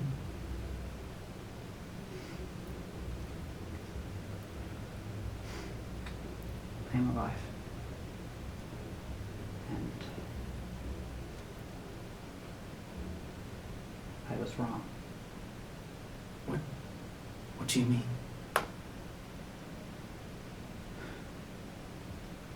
I renounced my oath to the Checkered Duke. Well, why? I don't understand. Are you with them? Sort of just looks up towards the tree.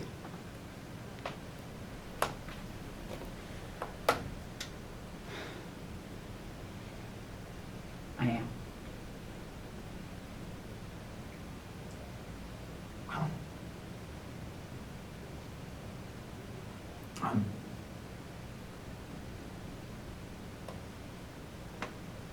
I don't understand. How could you do this? You are a captain. We followed you. We trusted you.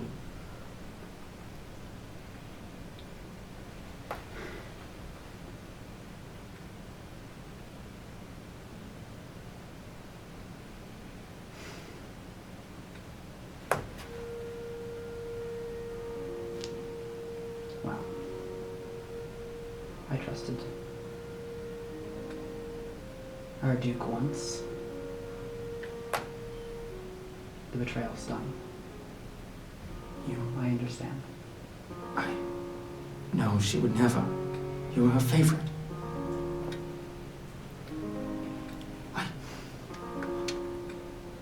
Make a persuasion check. Can I use my channel divinity Yeah, to get a +5 to persuasion? absolutely. This crucible. I don't think I'm gonna get a better chance to use this. This is Yeah. The bardic inspiration. You want to send it over? Yeah, I do. Absolutely. Aww.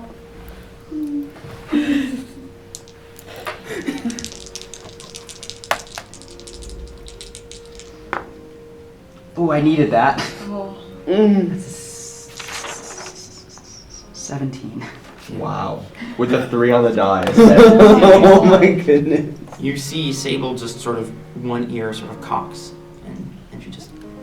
I think what I will say in response to her favorite is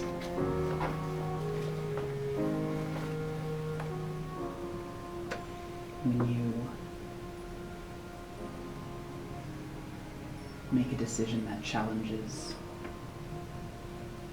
perceived loyalty, even for what you believe to be the greater good, and the people that you've trusted and respected turn on you for it.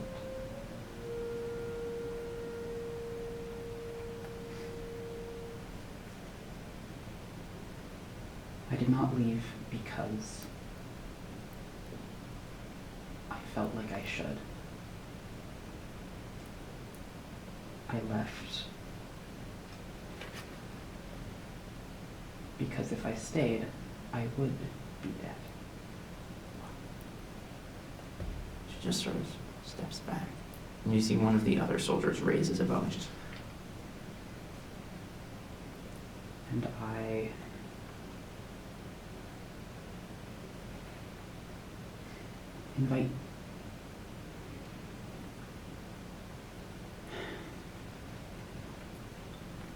invite you to follow suit, should you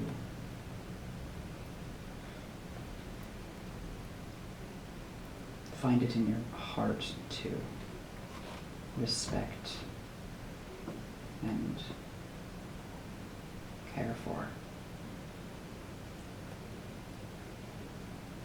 the people who have shown nothing but care and respect for each other. And there's a moment when you think she almost might. But then she looks back.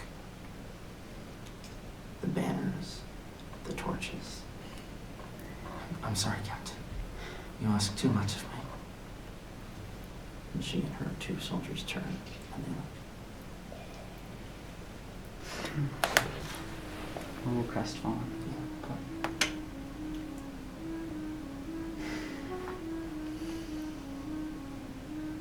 As for everybody else, you make a retreat along the same passages that you came from. Climbing between roots and along carved rocky passageways. Cedric, where are you leaving everybody?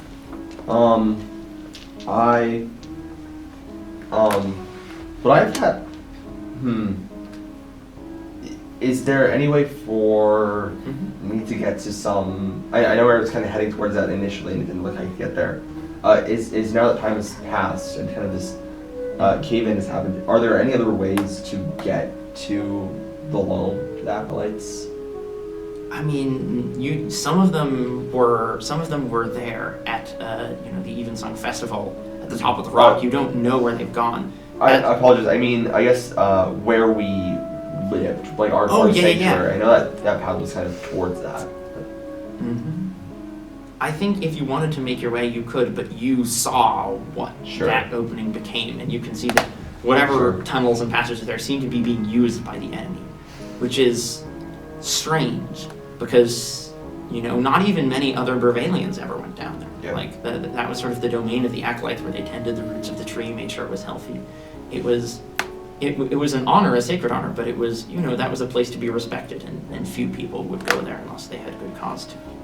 I think in this moment of loss, Cedric would turn to the others, and especially turn to Junior, who's kind of been taking this leader role. Where do you think? My home's gone. We can't. Where do you? Your home isn't gone yet. Burvale is still here. And the great tree's still here. You're right. You'll always have a home under its boughs. Are we? For now, I think we have to join everyone else in its trunk. We go to the magistrates. Okay, that's. I can lead us there. I can do that. I can do that much. You can. Okay. And I am going to. I think at some point, Cedric would have collected the 2 weapons from Yeah, absolutely. the zombie and therefore from this other person who had used the gift that Cedric got for so much terror, and just stares at these 2 weapons now under his possession, and I think they're just so devastated. That's what's going around, but I think they're just going to, as much as they usually like hunch over, they're just going to solemnly just proceed. It's almost as if not walking, you just see Cedric's cloak just drift behind him, moving like a specter, but with definitive purpose to get to the magistrates. And I think as the tunnels get closer and wider and light begins to shed down from them, you get closer to the carved hollows of the magistrates' hall. The crowds of sort of anxious people, of creatures, forest folk from all over Burrvale, see Sedgwick and just sort of silently part out of the way. And there is a stillness that comes as Sedgwick, you make your way. And if you are walking ahead of everyone else, then you can make your way unimpeded, without speaking a word, to the door of the hall that just earlier today you entered, of the magistrates. And you can hear, once again, there is a conversation, a hushed one, taking place with beyond the doors. I'm going to take my staff and knock 3 times. Yes. What is everyone else doing as this happens, or the 3 of you? I think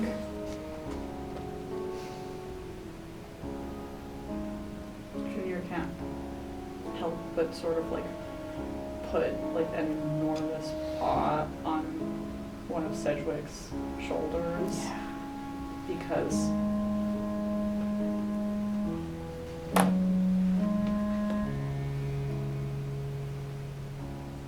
that's just what she does. Yeah. I'm going to, I think driven by that act, Cedric is going to turn around to the people milling about, and as much as he hates it, he certainly is loud, and I think he's going to speak up. He's going to say, "One of the generals is already finished. We are Burrvale and we can win this together. All of us." And then turn back to the door and look up at Junior, like very far up, and then look down. And I'd like to think that Caspian, as you're making your way back up towards the tree, maybe you hear echoing off of the hollow inside of the trunk, sort of slinking in at the very back of this crowd, which are retreating out of towers in the root warren into the base of the tree itself, that you would hear these sort of words echoing in the applause that follows. Yeah. Yes. Can I look at Clive and try to see if he's worried? If he's what? Worried.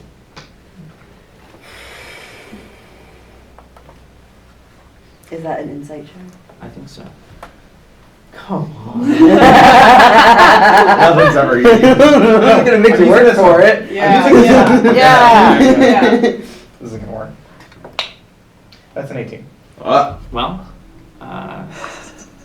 Clive? He's looking around.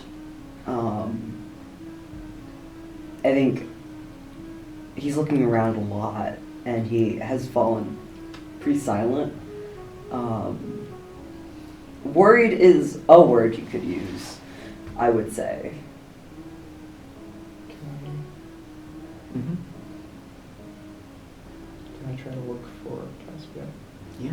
Make a perception check for me.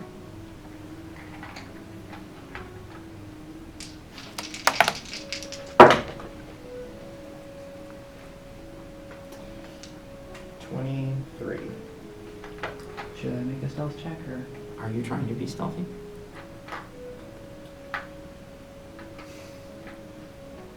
Yeah, I'd say so. Go ahead and make a stealth. 14. You just catch a hint of that blue cape mixed into the rest of the crowd as Caspian sort of slips in. Well, bird helps.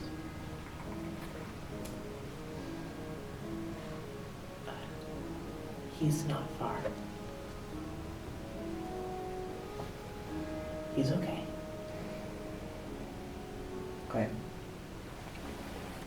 We need to find them. And then Clive's gonna start looking too. Yeah. You can make that check, and as the two of you start looking around, the knock at the door is answered, and you can once again hear that conversation that sort of cuts off. Don't understand how they could have gone inside. Only the acolytes of the Loam are supposed to use those tunnels. Can I overhear this? Yeah. I'm absolutely just tapping on the door like, I know, I know. And then you make your way over, or rather the door is open and you can see that sort of standing, they don't open all the way, they sort of crack open. You just see one muskrat eye sort of peering through as Matteo Marlmont is there. Oh, it's you. Come in. Hi there, Miss Ron. Hello. I've rarely ever been more glad to see you. Come, please. What is it like out there? I can't say it's good. Well, too good to have better now that you're here.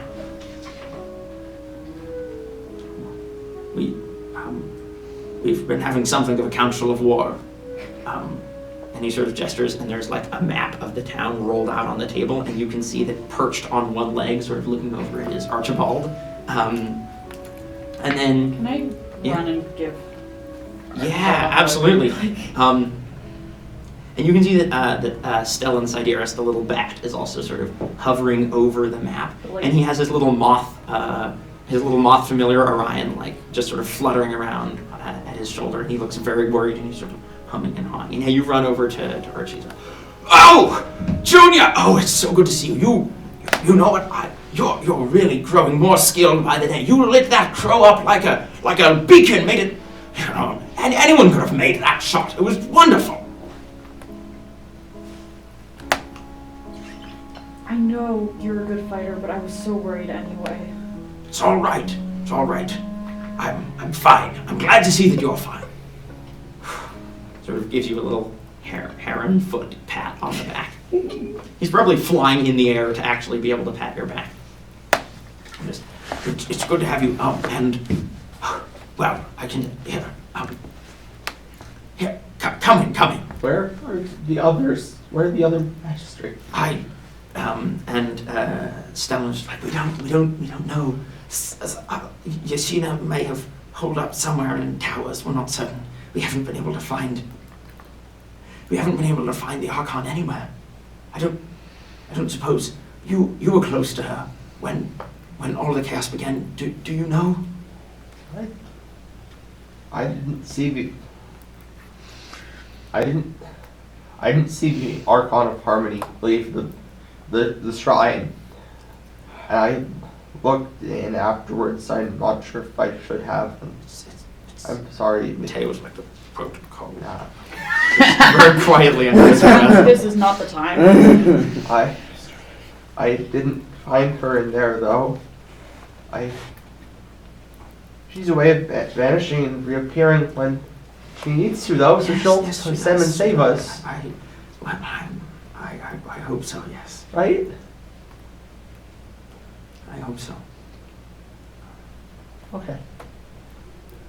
And I think that Marlemont sort of lets this quiet moment as he says, but really what we should be concerned about is how these enemy forces managed to get inside the city and what they even want from us. I don't understand. The tunnels. I'm pretty sure I know how they got in. What did you see? What do you know? Well, earlier today, as I was coming in to meet with you, Yes. I encountered good friend Baxter. Right. I think it was Barnabas, but I could be wrong I didn't about realize that we Maybe. had heard a name. Oh, sorry. Maybe I didn't say the name. Sorry, I did know it. Yeah. Baxter is also a great name. I got closer than I thought I Yeah. would. That's great. Yeah. Baxter Barnabas. Yeah. Yes. Canon. Oh, yes. I'm complaining about some kind of trouble with new workers. New workers, that does make sense. Hmm. We're very welcoming here, and we're dealing with forces that don't care for us. You sort of, I see what you mean. The scalawags, the ruffians, the blackguards. I don't know if they're all bad. They can't be. They can't be. There's too many of them for them to all be bad. At least that Checkered Duke is. She's their leader. The important thing is that we find a way to save Burrvale. Yes, of course, of course. And that's, well, and he sort of, and Stellan just sort of adjusts their glass and just like, well, unfortunately, it seems we're dealing with an enemy who knows far more about us than we would really like. Ken, Yes. I think in a moment of silence, Cedric's just trying to rack their brain about everything that has ever gone on. It is so suspicious to him that the acolytes, whatever, one of the acolytes would maybe betray Yeah. or reveal any information. Can, maybe using insight, Sedgwick delve into his memories and try to find if there was ever any notion or hint from either the acolytes or maybe from the Archon. Yeah. Unfortunately, that sounds like a history check, but I will give you advantage on it. Okay. Go to inspiration. This is Okay. History is 19. Yeah. You think about it, and you don't remember something, but you remember the absence of something. None of the acolytes ever showed any kind of ill will towards the tree. It was their sacred duty to guard it. And for all the mystery that enshrouded her, you remember your interactions, few though they might have been, with the Archon of Harmony, all in a positive light. You don't think that, from what you remember of her, that she ever showed any sign of wanting this kind of destruction and death.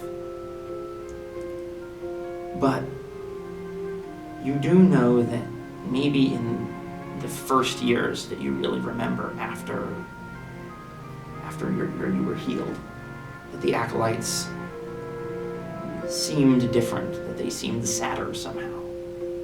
And just as you sort of trip back through your memory through all of these moments, and you begin to wonder, because you had asked them before about what had happened. You had asked them before how exactly that winter, that horrible winter, which was so cruel to the town, if it had taken one of their number. Because for years afterwards, there was always another peg in the burrow that was never used, another chair at the table that was never filled. And you begin to wonder now if maybe someone could have left. If someone could have left the acolytes. around that time in those first few years, which you barely remember. And the only reason that you noticed it, Cedric, is you're very perceptive, you're insightful, and you know those small things that you were put off about, that the other acolytes said you shouldn't concern yourself with. It didn't matter, not for someone young like you with much life ahead of them.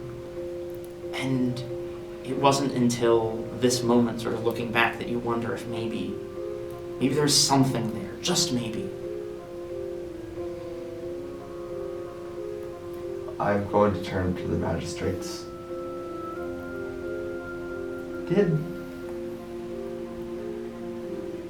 It's no helpful to point fingers and blame, but I only bring this up because maybe it'll help us defeat the Checkered Duke, but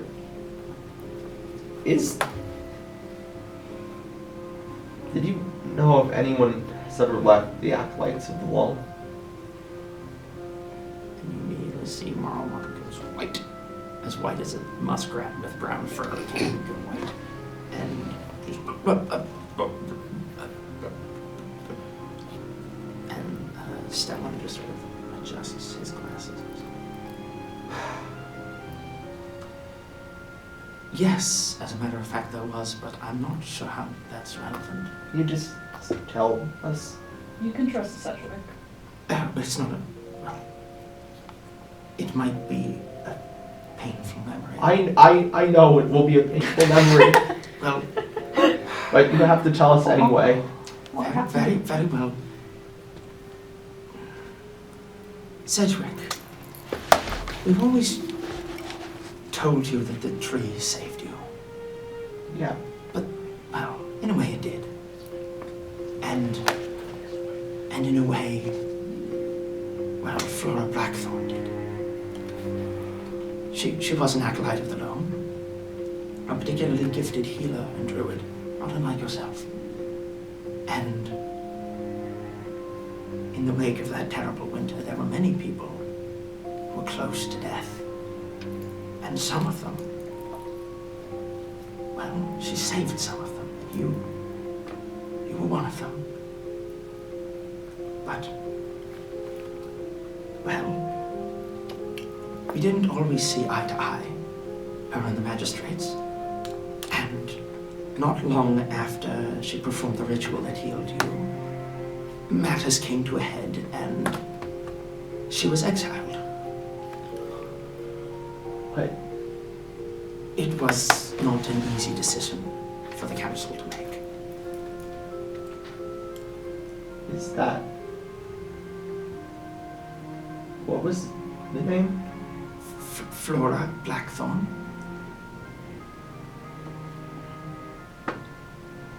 She wasn't a badge. No. No. She was a weasel. Very unusual. Her fur always stayed white no matter what time of year it was. Does that match the depictions of one of the generals? No. But you saw a weasel in the shrine, in the incense, just for a moment, wearing the robes of an acolyte of the Loam. And Marlmont is like, I'm sorry we didn't tell you. It's not easy for any of us. I don't know what it means. I don't know either. I mean, to be perfectly honest, it is not one of my prouder moments that I had to be the one to give a decision like that. Why was she exiled? She was exiled because her way of seeing the world and ours were not the same. And we tried to compromise, and we tried to... Mr. M. All due respect, I'm going to need you to speak plainly right now. This is a council of war. Right. Very, very well.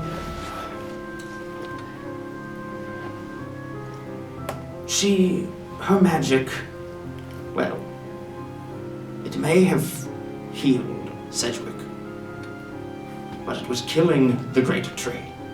And I could not abide by that. And that's where we're going to end for today. What? No! You need to stop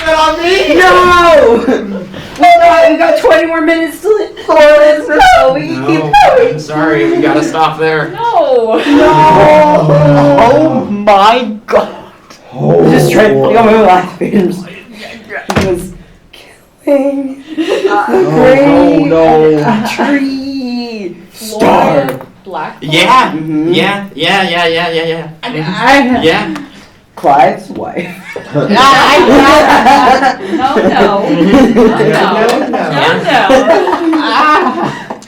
I mean, Sedgwick was healed 10 years ago. That's plenty of time. Yeah, 10 years ago. Plenty of time. Yeah. But For what? Playing back for what? for her to We tried. heal. Why? Why were her? What's her deal? Ghost? Why the acolyte must have. I know. Okay, this is fine. We talk about this after. I mean, this section's kind of fun. But the acolyte could have placed the thing in the. Theory. Yeah. Sorry, theory. Theory. Like sucking away the power of plants Mm-hmm. to bring people to life Yeah. could theoretically also maybe be a like possessing people through like raising them from the dead by plant matter sort of situation, or a you join my army, I stop you from ever dying. Why? Oh, and that's why Vorton has. And that's why they have to keep going to trees, because people keep dying when they take over villages. And then you bring them. But we. You need new trees. You need new trees. Why are people killing the tree? Wait, is this an allegory for global warming? Probably. This they were Mother Nature. I think it's quite a few things. Yeah. It also Oh could not my be in. God. Yeah. I know. I think we've been pretty anti-nature this whole time. Yeah. Yeah. Fuck Oh that. my god! That's why Clive is the Lauren, Ford commercial I guy. have something to share with you. Yes. I need to ask. Yes. Oh, if it yes, can thank happen. you. I can't do it Should with everyone else. should. Okay. We'll just lie. Yeah, that's I okay. also have something to say to you that I can't say around everyone else. I think we're gonna have a lot of things to say. So I'm scared to do the outro now because I feel like I'm going to be murdered. But you know what? Thank you everybody for watching.